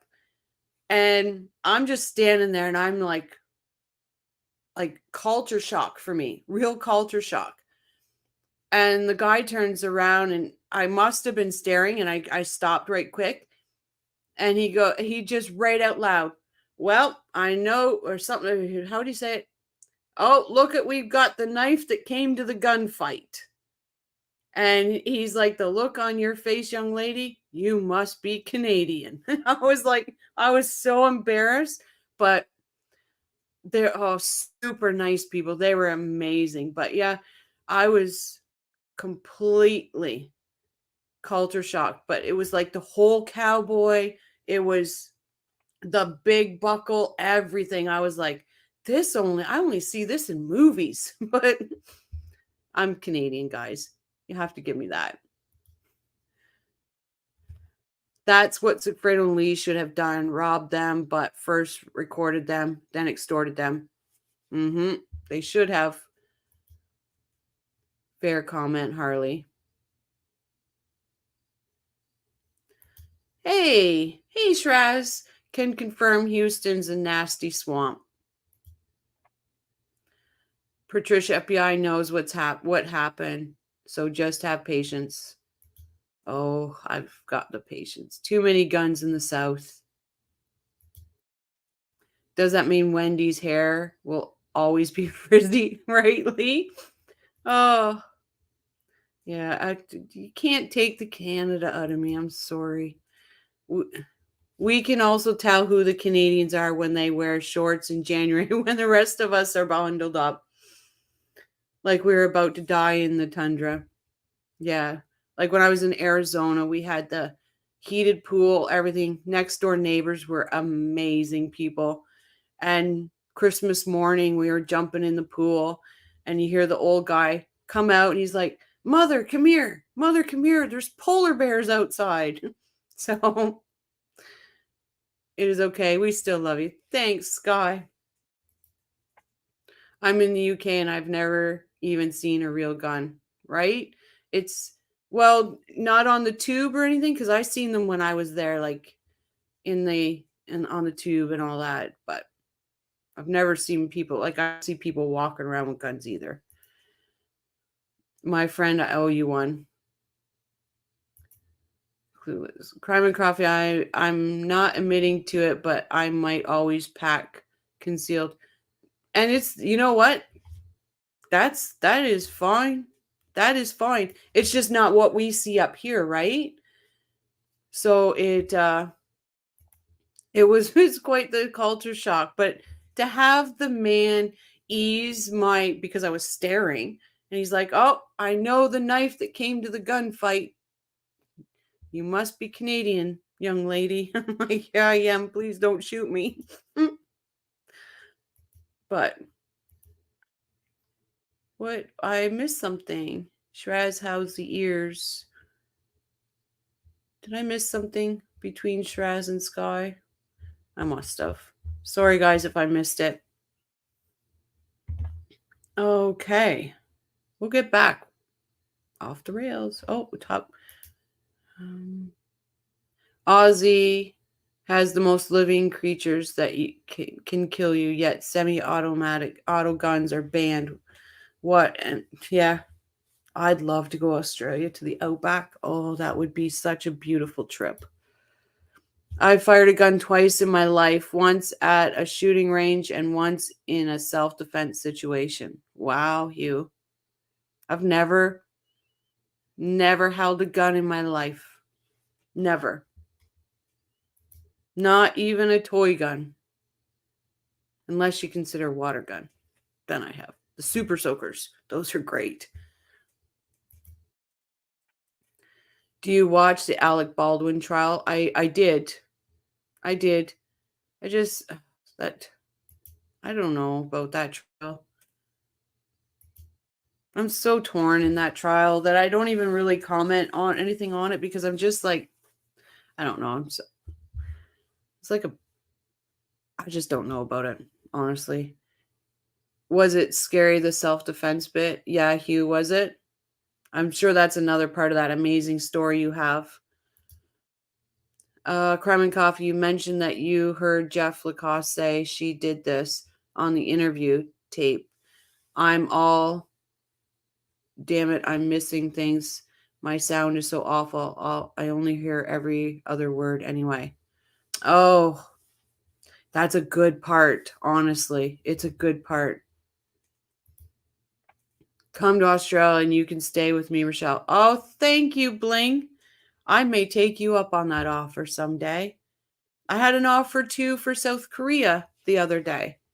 And the person said, once you get your merch, I will get one and I'll take a picture from South Korea. I thought, that's amazing. Do you want my limerick for it? Let's see. Here we go. I think Baldwin is a dirtbag, but also think he didn't deserve to be prosecuted. It was a mistake and it's not his. That's right. So that's what I'm trying to say, Clue.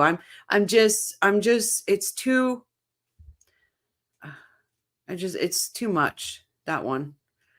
So I asked for headphones advice and Sky Troop came through for me. The headset he recommended came in and I love them. Awesome. Awesome. Is appealing Baldwin's dismissal. I heard that. I'll take the South Korea offer. Yeah, that was super nice today. Is that Canadian Colonel Williams actually going to be eligible for parole? He will never. Okay, on the books he is eligible for parole, but he will never get it because he's got 2 life sentences, which in Canada is only 25 years, people. And then he's got all the other stuff on top of it. So there will come a date that he'll have a parole hearing, but he won't get out.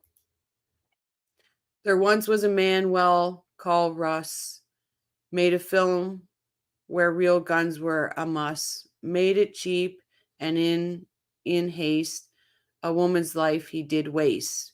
But he doesn't seem bothered or fussed. You're really good at those. Patricia, honestly, you need to write a book. You need to put these in a book.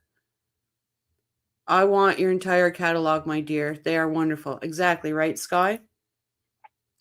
Make a date, make a plan, go Australia, do it, right? It's just a long flight, guys. It's a very long flight. Like my 9-10 hours is where I'm just comfortable, but this summer, the summers are hot and sunny. We are lucky this summer that we were fewer fires and they were snuffed out pretty fast compared to summers before. I'm grateful for that. Latest from the state, they are deposing Susan from Hot Mic fame. Oh yeah. Yeah, Susan. I have that. Susan, Yvonne, and Richard. In the beginning, so 4 hours ago, we went over the drop that came today. Nailed it. Let me just catch up here. That's a bizarre story about Colonel Russell Williams, if anyone hasn't heard about that. Yeah. So I'm doing that for the members on the 8th. Because I knew a lot of people were wondering about it. And because I'm very close to it, where it all happened, I have information on it. So I was doing that one for the members on the 8th. Leah, where do you live in Australia? Yeah. Oh, yeah. Australia's on my list. That's for sure. Be nice someday, like when I've got the channel all going smoothly and that, to go to the different states and meet up with the coffee crew. That would be amazing to do. Okay, we'll get back to Dan Markel, or the Dan Markel case, 2022. Katie. Got there at the same time. Be right back, guys. I don't remember. And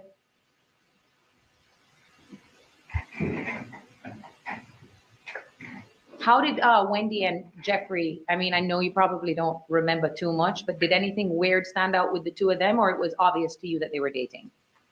Nothing weird. They were just there together. Anything stand out from you from that dinner? Anything that, you remember that stood out to you? No, not that I can recall. Okay. And then after that dinner, where did you go? Home? And do you know where Charles went? He probably went back to his house. Okay, he didn't go home with you. No. Now, at this time when you're full on, well, not full on, but you're dating Charles, right? Yes, ma'am. Are you seeing any other men? No, ma'am. Right. Did you have time to see any other No. men? I did not. How many jobs were you working at that time now? Now in March of 2014. Were you still at Sophie Dental? If you can remember. I think I can't remember. Is there ever a time from 2012 onwards that you remember not having a job? No, I always had a job. And sometimes multiple jobs, right? Yes, ma'am. And even when Sigfredo was out of the picture at this time, you were able to, with your jobs, provide for your kids. Yes, ma'am. Did you have any other family help? Yeah, my mom. Your mom would help you out? Yes, ma'am. How would she help you out? She'd either I transfer money or like she'd give me cash. Now, describe for the jury now, you're dating Charlie. How is Sigfredo's presence in your life at this time? Where was he living, if you know? When I was dating Charlie, Yeah.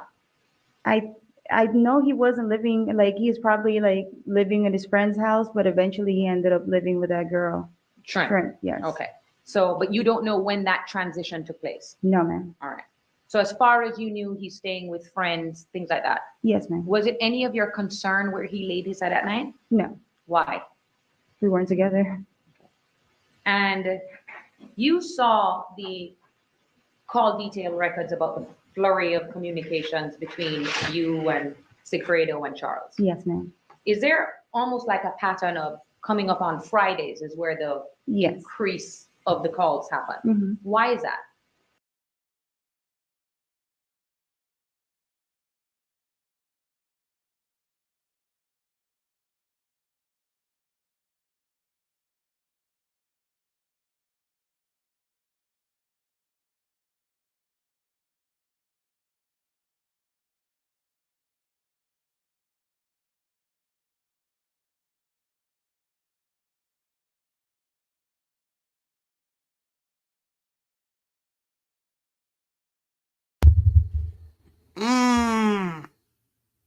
Michelle's going to say bad words and they're going to be out of anger, not of joy. So, what I was saying is, yeah, Richard and Susan were the ones there for financial that on that hot mic that everybody heard. And Yvonne LaFlamme is also being deposed. And what else did I say? Oh, and I get to join that. Thank you, Sky Troop. You guys are so quick on that mute. I'm so impressed. You've had practice, a lot of practice. I'm so sorry. This darn thing. See, the donations to this channel goes to a new mic. Okay. Glad I can remember what I said and I can ramble it off a lot faster. But yeah, it's we went over the Michael Weinstein asking to be released from the subpoena, and then I just stated who was being deposed. I didn't put it up, but I will post those and find how to post those in the community board. Because usually we were trying to work out something where, 1 weekend I get the kids and then he tried to help me out the following weekend. So I'd usually start blowing up his phone like Fridays if I can't get a hold of him because it was always difficult for him to take care of the kids. Okay, so and you're still in your mid-20s at this time? Yes, ma'am. Okay, and would you go to him first before you go to other family members to Of watch? course, yeah. And would it be a situation where you would call back to back and he wouldn't pick up? Yes, ma'am. All right. And you wouldn't let up on the texting No. and that's because he's the father of your kids, Yes. right? And you wanted him to help you? Yes, ma'am. You notice anything unusual about the fact that you'd be texting the father of your kids and then maybe not get through and then maybe make a phone call to your boyfriend? No, All right. Now, at the time, you did see some of the summaries that were presented by the state in this case, right? yes, ma'am. Now, there's a lot of numbers on your call detail record that haven't been identified, Yes, ma'am. all right? The only one that they were able to put in there is Yindro, Yes, ma'am. and she testified here today, right? You had other close friends at that time, right? Yes, ma'am. Okay. Who were your closest friends? Kenya and Maria. Okay. Would you say that they were your best female friends? Yes. Were they closer to you than you were to Yindro? At that time, I mean, they're my two best friends. They're your two best friends? Yes. Okay. And they're not your only friends, right? No, ma'am. If I had you look at those numbers now, do you think you'd remember whose number belonged to who? Not, I don't think so. Okay. It'd be in your contacts, right? Yes, ma'am. Mhm. Now, as far as you knew, did Sigfredo know about Charlie, that you were dating this guy? Yes, ma'am. And why do you believe, or how do you know that? How do I know that he knows? Or me? what is it that made you realize that he knew that you were dating this guy? Did you say it to him, or did he ever make a comment? I probably did. Like, I probably mentioned Charlie's name or whatever. Oh. Trying to get him mad. Oh, Yeah. to push some buttons with him. Yeah. And you frequently spoke to your boyfriend, Charlie, about ma'am. the father of your kids, Yes, ma'am. Sigfredo. Yes, ma'am. So you referred to him, to Charlie, as several different names, right? Well, one, you called him Tuto before, right? Sigfredo? Yeah. Yes. So Charles Adelson knows the name Tuto. Yes, ma'am. Okay. So when you heard on some of the recordings him saying, I don't even know who these guys are, and he keeps repeating it over and over, Yes, ma'am. he's lying, right? Of course. Now, in June of 2014, okay, that is when Kaylee's birthday is, right? Yeah. May 30th, May 30th. Yes, just a ma'am. few days before June 1st, 2nd, and 3rd, 4th, where they say the first trip happened, right? Yes, ma'am. All right. What did you do for your birthday? For Kaylee's birthday, if you can remember. I just had like a little gathering in the house, just like another friend of mine, I think, and her kids. Okay. Something small? Something small, yeah. How old was she turning? 1. Wait, no, this is 2014. 2. 2. Yeah. Okay. And you're still living at the same apartment? Yes, ma'am. Who was living with you at the time? My mom. All right. So it's just the 4 of you. Yes, ma'am. 2 kids, you and your mom. Yes, ma'am. Would Sigfredo still come That's over? 4. Yes. Okay. Why is that? He'd come by every now and then, see the kids, hang out. Were there times where he would come and take the kids and take care of them over the weekend? Yes, ma'am. Okay. So he wasn't a complete, total absentee father. No. Was he consistent though? That he wasn't. He wasn't consistent about it. Now, around that time, you've seen these things about you pinging and going to take Sigfredo Yes, ma'am. to rent a car. Did that ever happen? No, ma'am. Okay. Yeah, sorry, I wasn't sure what Lee had asked there. It will be likely any live, only limited to members. Be sure notifications are on for the show. Visit Crime and Coffee's page, and then you will see it there too. Yeah, so if you go to the page, Lee, you're going to see a thumbnail of Colonel Williams, and it'll say members only. Just click that notification button and it will notify you when we go in to start the show. Thanks so much, Sky. Do you have any idea why your cell phone would have been pinging on that day 8 years ago? Do you remember why? No, but one of my friends lives close by there, so Okay, which friend of yours lives close to the Kenya. airport? Kenya lives there, okay. But you wouldn't even be able to tell the jury if that is consistent with that tower, because you don't know anything about towers, right? no, ma'am. All right. But had you taken him to go rent a car, you think you've never taken him to rent a car? No, I've never taken him. Okay. Now, when you were at this time, did Sigfredo own a car, or was he just switching cars all the time? He was switching cars. I don't know if he had his own car at that time. So it could be that you just don't know whose cars he was driving. Yeah, he would just get his friends' cars, or I don't know. Did you I didn't ever- know what he was really doing at that time. Did you ask? No. Had you asked about what his day-to-day, what he was doing every single day, Yes. would he have answered you? Told you what he was doing every day? Probably not. Why? He doesn't tell me everything. But also too, like, you don't have to tell him what you're doing every day, right? Yes, ma'am. Why is that? We're not together. So I want to talk to you about this day, because this day actually stands out in your memory, okay? Is the July 1st Yes, ma'am. confrontation, okay? Now, explain to the jury in your own words what happened that day. So let's start with, do you get a call from Charlie? Like, is he inviting you to go out? I don't remember like who called who first or Okay. whatever, but I know he wanted to go out on the jet ski. And were those his jet skis? Oh, a jet ski, yeah. Or just one? One, yes. Okay. Had you guys ever gone jet skiing before? I believe so. All right. And what happened with Sigfredo that day? Did he come and pick up your kids? Yes, he did. All right. Was it his turn to watch the kids? Yes, ma'am. And he picks them up. How old are Ethan and Kaylee around this time? Kaylee would be 2, and so Ethan would be 5? No, probably 7. 7, okay. So he takes the kids. Is it Do you 5 years remember what apart? car he was driving at that time? I believe he had like a blue Volvo. Okay. And is this the car that he was in when the confrontation happened? Yes, ma'am. All right. So do you see him take the kids and leave? Yes. Where do you think he went, or you just didn't ask?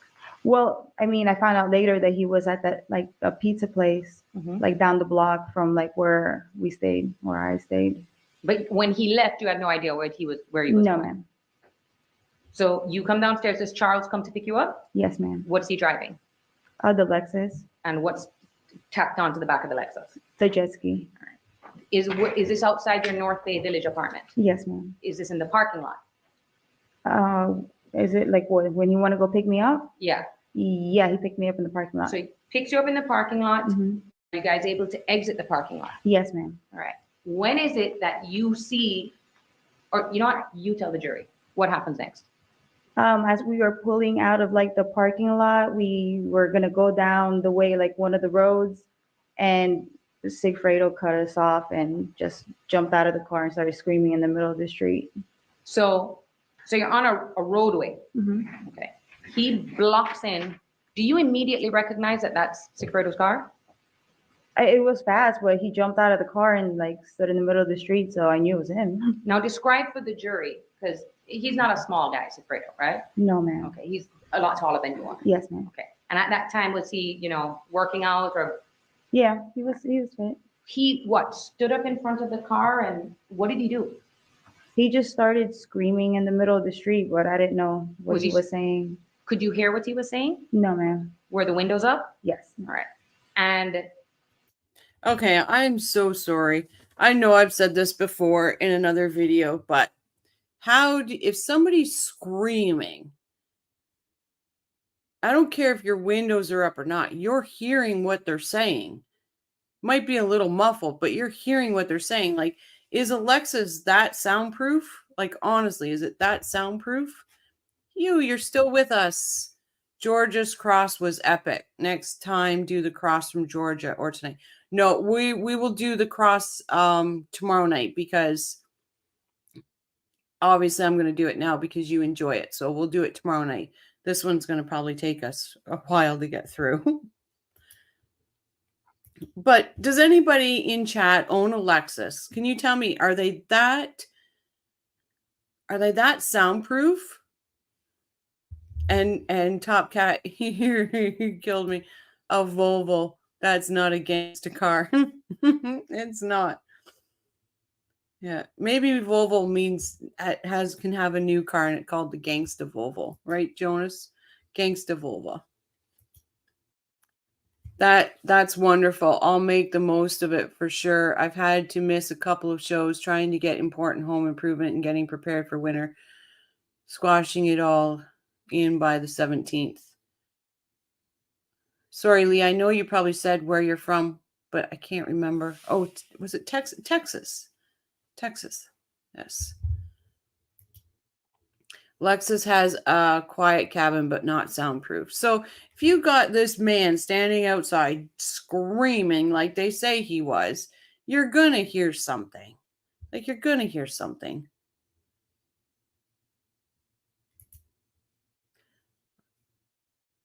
Oh, Donna, love that song. Yeah.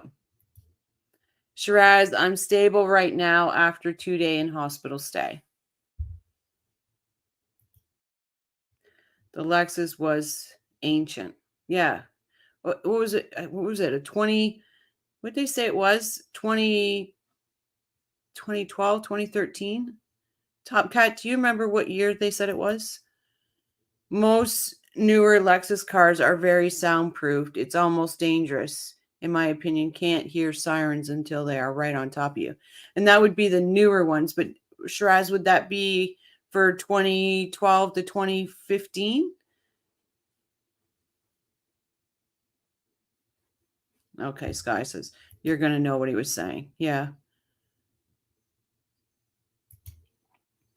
Hugh Hefner, everyone here pulling for you, my friend. Absolutely. Nothing but excellent vibes coming your way.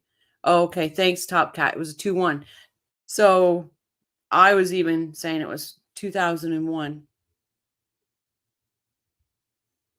Yeah, I can't, because you imagine, like, this is not me being, anything like that, but Latinos, Italians, I know, can talk very fast and very loud when they're angry. So I just don't see it. I just don't see that. Hey Q, welcome back. My RX 350 blocks everything. Okay, it does. What year? What is it? What year is it? Sorry. If it was Harvey's Lexus, it was even older. I just don't see that. I'm not saying he didn't do it. I'm not saying they're lying about that. I'm saying they're lying about what he was saying. Because I just can't see not. Like, when I get, like, I have European blood, I have Italian blood. And I'm telling you, when I get angry, I start talking faster. You guys all know I can talk with my hands. They start flying, and my tone gets louder. So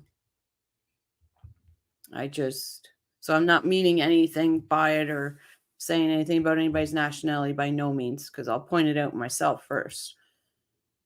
If the Lexus was looked after, taken very good care of, and was kept original, I think it would be worth some money.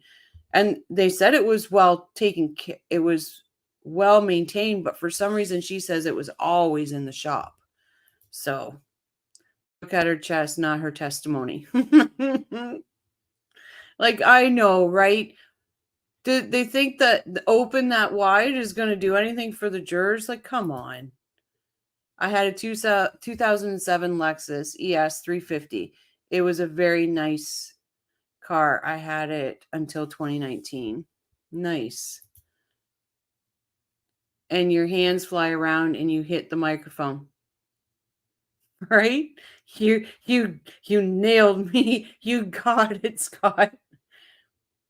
And that's why I say I point out with Wendy, because she's not a normal hand talker. She only talks with her hands when she's trying to express more of her lies. I caught that right away, because a normal hand talker talks with her hands. That is just an estimate, but it was old in 2014. I think it was worth about $6,000. She still got a sweet ass deal on it. I think by the time Katie got a hold of it, it was 16 years old. You know how expensive it is to maintain an ancient luxury car. Yep. No wonder she kept coming back to Charlie for money to fix the damn thing. Yep. She said it was always having to be repaired. Do you know if he was screaming in English, Spanish? I don't know what he was saying. Now, when you see him, what was your reaction? I was shocked. What was Charlie's reaction? Oh, he was petrified. Now, when you say he was petrified, what do you mean?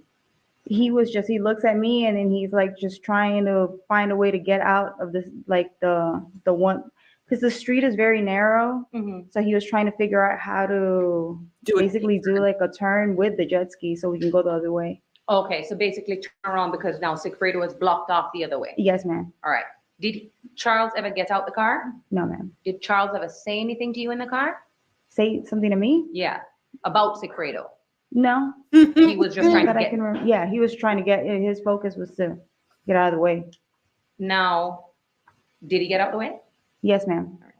What happens when you guys drive off? Sigfredo like kind of pulls, so he jumps back in the car and he pulls up next to us and he's just screaming and I'm just looking at him like why are you, he was acting crazy. Did you see him get on the phone?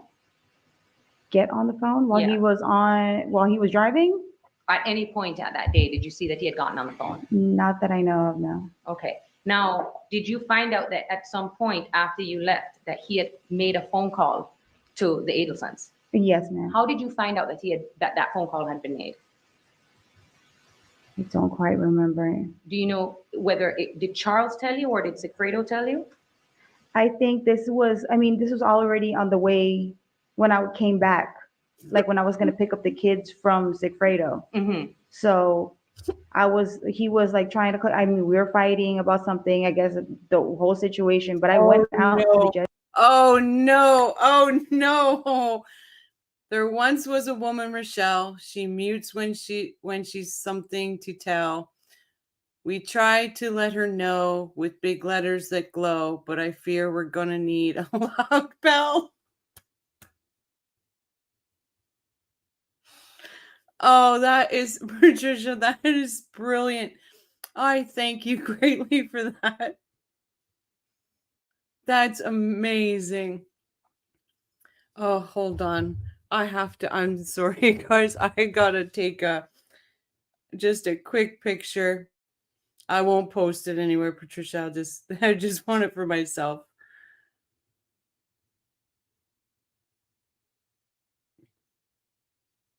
That is amazing. Oh, you are so smart. Like, honestly, please let me know when you write your book. Oh, that is great. It keeps slapping me how cheap it was to get these people to take someone's life and how little they would accept to take it. And here's my question about this, guys.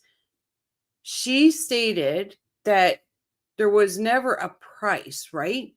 She stated that Charlie said, you'll be taken care of. You'll be well taken care of. So I don't get it. Because are you going, like, if she goes to Sigfredo and says, hey, make some big money if you do this, is Sigfredo not going to say, well, how much? Like, that I don't get. Oh, Patricia, that gets a star. That truly does. That is so awesome. Yeah. I love that. I seen my name. I'm like, I'm getting roasted. I'm getting roasted, but it's amazing. June A is so much better person. Charlie had it all with June. She would, like we said, she would have followed him through anything. She would have.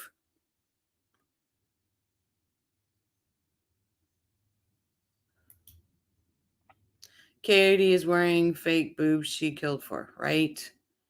And you imagine Ruth having to sit there, and especially when she says that, or when they bring up that she's told somebody these are courtesy of the doctor or of the professor. Sorry. Could you imagine Ruth having to hear that?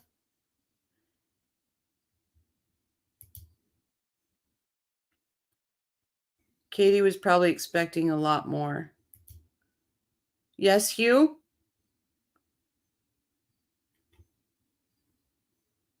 Hopefully everything's okay. I'm not on mute, so I know that's not because I'm on mute.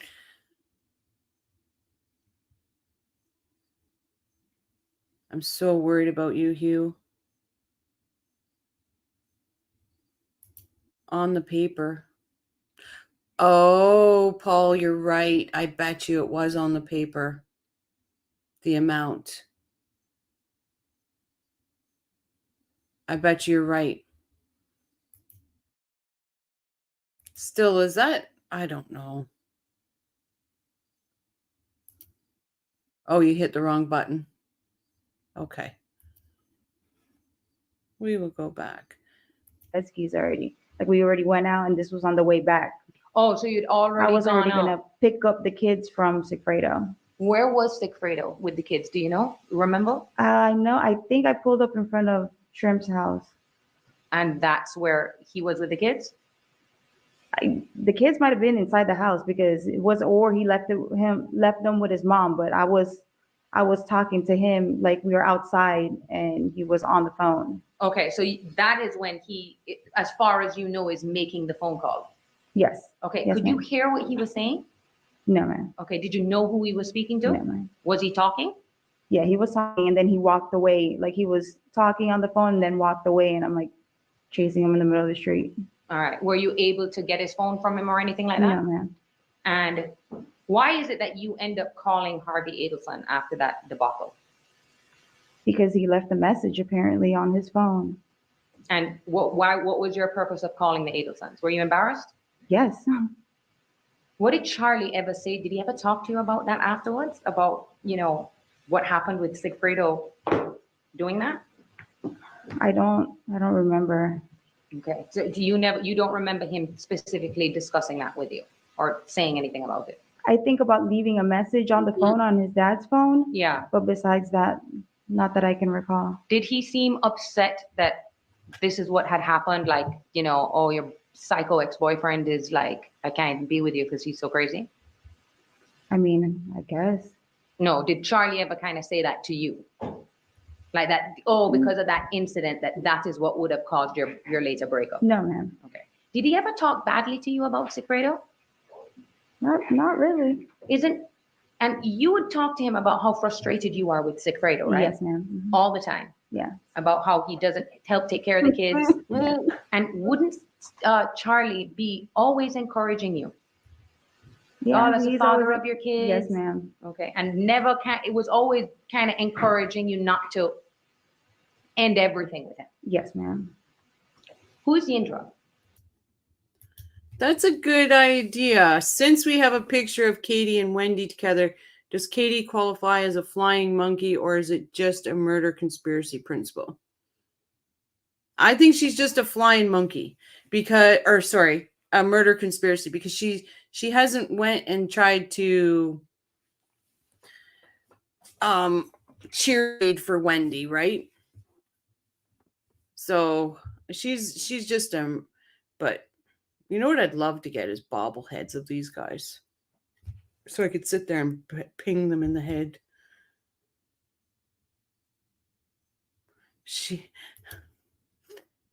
Is she not more flying puppet? Yeah. Just a co-conspirator. Yeah.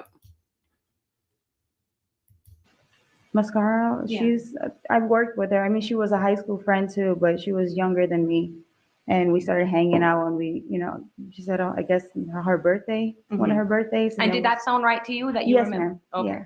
And so you guys got back to, you met, you see each other at the club, it's her birthday, and your Yes. friendship kind of starts there. Yes, ma'am. All right. Now, she actually worked in the clubs with you, right? Yes, ma'am. Now, let's talk about the 2 clubs that you worked at. Were there more clubs that you worked at, or it was just those 2? At that time, I think it was only those 2. What is the first club you worked at? I worked in Fate. Okay, so Fate nightclub. first? Yes, ma'am. Okay. And that's the one where your former boss came in here, Mr. Naval? Yes, ma'am. Okay. Now, explain to the jury how it is that you made money and how you were paid at that job, at Club Fate. like, okay, like I did bottle service and I bartended as Mhm. well, and we would get cash tips or on credit cards.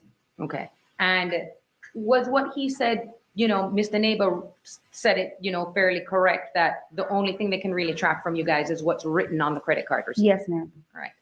Did you declare all of your cash tips? No, ma'am. Okay. As far as all the other employees, did you know if they all declared their cash tips? I don't think any of them did. Okay. Is that something that's normal in the service industry? Yes, ma'am. And why do people not declare all of their tips So they can keep all the money. and not have to pay too much taxes, Yes. right? Mhm. So how long? I've been trying to come up with a clever Katie emoji. And honestly, the only one I can come up with is a jailbird with like big bosoms. Like I can't think of a clever one than that. I wonder how long after she met Charlie did he ask her, did she know anyone? It wasn't that, because they met in October, right? At Sophie Dental. And then they went for a dinner, and then they went to that Halloween. It wasn't long. Was not long. Oh, okay. Sunny Okanagan Interior, BC, West Kelowna.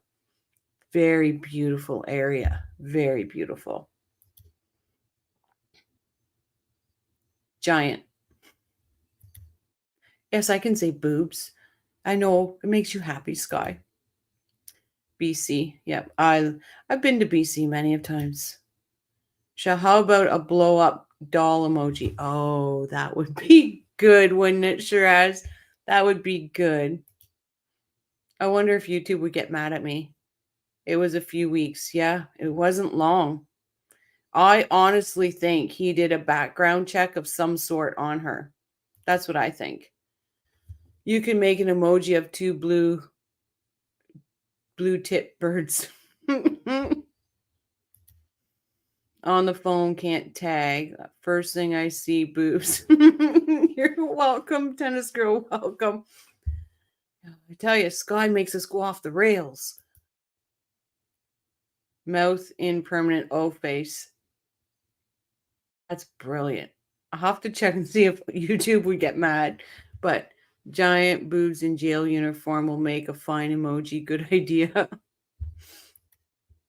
Well, because I've got my Wendy, right? I got my Wendy in jail uniform. But I wanted to do one of Charlie with the big fro. And I was thinking one about Donna. They met early October. He asked her Halloween. Yep. That's why I think Top Cat that he actually was checking her out and maybe asking around before to know it was a good idea to say something. Considering Katie had an Alexis given to her, she didn't seem very grateful for it. Like it wasn't new enough or good enough or wow. Yeah, she knew where the money was. Hey, Shiraz, Sky, Top Cat. Donna is the Queenage Mutant Ninja Turtle. Oh, 100%. For Donna, it would be in that turtle suit. 100%. Oh.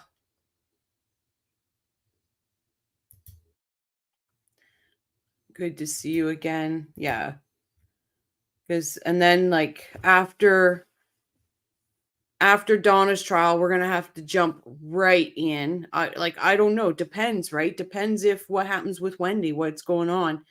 But we're going to have to jump right into Sarah Boone because that didn't get delayed today. So then I've got to come up with some Sarah Boone emojis. But I will say this, everyone, when I do the emojis for Sarah Boone, I'm staying right away from the suitcase. I'm not doing the suitcase. I just can't do that one. How long do you remember working at Club Fate?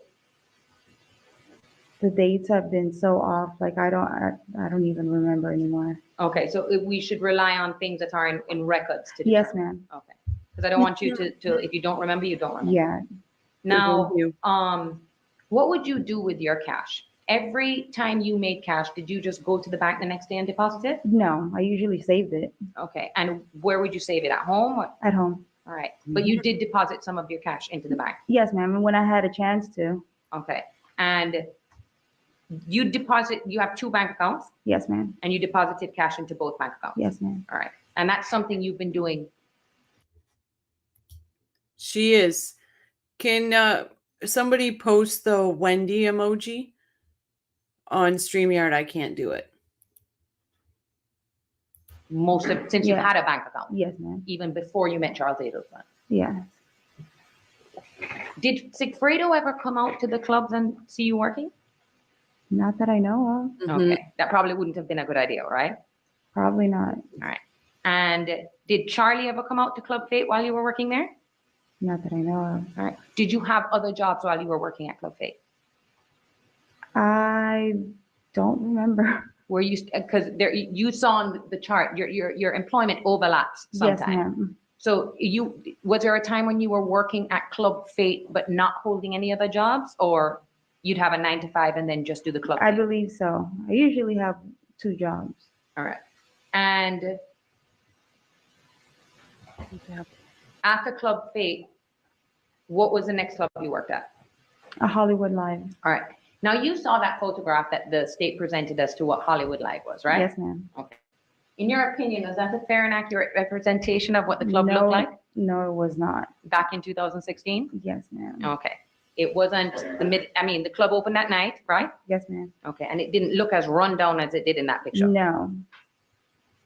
You now know that picture was taken during the pandemic. The pandemic, yes, ma'am. Do you know someone by the name of Dan Markel? Yeah, not now. I mean, not now, but. I'm now just I going to do. ask you right now, and you can tell the jury.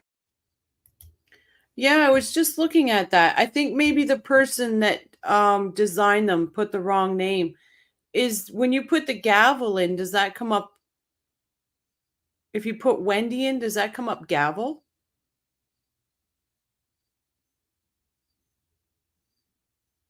Maybe the person put the wrong. I just noticed that when it was coming, because on here I only see the name, and I'm like, why are they putting gavel? And then I switched over to the YouTube live stream, and then I saw the Wendy emojis.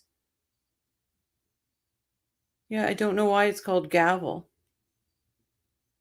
I'm going to have to go in and maybe change the name of that emoji. Huh, interesting. I can't see description. I hate when they own. Okay, so they must have named it gavel. Oh, right, because the gavel's only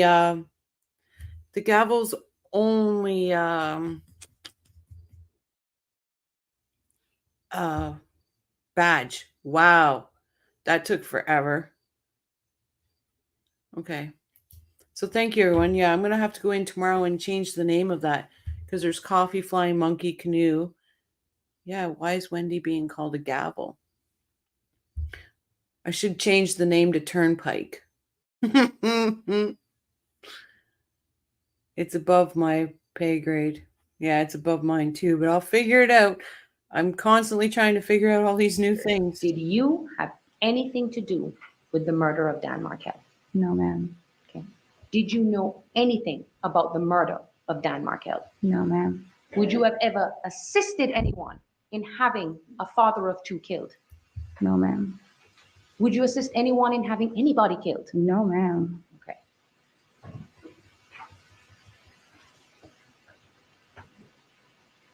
Did you know anything about Wendy Adelson's divorce? No, ma'am. Did you know anything about her custody battle over No, her ma'am. kids? No, ma'am. Did you even know she had kids? I knew she had children, yes. Okay. Were her kids with you when that time that you were at the Icon with Yindro? No, ma'am. Okay. And that was in Father's Day in 2014. Well, yeah. What happened on that day that you all came together on that day in June? I think it was. What happened? Yeah. How is it that you ended up in a picture with Wendy Adelson and Yindro? Oh, Charlie invited me to go down to the beach, and then his sister was in town, I guess. And I was already with Yindra, so I was like, "You want to go to the beach?" So then she And tagged explain- along with me. Sorry. Explain for the jury. South Beach, okay, it's more like a tourist place, Yes. especially south of Fifth, right? Yes, ma'am. This is the South Beach everybody sees on TV with the neon lights and all the hotels, right? Yes, ma'am. Now, the Icon, it's a massive, like, I don't even know how many stories apartment building. Yes, ma'am. Is that the building that had that staircase that you saw Donna Adelson walking down? On the bump? I don't know. Okay. But when you get off the bridge, Yes, ma'am. it's one of the first buildings on your right. Yes, ma'am. Okay. And you even recognize the school, Yes, that's my elementary school. because you're elementary Yeah. school. Now, that apartment building has a very nice pool Yes, ma'am. and access to the beach. Yes, ma'am. All right. So you said he invited you to come over to hang out at the beach and the pool, and you invited Yindra with you. Yes, ma'am. That's the second time you hung out with. Hey, Purple, she could be this is your brain after doing too much Xanax commercial. That could be her. Wendy Adelson. Yes, ma'am. Did she talk to you or Yindra about divorce? No. Anything about relocation with her kids? No, ma'am. You guys weren't close like that, right? No. You had no idea that this was going on in her personal life. No, ma'am. Now, I want to talk to you about July 18th. Yes, ma'am. You now know that that is an important day. Yes, ma'am. Back in 2014, that day doesn't. Why that sentence bugs me the most. Now we're going to turn to July 18th. You now know that that's an important date. You now know? I get it's her lawyer, but that sentence bugs me. You're right, Win. Katie is not believable. Not at all. That sentence just bugs me. Stick out to you. No, ma'am. All right. So if, for example, we had all your text messages from that day on Charlie's iCloud, Yes, ma'am. that would be a good memory jogger for you. B Rabbit, I don't think so. I don't think she regrets what she'd done. I don't think she regrets that she left her kids orphaned, basically. Like what was it in her brother's one thing he did with Sanford? He said he hadn't heard from her in 2 years. She hasn't called the kids in 2 years. Like, I don't think she cares. Didn't Charlie write scripts for Adderall too? How did he not get his license to practice investigative? Right? Like, these people, like, honestly, if you want my honest opinion about Katie, I think she's thriving in jail. She doesn't have responsibility of children. She doesn't have responsibility of bills. I think she's thriving in there. I could be wrong, but that's how I think of it. She says, yes, ma'am, like she's a Marine. Poof, it's all a show. She has to hold her ghetto side back. Yep. So KM and SG's defense is Lewis did all alone and they had nothing to do with it. Right, Tennis Girl? It's just baffling. He probably did it on Daddy's scripts. Yeah, he did it. He did it through the Adelson Institute, definitely.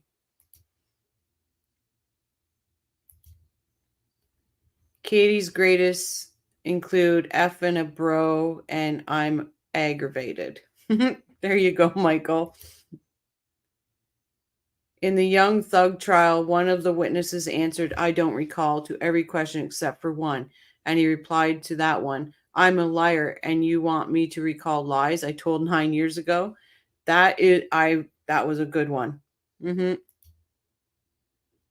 Almost as bad as Rashi. Yeah, it's just, yeah. I knew what you meant, Patricia. Michael Glenn, welcome back. We all tell the ones that have left and went and slept and then come back. That's why I say a 24-hour might be fun. right? I believe so. If Charles Adelson had ever spoken to you about a homicide or a murder, would that stick out in your mind? Of course. Okay. Do you remember him mentioning that his brother had been in an accident? Do I remember him mentioning that? That his brother had been in a car accident? Yes, ma'am. Okay. That was the night that you said that you could have possibly dropped your kids off to Yindra to go and be with him? Yes, ma'am. Okay.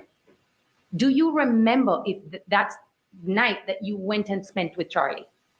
No, I don't remember. Is it possible though? Maybe. Okay. If the record said you did, can we rely on it? Yes, ma'am. And if you were there that night, did anything stand out to you about Charlie's behavior? No, ma'am. Okay. Did he ever to you seem weird or nervous or say that he was sick? Did anything stand out No, to you that ma'am. night? No. All right. Never. Did Charles Adelson give you $100,000 in stapled cash to then go and give to the father of your kids who you were not with the next day? No, ma'am. If Charles Adelson had said to you, here's $100,000 in stapled money, what would you do? What would be your first question to him? Why are you giving me that? Okay. right back, Did you guys. ever see him with stapled money?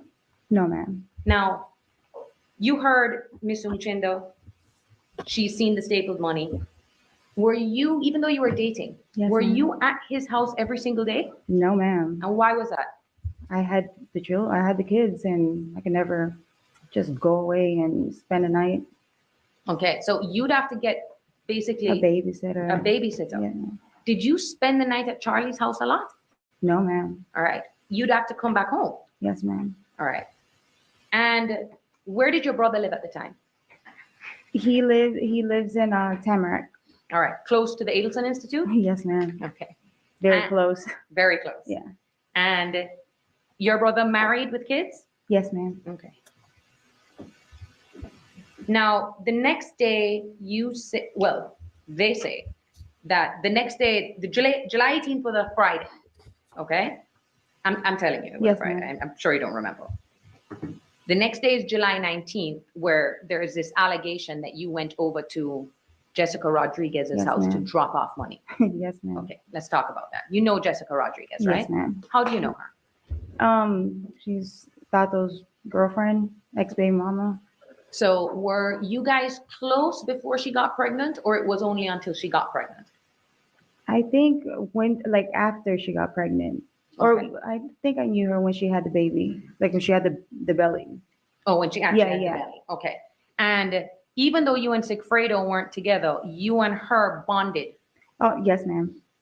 Was she having the same problems with Lewis that you were having with Yes, ma'am. Sigfredo? Mhm. She has no idea where he is and all of that? Did she complain about him to you? I believe, yeah, we probably spoke about it. Did you know that he was a Latin King gang member? I did because of the crown. Nightly, thank you for coming in. I'm going to say goodnight to all and a big thank you again. Sky Troop, I've been up since 5:30 a.m. working way too hard. You have a wonderful night. And Purple says, how can a mother not care? Is she not human? She's not, Purple. She's not human at all. Yeah. Luis, $100 bill stapled. And on that drive home, she was thinking she found herself a sugar daddy. Absolutely. That's, you know what? We could call it that. We could call it a 24-hour slumber party. This is so leading. Why are these no objections? Because Georgia just knows, right? Georgia knows. She's just hanging herself. She's letting her hang herself. Here's the rope. However, we'll try to stay awake and watch the rest in bed. Might fall asleep fast. Well, sweet dreams to you, Lee. Just in case you do. And I do, Patricia, I believe that Georgia's just letting her hang herself. Because Georgia's cross is really good.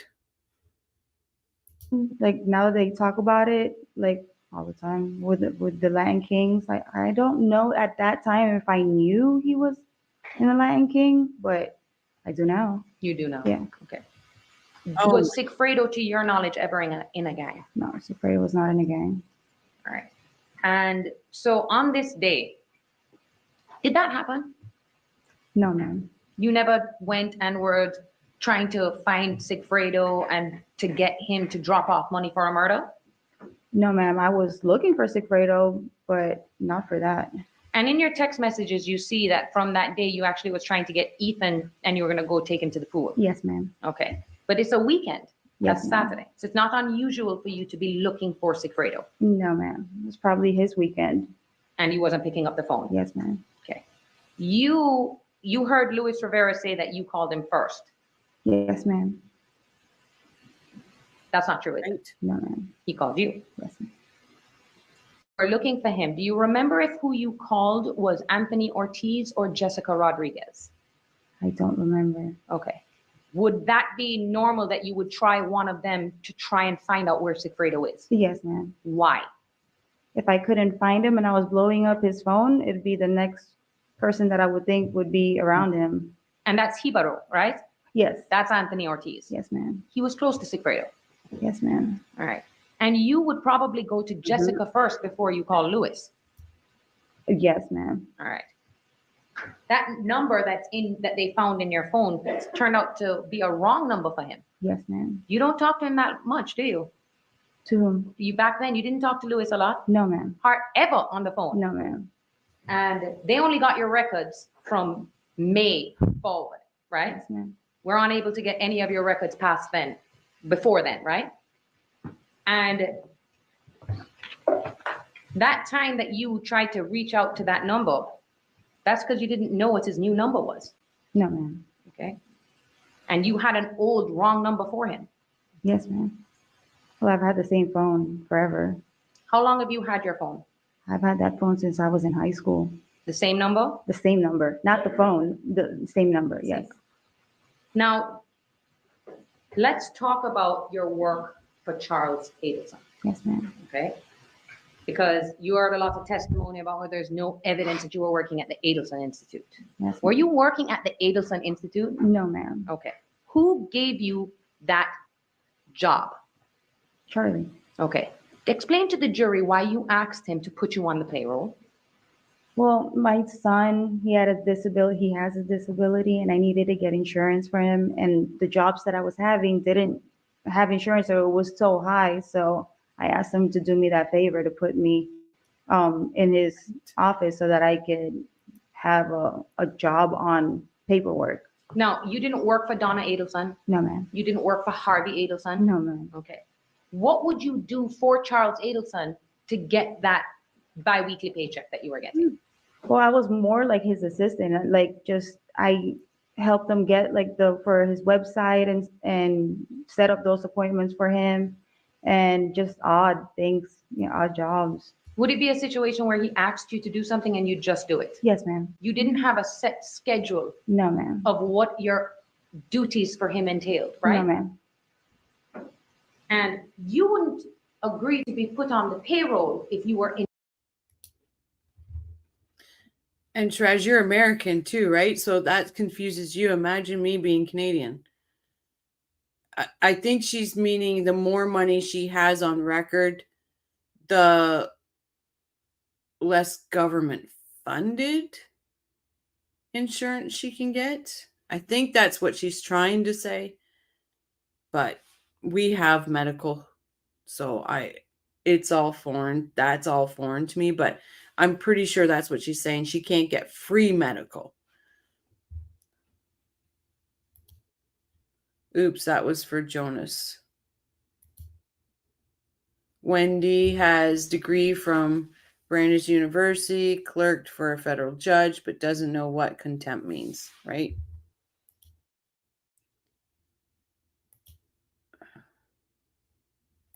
And just odd jobs like a murderer, right? Making sure it's only cash coming in, nothing else for health insurance. So am I right, Patricia, by saying that if she can get, do you guys call it free medical or is it still Obamacare? I'm not too sure. But if she's low income, she can get government funded healthcare. Yeah, that head tilt and part lip. Involved in a homicide, right? No, ma'am. Because that's just stupid. Yes, ma'am. Medicaid. So when you hear that he says, oh, you know, you go and you clean up and stuff like that. Yes, ma'am. Okay, explain to the jury what he's talking about. I mean, he just goes off on things and I just, okay. Are there Like- times where you would go and clean up if he had asked you to? Have I ever Yeah. go, what, to the office? Mhm. I mean, I think, in fact, I lied about it. Like I told him that I did, but I really didn't. So that you'd say to him, oh, yeah, I went and I cleaned up, but you didn't really. Yes, yes. It's like they're having like this little girl luncheon chit chat. She's a murderer. The Markels are sitting right there. This is not funny. This is just not funny. But if her son has disability, he can get on Medicaid. Okay. Sky says, you are close, Rochelle. You have the right idea. Okay. Well, the lower your income, the cheaper insurance. So it makes no sense what she's saying. Okay. I didn't know that. Every state, pardon me, everybody. Every state is a little different. And I can't remember now when the ACA passed. But if you make too much money, you won't qualify for Medicaid coverage. Oh, okay. Thank you all for explaining that to me. I get to learn too. So, like in Ontario, we have what's called OHIP, and that's our medical, but is the worst medical in the world because you wait. The last time I had to go to the hospital, I waited, I think it was 11 hours just to be seen by a doctor. It's the worst ever. So she's a LQ. She doesn't give a F. Yeah. So extra money isn't going to help her. Katie seems drugged. Now California has medical total socialized medicine. Oh, okay, so you guys call it socialized. We just call it healthcare. Many employers offer health insurance and different premium levels. Okay. Bling, good old movie. Oh, did Bling say a movie? Sorry, Bling, if I missed it. Or showing additional income isn't going to help her qualify. Okay. This POS decided Professor Dan Markel's life was worth one boob, a few $1,000s, and a worn out Lexus. Right, B Rabbit? It just, and sitting there laughing. This is not, and the Markels are sitting right there watching her. Love that movie, Hugh Hefner with Grace Kelly. Oh, anything with Grace Kelly. I waited 7 hours in an ER in July. Texas is crazy expensive and has long waits. Wow. I think DeSantis has tightened up Medicaid in Florida.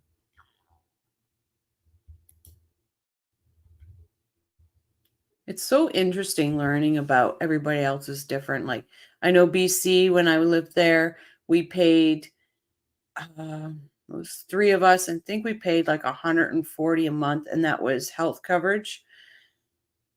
And I'd welcome paying that a month because I had the best health coverage ever in BC. But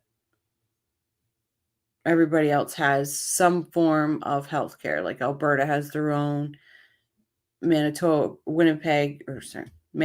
Saskatchewan, Ontario, Newfoundland, New Brunswick, Nova Scotia, PI.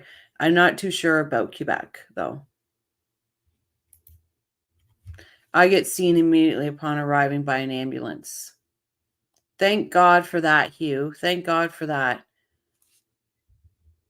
Ambulances here, we have to pay for our ambulance. If you go by ambulance, then you're you're at a higher tier to be seen, but if they like they go over everything, you can be knocked right down. So it's not even worth taking an ambulance, really.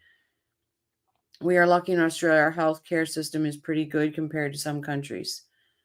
Yeah, I think that's most of the Bling, I have a quick question. Did you guys get rid of being part of the Commonwealth? I've tried to find that information because I know it wasn't it being voted on there when the Queen died last year? So I was just wondering. I was thinking about that today and I thought, "Oh, I'm going to ask when I'm in the chat." The only people benefiting in the American healthcare system are the insurance companies' executives. And it's the same here. It's really the same here because the government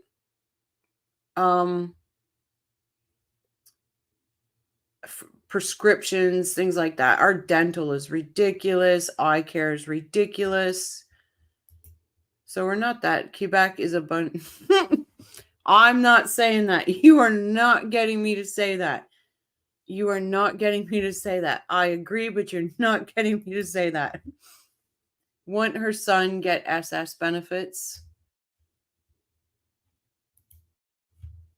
Hugh Hefner, RER was so busy, they were dumping people in the waiting room from the ambulance. Only actively dying people got seen right away. Wow, Amy. I watched Letterkenny. Yes, yes, you did. And the massive pharmaceutical companies. Yep, they make a lot of money here too. Our pharmaceuticals are horrible. Honestly, when I went down to Mexico, anything I needed, I bought while I was down there. Brought it home. You just can't bring narcotics, which I wouldn't anyway. My township pays for ambulance through property taxes. Oh, good. No, we are still part of the Commonwealth. Okay. Thank you. Because I don't know. Because, I know the years coming up of the former Queen's passing. So for some reason I remembered and I'm like, I'm going to ask because I didn't follow up on it. You're probably right. We are lucky in LA. We have Cover, California, and I have Kaiser in Southern CA, and they are great. Good for you. I'm glad, Michael. I'm glad. In the US, when all those buffoons on the police cams are getting arrested and emergency services attend for their hysterics, we pay for that. Really? So that goes like you pay for it through your taxes or property taxes and all that. This is so interesting, guys. Thank you. No, we are still part of the Commonwealth. We haven't had a vote for years. Are you against it? I don't take a position. I'm part of the Commonwealth. I would be very angry if Canada voted us out of the Commonwealth. I'd be very angry. But I'm wondering if you guys are, because really it doesn't, I just don't see how, it's just a thing we have, right? I'm glad treatment is free here in UK. As last night I tripped over my dog and knocked my front tooth out. Yeah. UK, I have friends in the UK and I'm telling you, they have great, you got dental, medical, and Patricia, correct me if I'm wrong, you have vision. I think they told me you have vision too. I can't even get name brand ADHD meds here in the US. I finally just have to gave up and quit taking them. Oh, honestly, I got because I have my shoulder's pretty bad, so naproxen here is ridiculous. So when I went down to Mexico, I brought, I think it was like 4 boxes of naproxen back, and I only spent, I think it was like something like $30 US. It was like, it's worth the trip. Have a trip and stock up. I go right into a trauma room because my heart problem's been Shocked back to life twice. Oh, Hugh. Wow.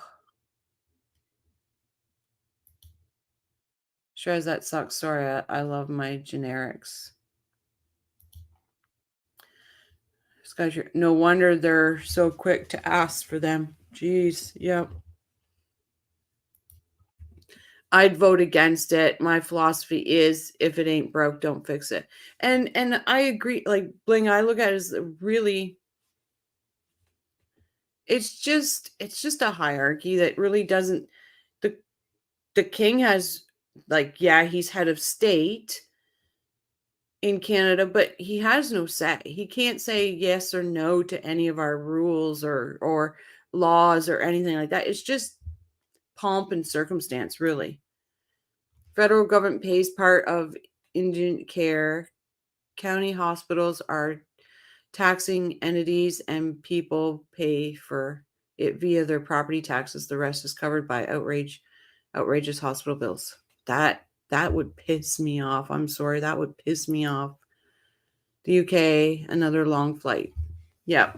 I've done that flight 3 times because I do love England. I do love England. I promise I will not cheat again about I promise I will not chat again about Wendy's vomit or Charlie's soiled underwear. I'm starting fresh. Why you belong here, Michael? You can say it whatever you want. B Rabbit, it is so fun to have a government spending money without a budget. Yeah, how did we get here? I think it was me. I think it was me asking about, oh, it's Bimbo here. That's how we got here. The NHS is good, but they don't pay high enough to keep doctors.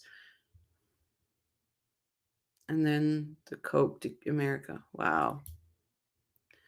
I want Australia to become a republic, not tied to England, but the majority don't at the moment. Okay. No, and like I said, everybody has their, I think it's because Canada really doesn't have an identity. And I'm going to say it, people. Some Canadians out there will probably be very mad at me, but we truly don't have an identity. The only thing we're known for is that, oh, they say sorry, they say they're so polite, things like that. And I think being part of the Commonwealth gives us some kind of identity. Like, I'm telling you, like, I know how the Americans say, like, you're, oh, like, what is it? Like foreigners and things like that. I don't even recognize my own province anymore. It's that bad here.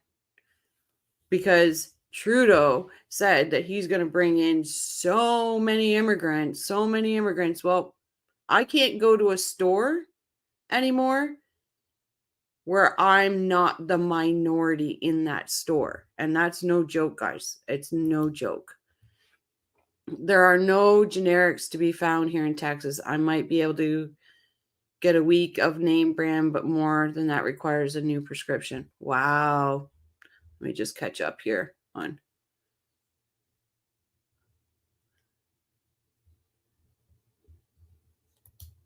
See, and I find a lot of Americans nice. I got a bunch in here.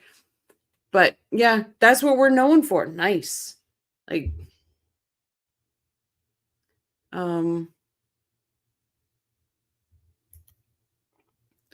that is ridiculous. No generics. That is crazy. Yeah. Bring it back to Katie. Bring it back to Katie. Abort.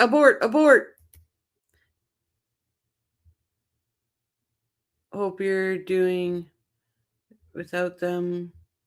Okay, we will turn Katie back on. Thanks for. Yeah. All right, we will. Yes, Okay. ma'am. Were other things that you did for him too was what? Name some of the things that you said, the website, any other odd things? I've done the rental. He had like rental places, and I've had to talk to his tenants before, and collect actually rent before for the tenants, and don't really remember much. It's been so long. But it was a situation where it's just, hey, if he calls me and he asks me for something, I'm just gonna do it. Yes, ma'am. Okay. He didn't ask you to do anything weird, No, ma'am. like get someone to get a hitman to commit a murder No, of his ma'am. ex-husband. No, ma'am. Okay. Had Charlie Adelson asked you if you knew a hitman? If Would I you- knew one, If you knew a hitman or knew someone that could commit a murder for him, would you stay in a relationship with someone like that? no, ma'am. Would you have called the police? Yes, ma'am. Now I want to talk about your breast augmentation. Yes, ma'am. How long have you wanted breast augmentation? Since I was in high school. Yindra even said that. Yes, ma'am. And how long have you been saving up for that? I've been staying up for a while. All right. What is the benefit of paying for that in cash as opposed to a credit card? Well, working in the medical field, whenever you pay cash, you get a discount. So I spoke to the doctor about it, actually the coordinator, and I asked him if I paid a certain amount, can you guys give me a discount? And that's because if you get charged by credit card, they could They'll be get the- charged a fee. Yeah, exactly. Did Charles Adelson give you money or pay for your breast augmentation? No, ma'am. Who paid for your breast augmentation? I did. So Sigfredo didn't pay for it either. No, ma'am. When you had your breast surgery, do you remember when that was? When was it? I believe it was like October, around October. Had you broken up with Charles at this point? We never really like broke up because we never really had like a specific day where we would start going out. But I don't think we weren't hanging out as much at that time. Do you remember, explain to the jury how it is that things kind of tapered off with you and Charlie? How it kind of like dwindled down. Yeah, because I'm sure he was, how he is calling you all the time and you Yes, guys ma'am. talking to each other all day. Yes, ma'am. And then at some point, did it he was just not calling you as much? Yeah, it just kind of, dwindled down. I see now from the text messages. All right. And you can see now from the communication how right after the murder, it just goes. Yes, ma'am. He never said anything to you though, like about why that happened. He just kind of No, ghosted you. ma'am. Yeah, yeah. Were you aware that he began talking and seeing to another woman? No, ma'am. Did you ask him about that? No, ma'am. That wasn't your business. That was my business. Now, even though you guys, the intimacy in your relationship kind of dwindled down, because you were never formally boyfriend and girlfriend. Yes, ma'am. Okay.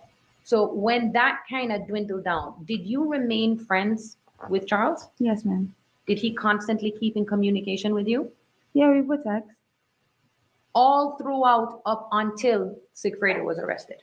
Yes, ma'am. All right. It's like maybe not daily, but every few days you guys remained in contact. Yes, ma'am. So it wasn't weird that, something happens in May and it's not like he just called you out of the blue. Yes, ma'am. You've always been talking. Yeah, we were always communicating. Now, when did you move out of the Treasure Island apartment and move to the other townhouse? After the Treasure Island, I believe I stayed like in 125th, around that area at an apartment, and then I moved to the townhouse when I was with Sigfredo. Okay, now let's talk about when it is that you remember you and Sigfredo getting back together. Well, that Pacquiao fight. Okay, guess so it that's sticks correct. out. Yes, ma'am. Okay, was that like the official day that you guys kind of said, okay, we're back? Yes, ma'am. That was over a year or about a year after the murder of Dan Markel. That was in May 2015.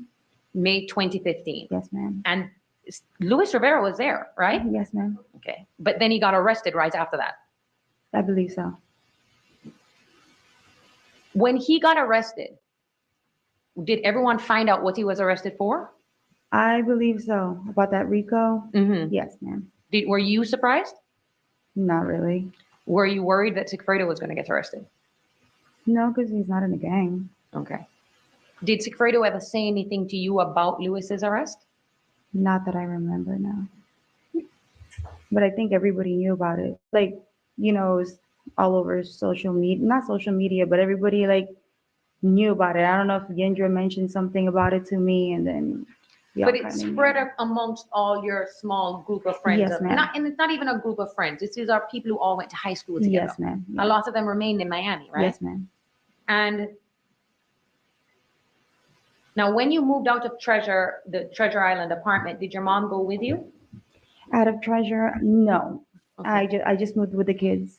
Okay, and so it was just you and the kids? Yes, ma'am.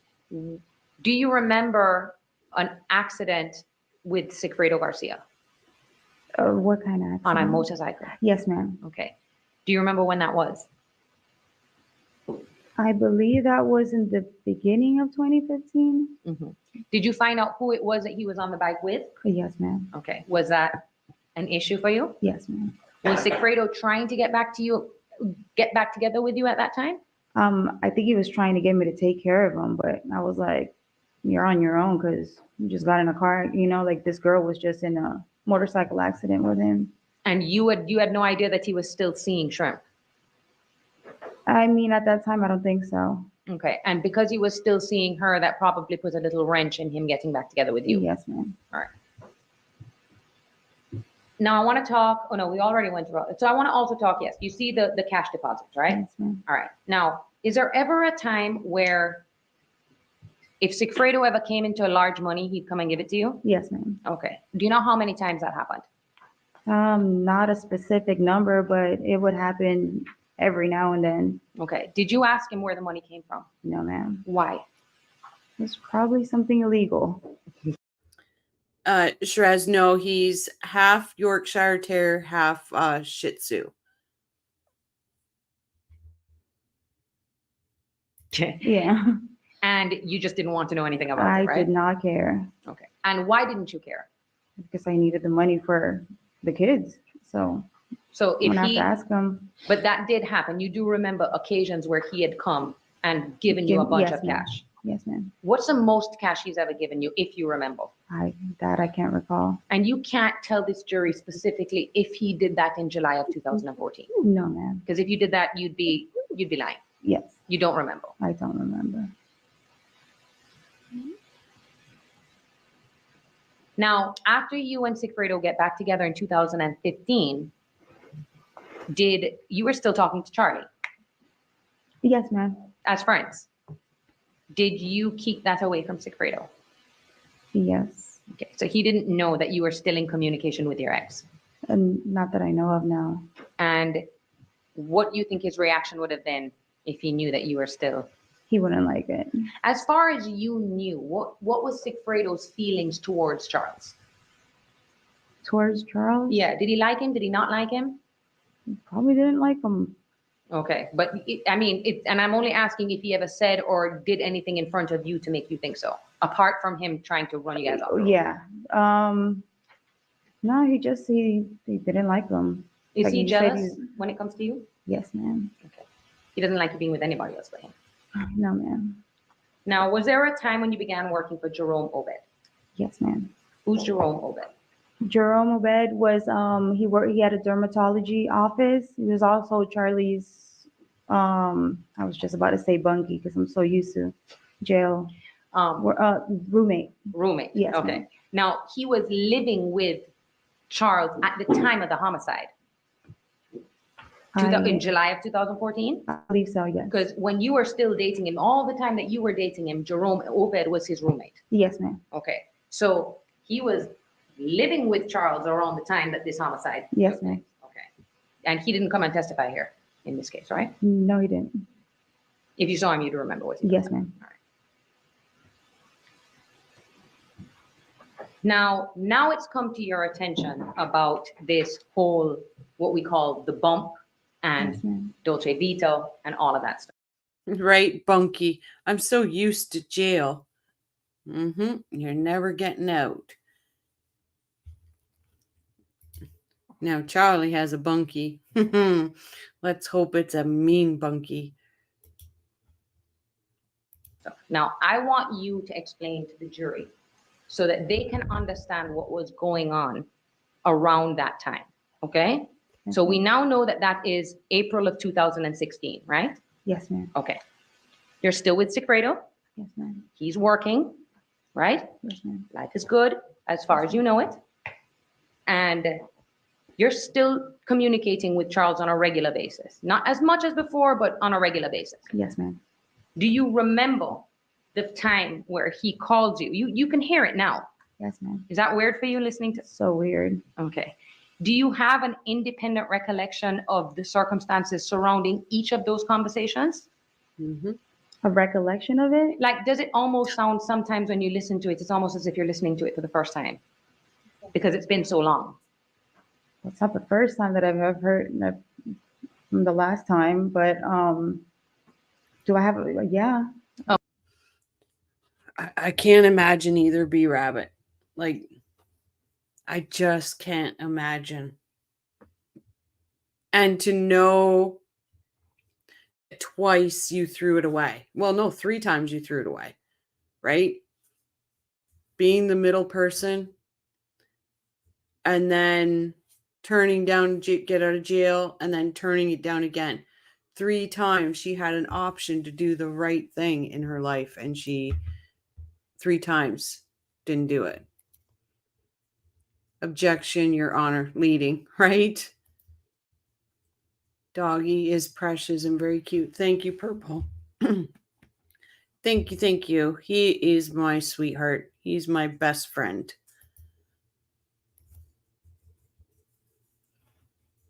Okay, so let's A talk little about bit. let's talk about what you do remember. Okay. Because the best person to explain what was going on in those conversations is you. Because Sigfredo's not here, right? They didn't tap his phone. No. Charles is not here, right? Mm-hmm. Do you know where he is? In jail. Okay. Do you know how long he's been in jail? A month. Okay, so we'll get to that in a second. So he reaches out to you, and you heard that phone call where he tells you, oh my God, someone came up to my mom on the street. Yes, ma'am. Okay. And he said to you, they mentioned something about an ex-girlfriend. Yes, ma'am. All right. What was your response to him? You have a whole bunch of other girlfriends? Okay. And you could hear your voice and the tone that you had. Yes, ma'am. Is surprised and shocked of the words used to describe how you felt when he was telling you that someone mentioned or came up to his mom? Mm-hmm. All right. Now, at that time when he... Yes, Tara, let's put in the words for her to describe how she felt. Oh, this is... I honestly, I don't know how Georgia just stayed sitting.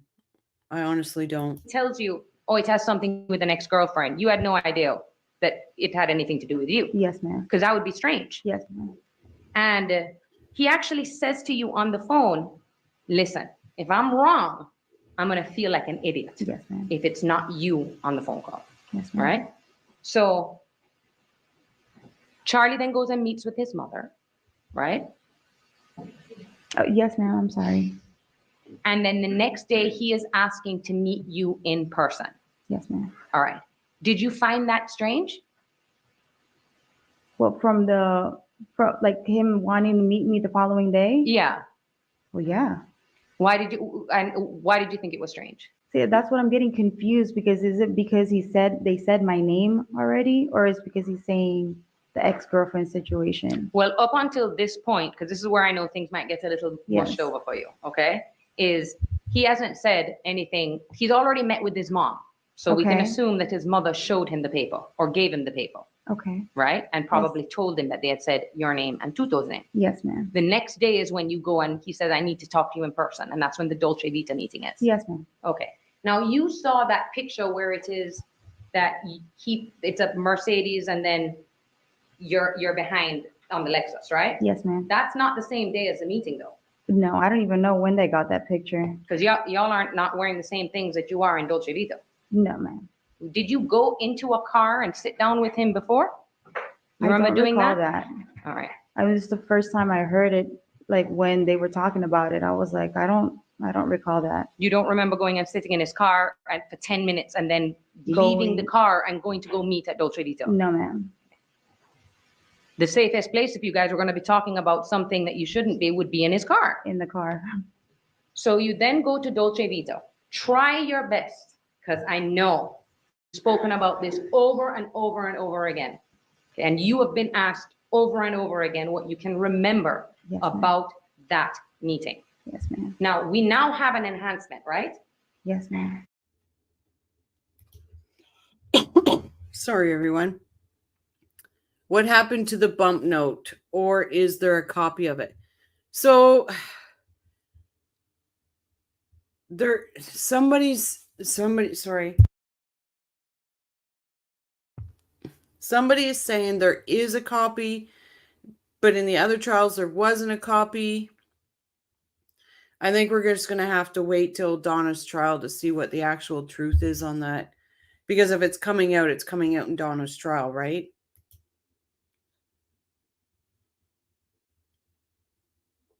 We didn't have that in 2019, No, right? ma'am. No. In 2019, you were interviewed by Georgia Kappelman and Jason Newland. Yes, ma'am. You know, when you heard her reference that meeting as a joke? Not to me. Okay, it wasn't a joke to you, right? No, ma'am. Where'd that meeting take place? In Leon County Jail? Okay, and had you any idea that they were coming to talk to you? No, ma'am. We actually, I think, just came back from like a pre-trial, I don't know, like some court before trial was supposed to start that Monday. And then they just called me out. It was probably it was pretty late already. It was at night. Yes, ma'am. Okay, and you were told that basically they're coming to talk and interview you. Well, they said to go to, Right. What? There's a lot of leading questions, but Judge, I'm not used to directing, so Okay. I'll switch it. Just right. let me know. So what was were you prepped at all? no, ma'am. All right. And Ms. Kappelman and Jason Newland sat in a room with you. Yes, ma'am. Were they allowed to ask you whatever they wanted? Absolutely, Hugh. It is absolutely different than the first trial. And did you guys hear that where Tara says, oh, I'm not used to directing. You'll have to guide me. That was weird. Yeah, and finally an objection. You're right. Whatever they wanted. And you answered all their questions. Yes, ma'am. They just didn't like your answers. They did not like my answer. Okay. And it's because you said you had nothing to do and didn't know anything about the murder of Dan Markel. Yes, ma'am. Okay. Now, they keep saying that doesn't make sense, but you haven't heard anything in this case that's not Luis Rivera that contradicts what you've been saying. Yes, ma'am. All right. Now, I want to stick on the bump, okay? So, and Dolce Vita. Yes, ma'am. Explain to this jury from what you remember, because we don't have the whole first half of the conversation. What was he saying to you? I don't remember. Okay. Now, was he talking about the thing that happened the day before?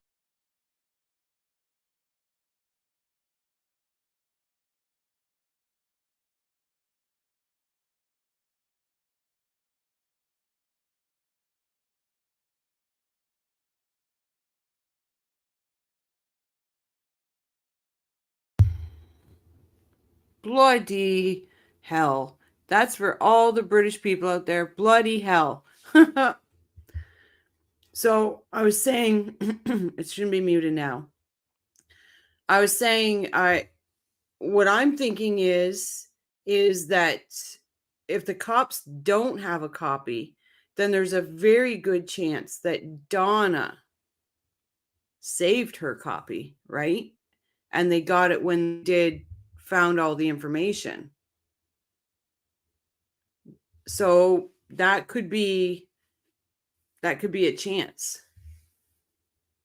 Yeah, see, but I'm wondering if Donna saved her copy. Kawas was doing all the questioning and answers too. Judge stomped on that finally. Yep.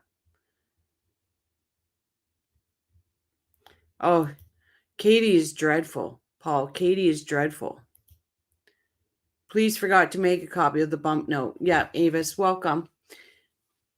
That's why I'm saying, what if Donna saved her copy? Wouldn't that be brilliant? That would be absolutely brilliant if she did that. Before with his mom? Not that I can recall. I don't know. Okay. The first 30 minutes of, Oh, no, just, I'm not even gonna ask to pinpoint you to just anything in that conversation. You remember him talking about his mom, someone had come up to his mom? yes, ma'am, yes, yes. Okay. I thought you were talking about the first 30 minutes. I'm like, I don't remember what he was saying the first 30 minutes. So for the jury, you can't sit here and say, oh, he said X, Y, and Z to me in the first 30 minutes. Yes, no, ma'am. If we had the enhancement or a clear recording, we would be able to know exactly what he was saying to you. They do have it though, because they played it the last time. Or what? The video. Oh, no, right. But you can play it, but you can't hear. Yes, ma'am. Okay. And it's not that you're not talking. You just can't hear what you're saying. Yes, ma'am. Now, describe for them what it is that he was saying from what you can remember. Was he giving you scenarios? That's how he always talks. He talks in different scenarios, on and on and on. Okay. And did he mention Tallahassee? No, ma'am. Did he mention a murder? No, ma'am. Did he mention Dan Markel? No, ma'am. Did he mention Wendy's ex-husband? No, ma'am. Okay. You heard that they said, oh, that he had said this had been on the news and everywhere. Had he said Right, top. It wouldn't matter anyway. First off, they have a video of the bump, right? So that's that. Then they have them talking on the phone about the bump. So that's that. But it'd be something if the Wicked Witch saved the copy of it. Like if she kept the original. That would be something. Remember PayPo? Direct exam. murder to you, would you have remembered him saying that? Yes, ma'am. Would have stuck out. Was it unusual for Charlie to be nervous that the government was investigating him? Would it be normal? Yeah. Yeah, he's always sketched out about everything. Okay, that he sketched Yeah. out about everything. Yeah. So you even hear when he's talking to his mom, is it the IRS? Yes, ma'am. Okay. So he didn't, can you remember specifically what he said to you? Not specifically, no. Okay. And he was telling you that the reason he was even coming to you was because they had said your name. Yes, ma'am. All right.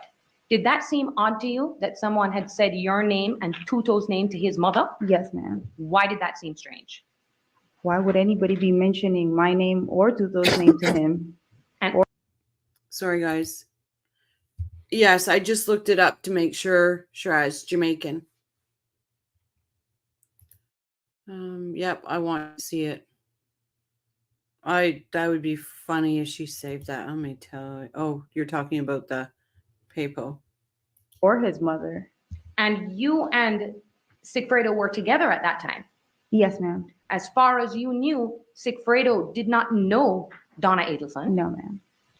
As far as you knew, there should be no reason why Sigfredo Garcia and Charles Adelson should even know each other. Yes, ma'am. So it's strange that to you, that you and Tuto are being said to Miss Donna. Yes, ma'am. Donna Adelson, right?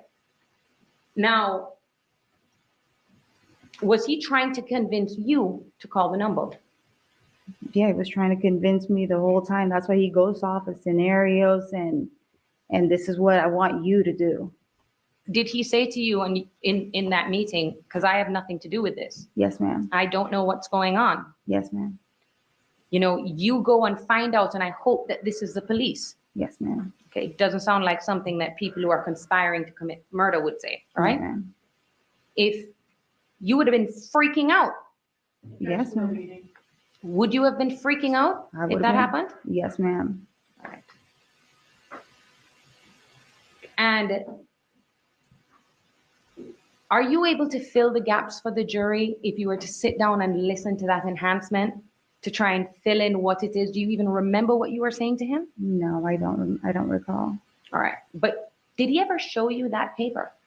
No, ma'am. Okay. You would have remembered if you saw an article about Yes, ma'am. a law professor that was murdered. Yes, ma'am. Okay. And in the video, you can actually see him holding it down here. Yes, ma'am. So you can't see it. I did not see it. Why did you agree to call the number? Explain to the jury why you agreed to call the number.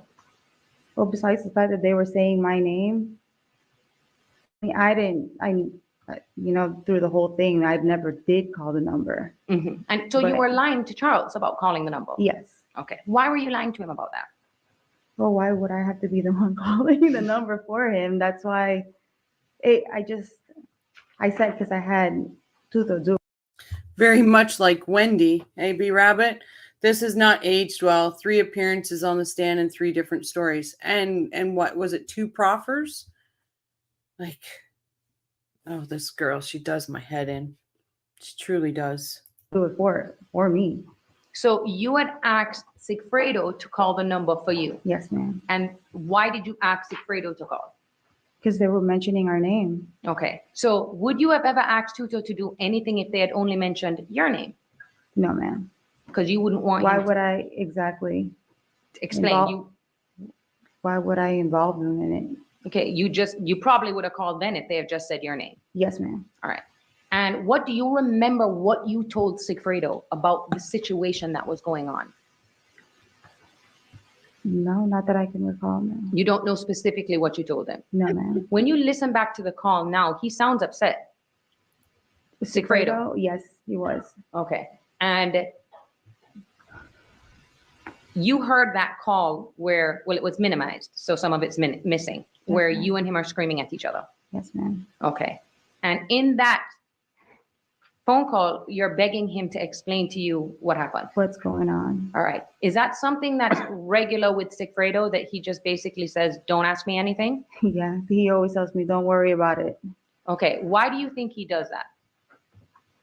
He never wants me to know anything. Okay. Do you think he's trying to keep you out of trouble? I believe so. So you heard when he told you the less you know, the better, right? Yes, ma'am. All right. And then even if you'd continue to press him, he just wouldn't. He give just you an never, answer. he would never tell me. So why is it that what was going on in your mind when this was going on? Who did you think that this person could have possibly been? Well, the whole time, like because all those phone calls that they played wasn't all the phone calls. There's so many calls in between that, and that's why I was so frustrated by the time at the end of the call when I'm basically screaming at Charlie because he's been going on and on and on about this for a number of phone calls. Okay. And he never said, you never hear him say, don't talk on the phone, Katie. No, he The never told only me one that said that to you was Sigfredo. Yes, ma'am. You've heard Charles tell Absolutely. his mom not to talk on the phone. Yes, ma'am. All right. And why on that day, explain to the jury, because you can hear the frustration in your voice of, I mean, you're screaming at him to call the FBI. Yes, ma'am. Explain to them what point did you reach there with him, With with Charlie? Well, that's what I said. He kept on and kept talking about this over and over and over. So I was like, just call the cops, call the FBI. Why are they harassing? But like I told you the whole time, since I don't know when they had mentioned about a brother and Tato and all that stuff. So I thought it had to do with drugs or somebody that's trying to extort money from his family, which is like from Tato's family, from somebody that Tato might know. Oh, so you were trying to investigate that maybe it was possibly someone that was linked to Sigfredo, Who who knew you were Tato. dating a rich ex-boyfriend. Yeah. Okay. So because of Sigfredo's background, it didn't seem that unusual to you that. She's glistening like she has been jogging. It's a little hot in the kitchen right now. A little hot in the kitchen. Kawas is virtually testifying for her, right, Top Cat? Like this is Katie is annoying, but Kawas is just adds to it. It's like, just shut up. You're asking the same things in different circles. Like, I wish the camera would, you know how when Rash was testifying, might as well been. Well, Rash was up there and the camera showed us the gallery and how it was full and then all of a sudden it was empty. I bet you it's empty. I wish they would show us that. someone might have done that. No, ma'am. All right. And who Sigfredo used to hang around with. No, ma'am. Okay. And why didn't you call the police? I mean, how was I going to call the police when somebody else was getting harassed? Pick Like, up your cell phone. I would, sound weird. Like, what am I gonna tell them? I have a friend their mom is getting harassed that mentioned my name, so you need to go investigate them. Mhm. If they had walked up to you, would you have called the cops? If they walked out to me. Someone walked up to you Oh, and tried. yes, I would. Okay. Now, all of this is going on. It's very weird. You know, we haven't heard all the phone calls, but you know that your phone was tapped all the way up until Sigfredo was arrested, Yes, right? ma'am. Is there a phone call that records what you were going through, or on the day that Isam and, well, now you know it's Isam, came to your house and was What- banging on the door? Was there a phone call that was recorded? That you Well, I believe so now, yeah. Okay. And did you know it was the police at the door? No, they did not say who they were. Okay. And what did you hear? Just a banging? A loud banging, and you can't even look. I looked out the window and you can't even see them. Like, they Was- were all the way to the side. Was there a marked police car in your driveway? No, ma'am. Was There's no there- cars in front of my driveway. No one said, it's the police, we need to speak to you about something important? No, ma'am. You then find out that the FBI went and interviewed Sigfredo. Yes, ma'am. Did this worry you in any way? Of course. And is that because Sigfredo isn't, clean as a whistle? Exactly. I didn't know what he was. I also think, Shiraz, that was a way to, because Harvey was looking into going, that if they had the smaller courtroom, it would have been more comfortable for him. I think that was a play for that too. Sky Troop, it may be the lightning.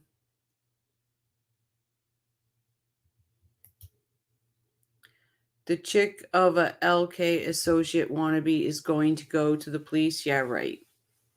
Like, Quash just needs to get to the point. Like, this is what I mean about these defense lawyers. Don't bore the jurors. I think that's one of the biggest mistakes ever. Again, I'm not a lawyer and I haven't been needing a defense lawyer, but I'm just saying, if you bore the jurors, you can piss them off, and I wouldn't want them pissed off. Harvey is a giant pair of panties. He ain't going to sit in no courtroom.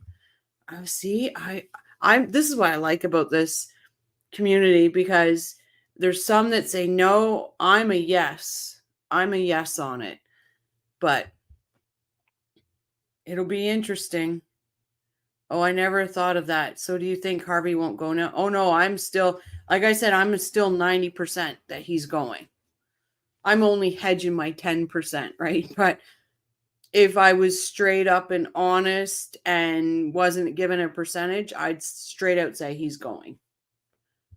But I honestly think the small courtroom was definitely for that reason, part of that reason. Oh, P Rabbit, here you guys go. Harvey might bring June as his +1. Yeah. I don't think he'll be there either. Really, Purple? Well, like I said, it's going to be interesting, guys. It's going to be interesting. I just don't see Donna not wanting to have some support, and because they know what it looked like for Charlie and how much people talked about nobody being there for him. Yeah, I'm going to put a poll up tonight for it. Harvey there. I'll do 3. There, not there, or undecided.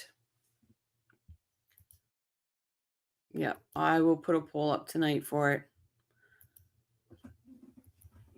And then what I should do is in here, when we're in chat, actually write your guys' names down as a yes, no, or maybe.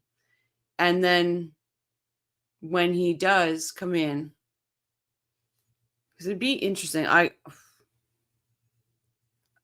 don't know if I'm wishful thinking, guys, but I want him there.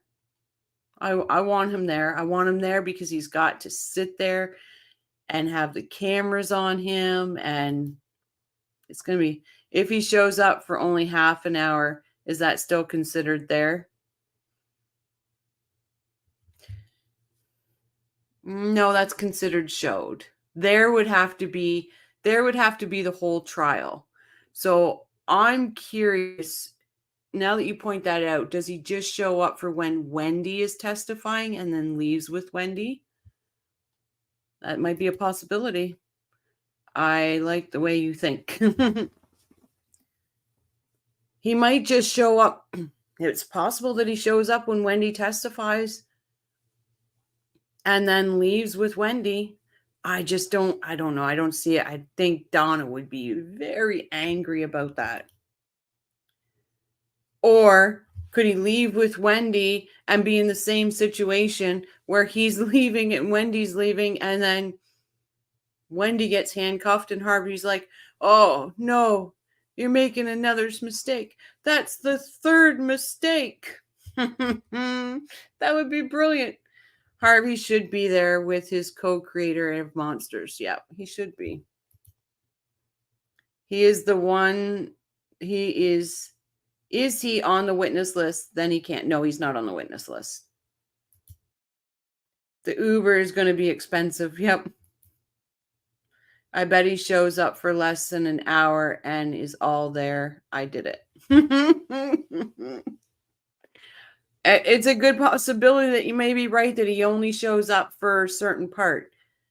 And it might be Wendy's testimony. But I don't think Donna's going to be okay with that. But it would be brilliant if he was standing beside his daughter when she gets arrested. Oh, please, someone have cameras on that. That would be brilliant. Just to hear him say, that's 3 mistakes. You're making a mistake. That's 3 mistakes now. Yep, and you're going to be the next one. Was getting in trouble for. You weren't worried about him having anything to do with a homicide. You just worried, oh my God, is this something to do about, the drugs or anything that Yes, he does? ma'am. So when he gets True. What is she going to do? She's not going to be able to stand up and say, you could sit down. She's not going to say any of that. But I don't. Something tells me he's going to be there. My gut says he's going to be there. He may show for Donna's testimony and verdict, but you're leaning to a no-show. Oh, you're thinking just for Donna's testimony and verdict. That's a good idea too. Okay, so now the poll should be yes, no, maybe, and partial. Yeah, you're right. He is so guilty too. Yep. Another 6-hour show. What a machine. Are you going to try to finish this trial? I'm going to try to finish Katie.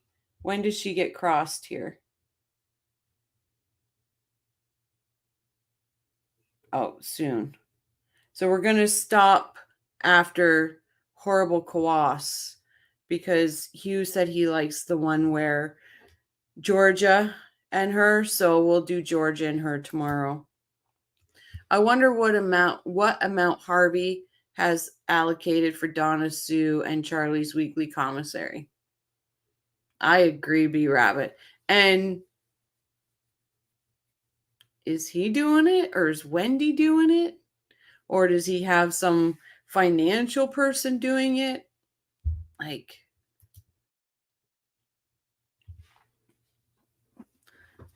we are so normally biased. That's what a normal person would do. Yeah, a normal person would show, right? I know Ruth, Phil, and Shelly, it would be, I don't know if it would be hard on them to watch him because they watch Wendy walk out all the time.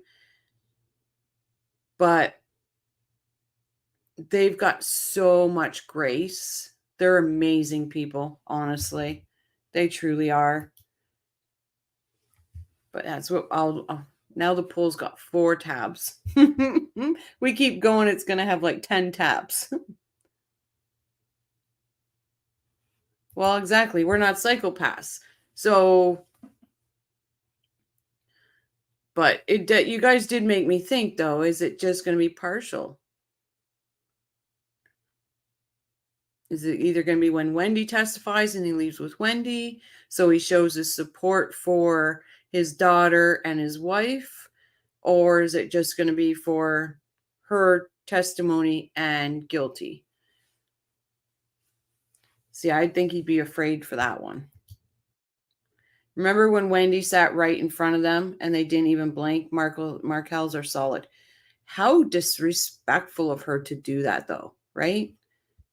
And John Laurel, a few times, always sat in front of them when she was there. It was like, dude, move. Move. Yeah, like the mastermind of the Adelson's fortune didn't have a hand in this. It's absurd to think he was in the dark. Yeah. For so many people out there that say, no, Harvey's, they don't see he's guilty. I don't get it. I know he's guilty. I just, like I've said many times, how I just trying to find out how Georgia gets there. I know he's guilty. She probably knows how she gets there. I'm anxious to find out how she gets there.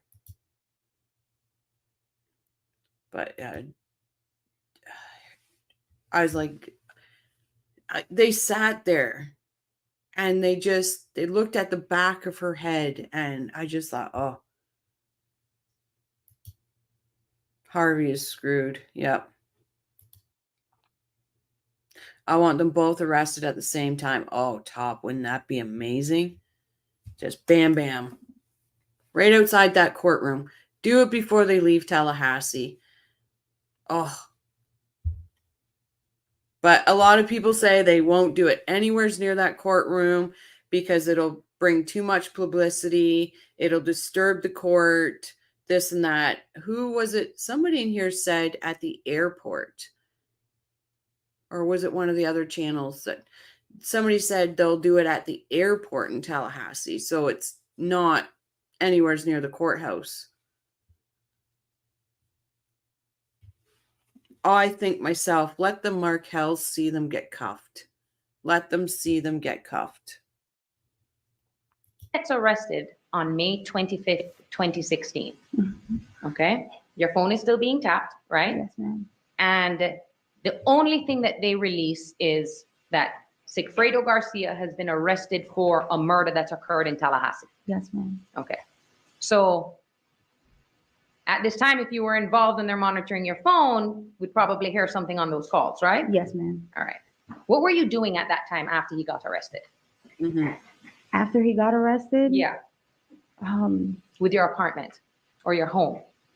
Right. Oh, well, I had to get out of the house. Explain to the jury why it is that you were leaving that house when you With the found whole out the thing. FBI was investigating Sigfredo. Well, he got like this is after he got arrested, Mhm. correct? Well, after he got arrested, my brother told me you should just get your stuff and move up here because we don't know what he was getting in trouble for at that time.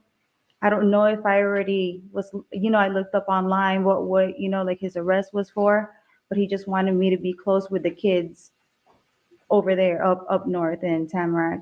So up north, even though you left a 305 area code, all you did was go move closer to your brother. Yes, ma'am. I still had the apartment. I still had the apartment, but eventually I even had to talk to my landlord. Can you give me some time so I can get all my stuff out and move out because I wasn't going to be able to stay there. And at that time, what was it like in the media with Sigfredo being arrested? Top, do you not think they could do it hush hush?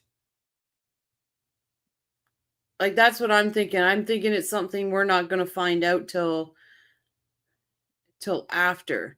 So here's what I think. If they bring Wendy in right away, or if they bring her in at the end, if they bring her in at the end of the states before they hand it over to the defense team, I'm wondering if they could do it hush hush. And then do it that way. I honestly think it'll be a huge mistake to let her leave Tallahassee. A huge mistake and a big amount of money to keep watching her. amongst your community and circle of friends? Well, everybody was like blowing up my phone and aside, and I was like really distraught. I don't know why none of those phone calls are played, but I mean, I didn't know what was going on. I tried to retain an attorney for him, and I was just trying to figure everything out. Now, they plucked Sigfredo out of your life and put him in a jail, Yes, right? ma'am. Since that day, have you ever been in a position to sit down and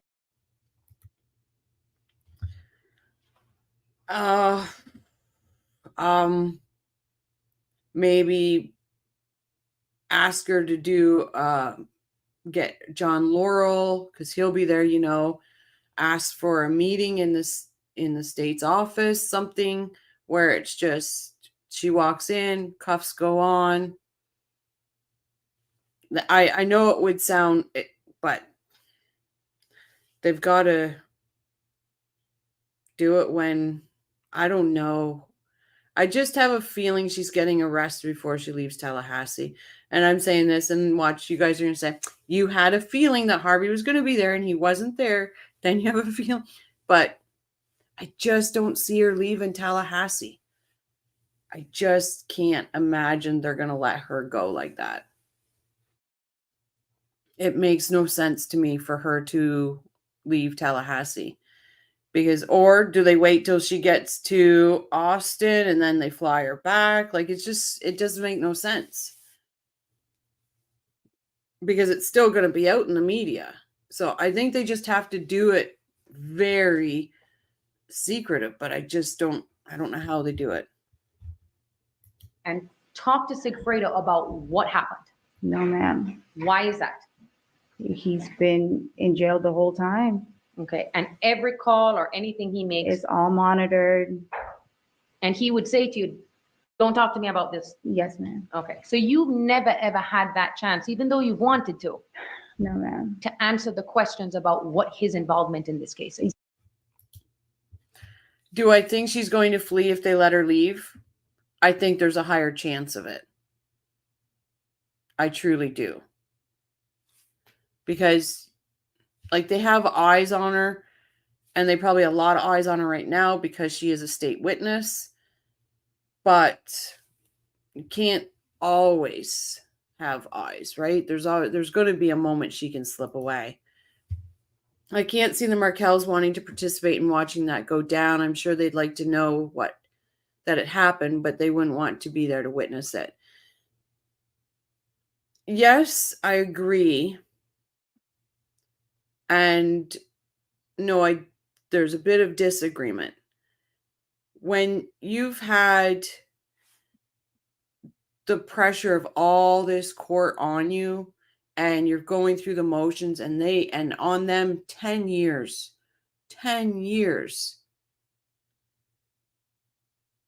And the fact that she's kept their grandchildren away and stuff. Now, don't get me wrong. They wouldn't marvel in it. They wouldn't be happy about it. They wouldn't be any of that. I'm just saying the visual of knowing they finally got the mastermind. Because for me, that was a moment, and I didn't marvel in it. It wasn't fun for me. It wasn't any of that.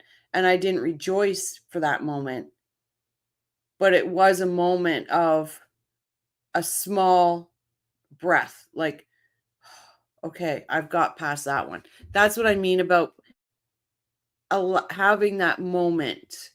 And some people understand that moment, but they wouldn't marvel in it. They're not those type of people by any means. It's bad to say Kwas sounds like a Latin Elmer Fudd. That's great. If I was Wendy, fleeing is the solution to in my calculation. What does she have to lose? Exactly.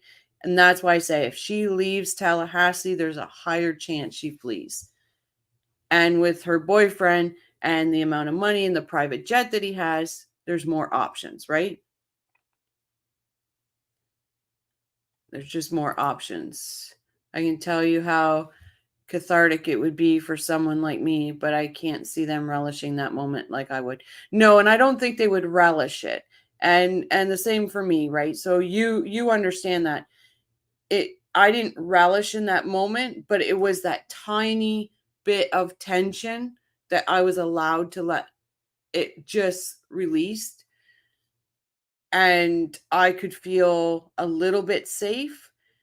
I think for the Markels, and I would never speak for them, this is just my opinion, is that it might be that little bit of a moment of their son getting the justice. He's getting justice, but I think that's a pinnacle moment. I suppose the police have to consider the boys and how they do it. And so another creator had said that the boys were going to Tallahassee, which I just don't believe. Not 100. Why would she do that? But they said because it might make the police think because the boys are there. And I was like, but I just don't see that. I just don't see that. Right? It's that moment of justice served. But she will have those boys hidden like the princes in the tower. I agree.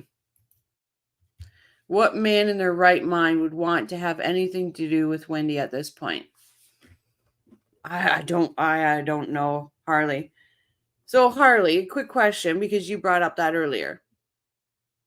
You don't have to tell us what you know or anything like that, but if you were to give a percentage of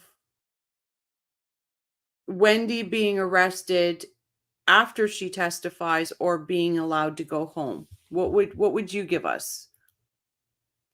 They aren't going to not arrest her just because her kids are there. That is her choice. That's theirs, right? And I 100% agree. And that's why I said I don't see her taking her kids there because, okay, I'm not saying she's the brightest tool in the shed or the sharpest tool, but she would understand that would be damaging, very damaging. So either she's going to use those children as like pawns. Like, could you imagine? Welcome back, Q. The horrific center of this is Dan being shot in the face twice and living with that for 18 hours. Oh, it is this. It's the so truth. It's the absolute bottom line truth. And if Mr. Geiger didn't find him, how long would he have suffered in that car? Wendy is not getting away from Florida. Oh, I like you more and more. It would be closer for the Markels. That's the only thing that would benefit those boys going there. I'm sorry, I know I'm off Katie, but I'm so done with Katie. She's doing my head in. Is that the boys would be closer for the Markels, but these boys, oh God, if there is anything, please don't let the boys witness that. Please do not let the boys witness that. They've had enough trauma. Remember that WA has a bodyguard Morgan Honeycutt. Yeah, the flying monkey Honeycutt. Oh, I can't stand that woman. Nothing would surprise me for this murderous clan, right? I just don't, no matter what, I do not want those boys to witness it. As much as I want her in cuffs and in jail, I do not want those boys to witness it. They're going to know their mom's in jail, 100%, but I don't want them to have that image in their head. They've got enough. They've got enough. Yeah, the boys. You're right, Laura. The boys is the big thing. Smith agreed and welcome back. What's Harley say? The only exception to Wendy leaving would be if the FBI gave her a chance to flee like Donna, illustrating conscious of guilt. Oh, I wouldn't want to play that game. That's a tricky game to play. I would not want to play that game. She put her wants ahead of her children their whole life. Why would she treat them any differently now? See, that's what I'm saying, Shiraz, right? So, God, do you honestly think she could be that evil? Like, we know she's evil, and I get it. I know she's a disgusting, evil human being. But do you think she would be that evil to put those boys through that? Oh, God, I just don't want to think of that. There are no better than the Wagners from Pike County, right? Patricia, you say that all the time. I agree with you. Georgia won't let that happen to the boys, in my opinion. Oh, God, I hope not.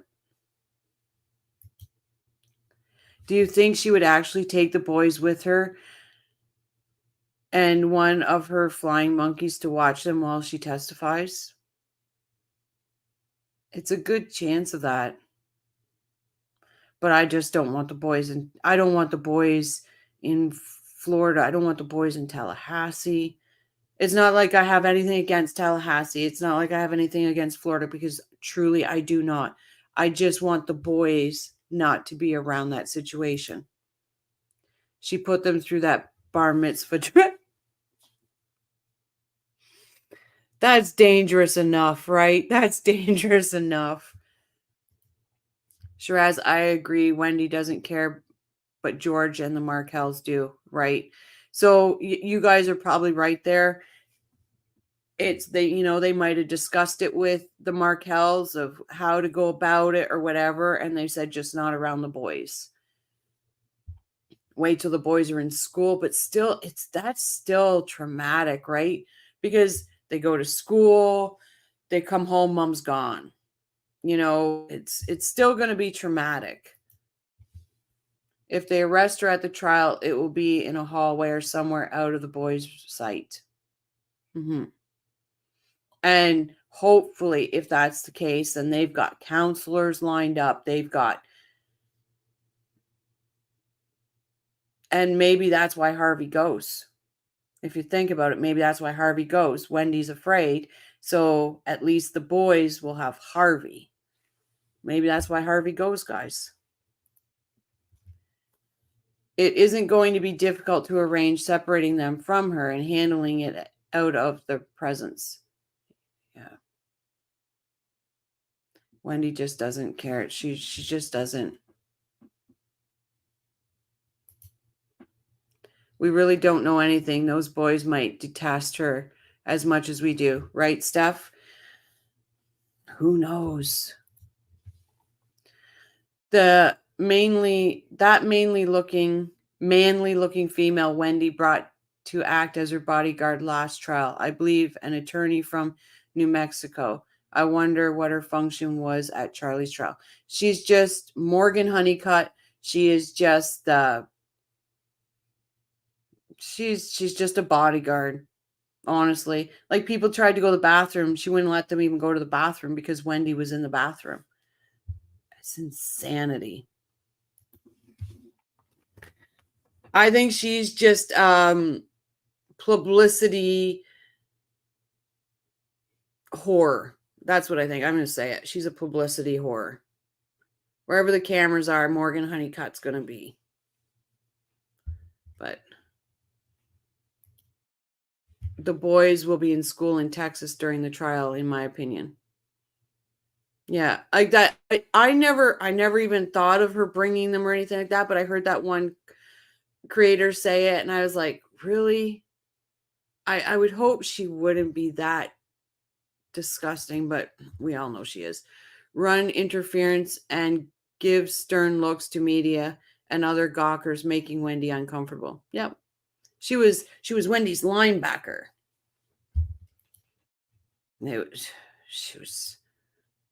She's something else. That's why I call her a flying monkey. But, okay. Yes, ma'am. Try to get through, Katie. So then a week later, we find out Luis Rivero gets charged. Need another Yes, ma'am. coffee, guys. And is that when they release all the warrants in the media? Honestly, I don't even remember like what, like time frame wise. I don't remember once he got arrested and what they put out. I was just worried about Sigfredo. Now, isn't it true? So you retained an attorney for Sigfredo, right? Yes, ma'am. That's Jim Lewis. Yes, ma'am. Okay. And Jim Lewis was telling you that the FBI and they want to talk to you, Yes, ma'am. but he wouldn't tell you what about. Exactly. I kept asking him. He's like, you might need to retain an attorney yourself. I'm like, why would I need to retain an attorney? And then he's like, it's just best. They're trying to speak to you. And I was like, who's trying to speak to me? And that's when I was just like, I have no idea what's going on, but I don't know what was released yet. Okay. So, but it was clear to you that somehow, I mean, they'd shown up at your house, you find that out now. Yes, ma'am. And that even after he was arrested, they wanted you to come and talk to them. Yes, ma'am. But they wouldn't tell you what they wanted to talk What to it you was about. for. Yes, ma'am. And the person who had been arrested was the father of your kids. Yes, ma'am. During that summer, because that happens in June, had it been released in the media, a document calling for your arrest, Yes, ma'am. okay? And it was prepared by the Tallahassee Police Department, correct? Yes, ma'am. And it was how long? 19 pages. All right, and it got released to the media. Yes, ma'am. Did it basically outline your involvement in a homicide for Dan Markel? Yes. Did it? Yes, ma'am. Okay. And this was just out for anyone to click and read. Yes, ma'am. Did you seek out the assistance of an attorney at that time? Yes, ma'am. Was it clear to you that they considered you a suspect? Yes, ma'am. Did they at any time after that try to get you to come in or talk to you? No, ma'am. Did they ever offer you a state subpoena like they did with Wendy Adelson to get you to come in? No, ma'am. All right. So you're just in the dark. Yes, ma'am. Then in August of 2016, did you find out that they were trying to get your medical records? Yes, ma'am. You had to come up here and basically had a court date for that. And then that was turned over. Yes, ma'am. We proved everything. We showed all like the payment, and still I don't kept on. So then even after that, there was a 2020 special that was released to the media, right? Yes, ma'am. Were you out at that time? Yes, ma'am. Well, I believe it was Sigfredo's attorney that told me that there was going to be something on 2020, and I was like, like, what do you mean, like a national news? And he's like, yes, just tune in. I watched it, and I didn't even know that they were following me because there was surveillance on that video where I was staying at and my brother's, and I was just like, I started freaking out because with my children, my niece and nephew, like, I don't know if it was safe where even where we were staying at. Okay. And did that show basically lay you out as being a middle person in this homicide? Yes, ma'am. All right. Did anyone from 2020 try to reach out to you to find out any information? No, ma'am. Now, at the end of that episode, there was the two hosts came on. Yes, and they said, we just received information that Luis Rivera is cooperating. Yes, ma'am. You remember that, right? Yes, ma'am. Then you and I talked after that. Yes, ma'am. Okay. If you were involved, you would have probably freaked out if you heard that, right? Yes, ma'am. That's sustained. Now, that was in September of 2016, right? Yes, ma'am. They released this thing in the media. Your name is tarnished. And when is the next time that that something happens to you in regards to this? Sorry, guys. I don't mean to do that, but I just really needed another coffee. Oh, Dr. Ben Graber is another one. Why is Wendy going to Texas when she killed her son's father to live where she wanted to live, right? That's the question.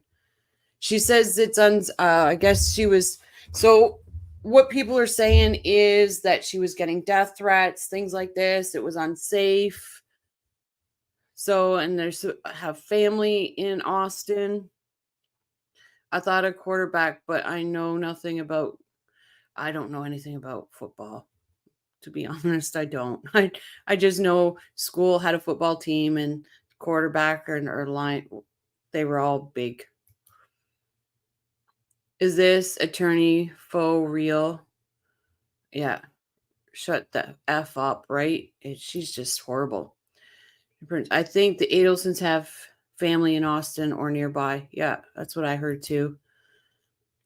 Referring to the attorney sitting with Wendy for comparison, she resembled an ogre similar to the cartoon character Shrek. Yep. I agree. Like a Russian shot putter. Right. Okay, I will. This is beyond leading. She's the one testifying instead. And just like large, heavy, and immobile. Case.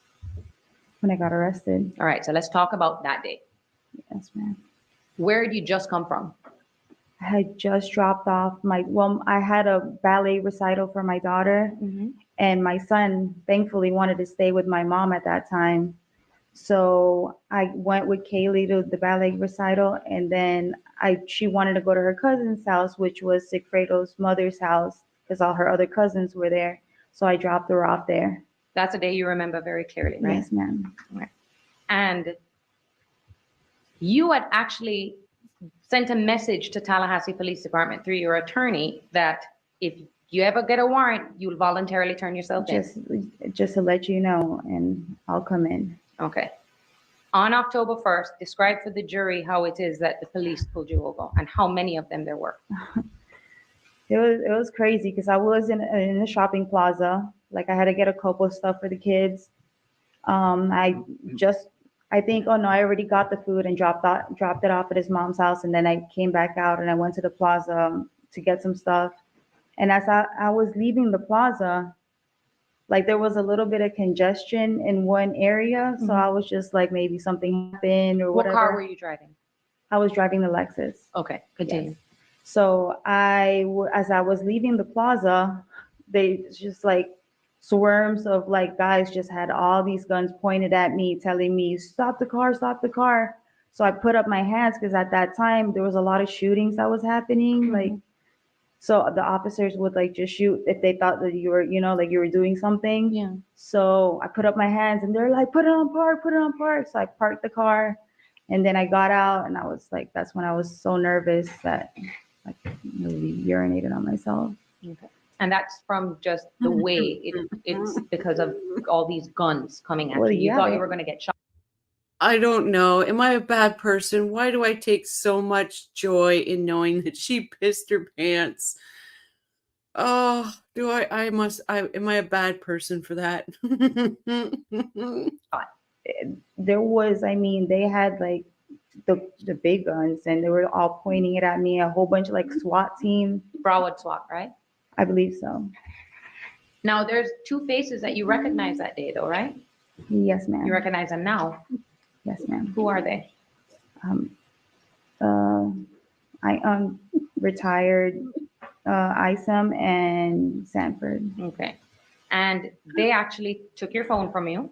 Yes, ma'am. The one that the same one I've they were always monitoring. had. You've Yes, always ma'am. had. They unlocked the phone for you. Yes, ma'am. And they allowed you to call me, Yes, right? ma'am. To let me know that they were going to take you to jail. Arrest me. Yes, ma'am. All right. Now, we had a conversation, right? And then a couple hours later, I came up to see. Okay, I'm sorry. I need to get this arrest video. I need it because, oh God, this would be freaking funny. And then the cops were like, she's not getting in my car. Like, whose car flipping for that one because she pissed her pants? She's not getting in my car. Oh my God, how long did she have to sit in her pissy pants for? I'm sorry, I take too much joy in that fact. Oh, I take too much joy in it. See you in the jail, right? Yes, ma'am. Was Well, I? I think they already had me handcuffed, so I don't know if they were like, it was unlocked. So then I think it was Isom and he had me, I'm like, put it on speaker. Mhm. And that's when I was talking to you. And then he walked away with my phone and I don't know what he was talking to you about. So you had your unlocked phone. Yes, You ma'am. could have gone through it if you wanted to. whatever he wanted to do with it. But he's had it since then. Yes, ma'am. You haven't seen your phone again. At all. Okay. Did any of them say anything to you? No. Okay. Now, when you go to the jail, Yes, ma'am. myself, and that's the first time you ever met Mr. DeCoste, right? Yes, ma'am. All right. Did I have a warrant with me? No, you didn't. Actually, I was asking you, why am I being arrested? Okay. And I wasn't able to tell you that, right? No, ma'am. And why wasn't I able to tell you that? Overruled. You didn't have a warrant, and I wanted to know why I was getting arrested for. What information was I able to give you as to why all of a sudden they were able to arrest you? At that time, I don't recall. I just know that, like, the warrant that you're trying to get was like redacted. Well, it Like ended when up it's being all- redacted. Yeah. but- So we had no idea what had changed from the Exactly. 19-page probable cause affidavit to now give you probable cause, Yes, ma'am. right? And when we were there, I explained to you that now would be the time if you know anything, Yes, ma'am. okay? I also explained to you that those detectives were there with the specific purpose of me talking to you about cooperating. Yes, ma'am. We had that conversation, Yes, we did. and I had no idea what it was, evidence that they had against you, Yes, ma'am. right? What did you tell me That day, that day? When I Who said, if wanted you to know talk? anything at all, talk now, I knew nothing. Overruled. okay? I knew nothing. All right. Were you under the belief that if you did have the information they sought, that I would be able to get you home? Yes, ma'am. All right. After that, were you then transported to Leon County? I believe I stayed there for like 10 days. We were still trying to figure out like what was going on, what was the full probable cause. And I think they transported me like probably on the 10th day. And it wasn't until October 4th, when Luis Rivera cooperated, that we found out what it was. Yes, ma'am. That he had said that he heard you on the phone, Yes, ma'am. and then that's why you got arrested. Now, Yes, ma'am.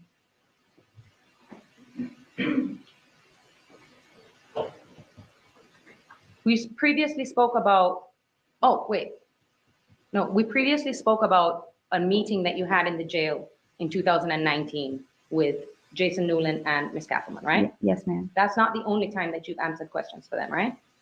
No, ma'am. Okay. Ms. Kappelman had the opportunity to question you all she wanted under oath, right? Yes, ma'am.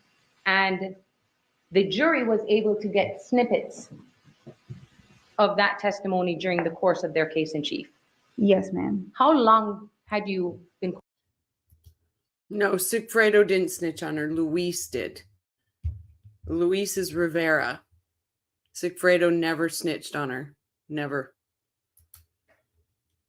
Questioned? More than a few hours? That's why I was so surprised that I had to do this all over again, because I did a 4-hour testimony that day. Okay. And you explained to them and to whoever was listening everything you knew about Dan Markel? Everything. She was free to ask me anything she wanted. Everything you knew about Charles Adelson? Yes, ma'am. Everything you knew about Sigfredo Garcia? Yes, ma'am. You've heard also that the state said they wanted you to cooperate, Yes, ma'am. okay? Now, you tried. Yes, ma'am. Why do you think that this is not, that it didn't turn into anything else? It's not the answer they wanted. Okay? What do you think that it is that they want from you? What do they think? What Well, do you they believe wanted- they want from you in terms of cooperation? Well, they wanted Charlie, and after, That's sustained. Okay, Ask another question. okay. Did you know that they wanted to arrest Charles Adelson? yes, ma'am. All right. Charles Adelson has been free up until a month ago. Yes, ma'am. All right. Back in 2019, when I asked you, do you think he's guilty? Yes, ma'am. What did you say? After seeing everything, yes. To this day, do you think he's guilty? Yes, ma'am. Do you believe that he should be prosecuted for his involvement in the murder of Dan Markel? Yes, ma'am. Okay. Do you think he should come forward and let the jury know that you had nothing to do with this? Yes, ma'am. That's why I just don't understand why I'm still doing this right now when he just got arrested a month ago. And I said on the last trial, well, after seeing all of this, you should arrest him. And still nothing until, I guess, I don't know, it's the Dolce Vita video, which I already testified to, and I already said exactly what was happening to my recollection of that day. And it took him 3 years to enhance a video that I testified for 3 years ago. So in your mind, nothing is changed. Nothing has changed. I actually told them what happened, that from what I recollected on my last testimony 3 years ago. And it turns out that that's consistent with the Dolce Vita video. Yes, ma'am. Your Honor, can I have a moment, please? Yes. Thank you, Judge.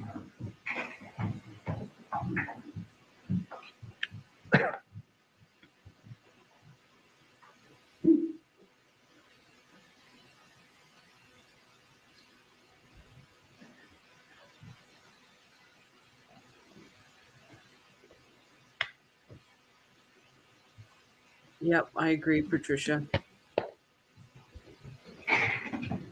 No further questions. Thank you, Judge. Okay, we'll take a short break before cross-examination. We did it. We did it, coffee crew. We made it through. She is gross. She is. And she stood up there. I told them what was in it 3 years ago. No, you didn't. You're like, I can't hear that. I can't hear that. Oh.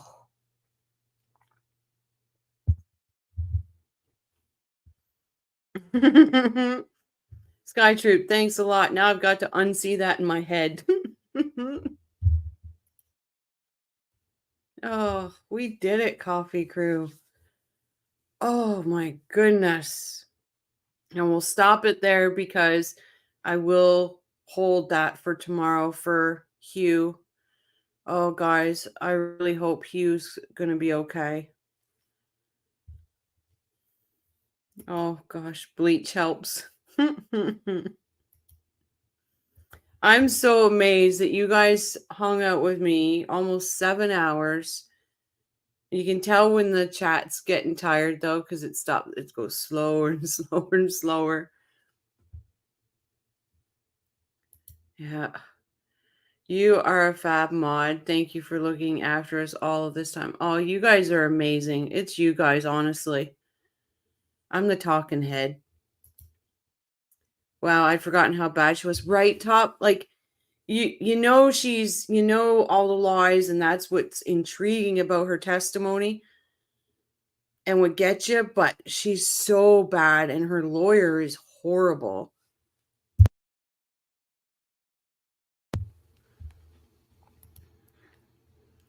Thank you for the kind words. Absolutely. She is, she's just horrible. Like, honestly, the only testimony of Katie's that I don't mind watching is Charlie's trial. Because you've got Rashbaum that goes ape shit crazy. And then you've got Georgia that's calling her out on her shit, right? This has been another fantastic stream. Thank you, Rochelle, mods, and chatters. Absolutely. I think this is our longest stream yet. We're just getting ready for that 24-hour. We're getting ready for that. I'm not finding footage of Katie's arrest. Does it exist? It's got to. Like, I know FBI, but then again, it might be hidden like Charlie's because you can't get Charlie's. Oh, wouldn't that be something? Because I guess he was like half naked. Oh,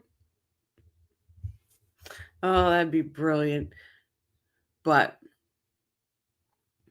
yeah, I would like to. I'm actually going to see if I can FOIA it and get Katie's, because that would be something else. Because they would have to have local police there, like they did for Donna. Like, yeah, they'd have FBI, but they'd have to have the Miami-Dade. They'd have to. So the early birds get a song. I think it that the end gamers get it too. Nice. Everyone in this chat is sharp as a pin. It's good to find chatter so smart and kind, each and every one. Kudos. Thank you for that, Patricia. Absolutely. This chat is great. We throw our little digs in, we do this, but we actually do discuss the case. During Charlie's it's getting late. During Charlie's trial, we all stayed up all night with mentor lawyer debating about what would happen legally the next day. It was awesome. I'm almost betting we're going to have long, long ones when it comes to Donna. I got to go. The direct examination is causing me to lose IQ points. I know, right, Paul? It is horrible. Oh, God, it's horrible. Even the lawyer, though, is horrible. The lawyer is horrible. Harley D, I was there too. That's very cool. Yeah, I'll be streaming it. And I don't take offense to anybody that wants to be around one of the lawyers or whatever. I don't take any offense to that. But I will be streaming the Donna trial 100% from the jury selection on. Squirrel nut zippers. Thanks, Rochelle and Sky Troop and Stephanie Sells. It's been great. It is great in here. Patricia, I must have missed you. I got to hang out with Judy, True Lifestyles, and Mentor Lawyer. Oh, that's when you were in Tallahassee, Harley? All of them are great. All of them. Like Mentor Lawyer, Judy, Legal Focus, True Lifestyles, Katie Kool-Lady. Oh, she's such an amazing woman. Katie Kool-Lady is. Fancy Fiction. They're all good. Like Fancy Fiction, hands down, that woman gets her stuff. And, she gets a little snarly at people sometimes. And hey, but she gets her stuff. So thanks all for being so awesome. Absolutely. Yep, in Tally. I would really love it, Harley, if you get in that courtroom on lunch breaks. If you'd come on and tell us what the atmosphere in that's like. Sweet Dreams, Purple. Did you know that he writes good poetry too? Oh, Mentor Lawyer makes good poetry. Richard Burns, thank you for all your input. Jared, yes, let's not forget Jared. I really like Jared. I would love sometime to talk to Jared. I'm following all these people. Yep, so do I. I don't know that. I'll ask him this time. Harley, do you ride one? Yeah, they're all so amazing. Like, but if I had to pick my absolute favorite out of all of them, I'm going to say Katie Kool-Lady, hands down. Katie Kool-Lady. Patricia, I am related to Wilbur, Walter, and Arthur, the founders from Scotland. Wow. Look at what we find out in here. Jared, because Jared goes on the big channels and he talks about and stuff like that. I really would like to just hear his stories about Dan. Do you know what I mean? Just have him on and just let him talk about Dan, not interrupt him, not anything. Just let him paint a picture for all of us about Dan. And another one is, oh boy, Baptiste. Louis Baptiste. I love hearing him talk about Dan. Absolutely do love talking about Patricia. Okay, we read that one. All of us just kind of trollop along together, going from chat to chat to get our fix. And Katie Cooley, they made me cry today. Yep, I was lingering in that. And, but that's why I did what I did when I first started, is I echoed her sentiment towards Jeffrey, because honestly, somebody comes in here and goes at Jeffrey, mods, let me have a minute with them and then boot their asses. Oh yeah, Lewis's student, or Dan's student, Lewis. Yeah. The way he describes Dan on every time he's on STS, it puts me in tears every time. I did ride when I was younger. After my third wreck, I gave it up, sadly. Oh, thank God. That's distinction in my eyes. 1 minute, A. Did you just do that to get me to say A?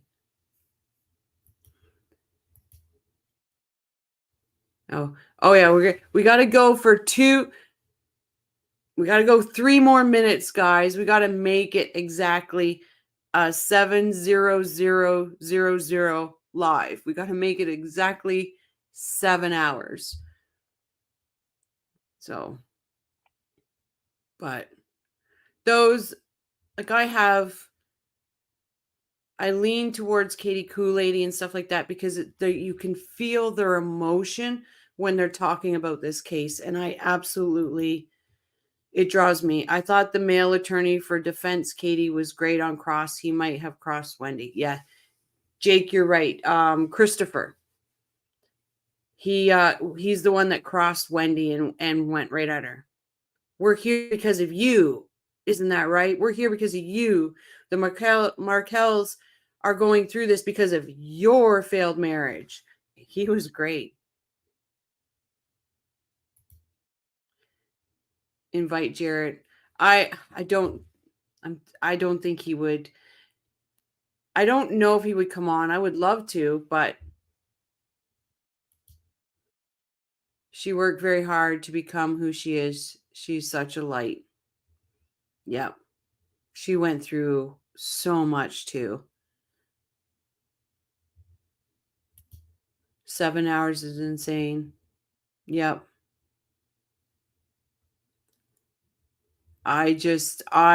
She's just amazing. Hands down. And her new intro and all that Society page made for her is awesome. It's great. It suits her. But we got 1 minute, guys. I promise I'm saying goodbye. Justice for Dan Markel. Justice for Phil, Shelly, Ruth, those boys. It's just justice and for the Markels, and 100% for those boys and Dan. And please send your prayers to Hugh. He truly needs our prayers. He truly does need our prayers. And I'm just going to make sure we get... I don't want anything less than 7. Katie Kool-Lady is gorgeous too. She is. She's very pretty. Justice for Dan. I promise I'm not cutting you off. I just want that 7, guys. I want that 7. But that's what we do this for. Just for Dan. All right. Night, everyone. Thank you.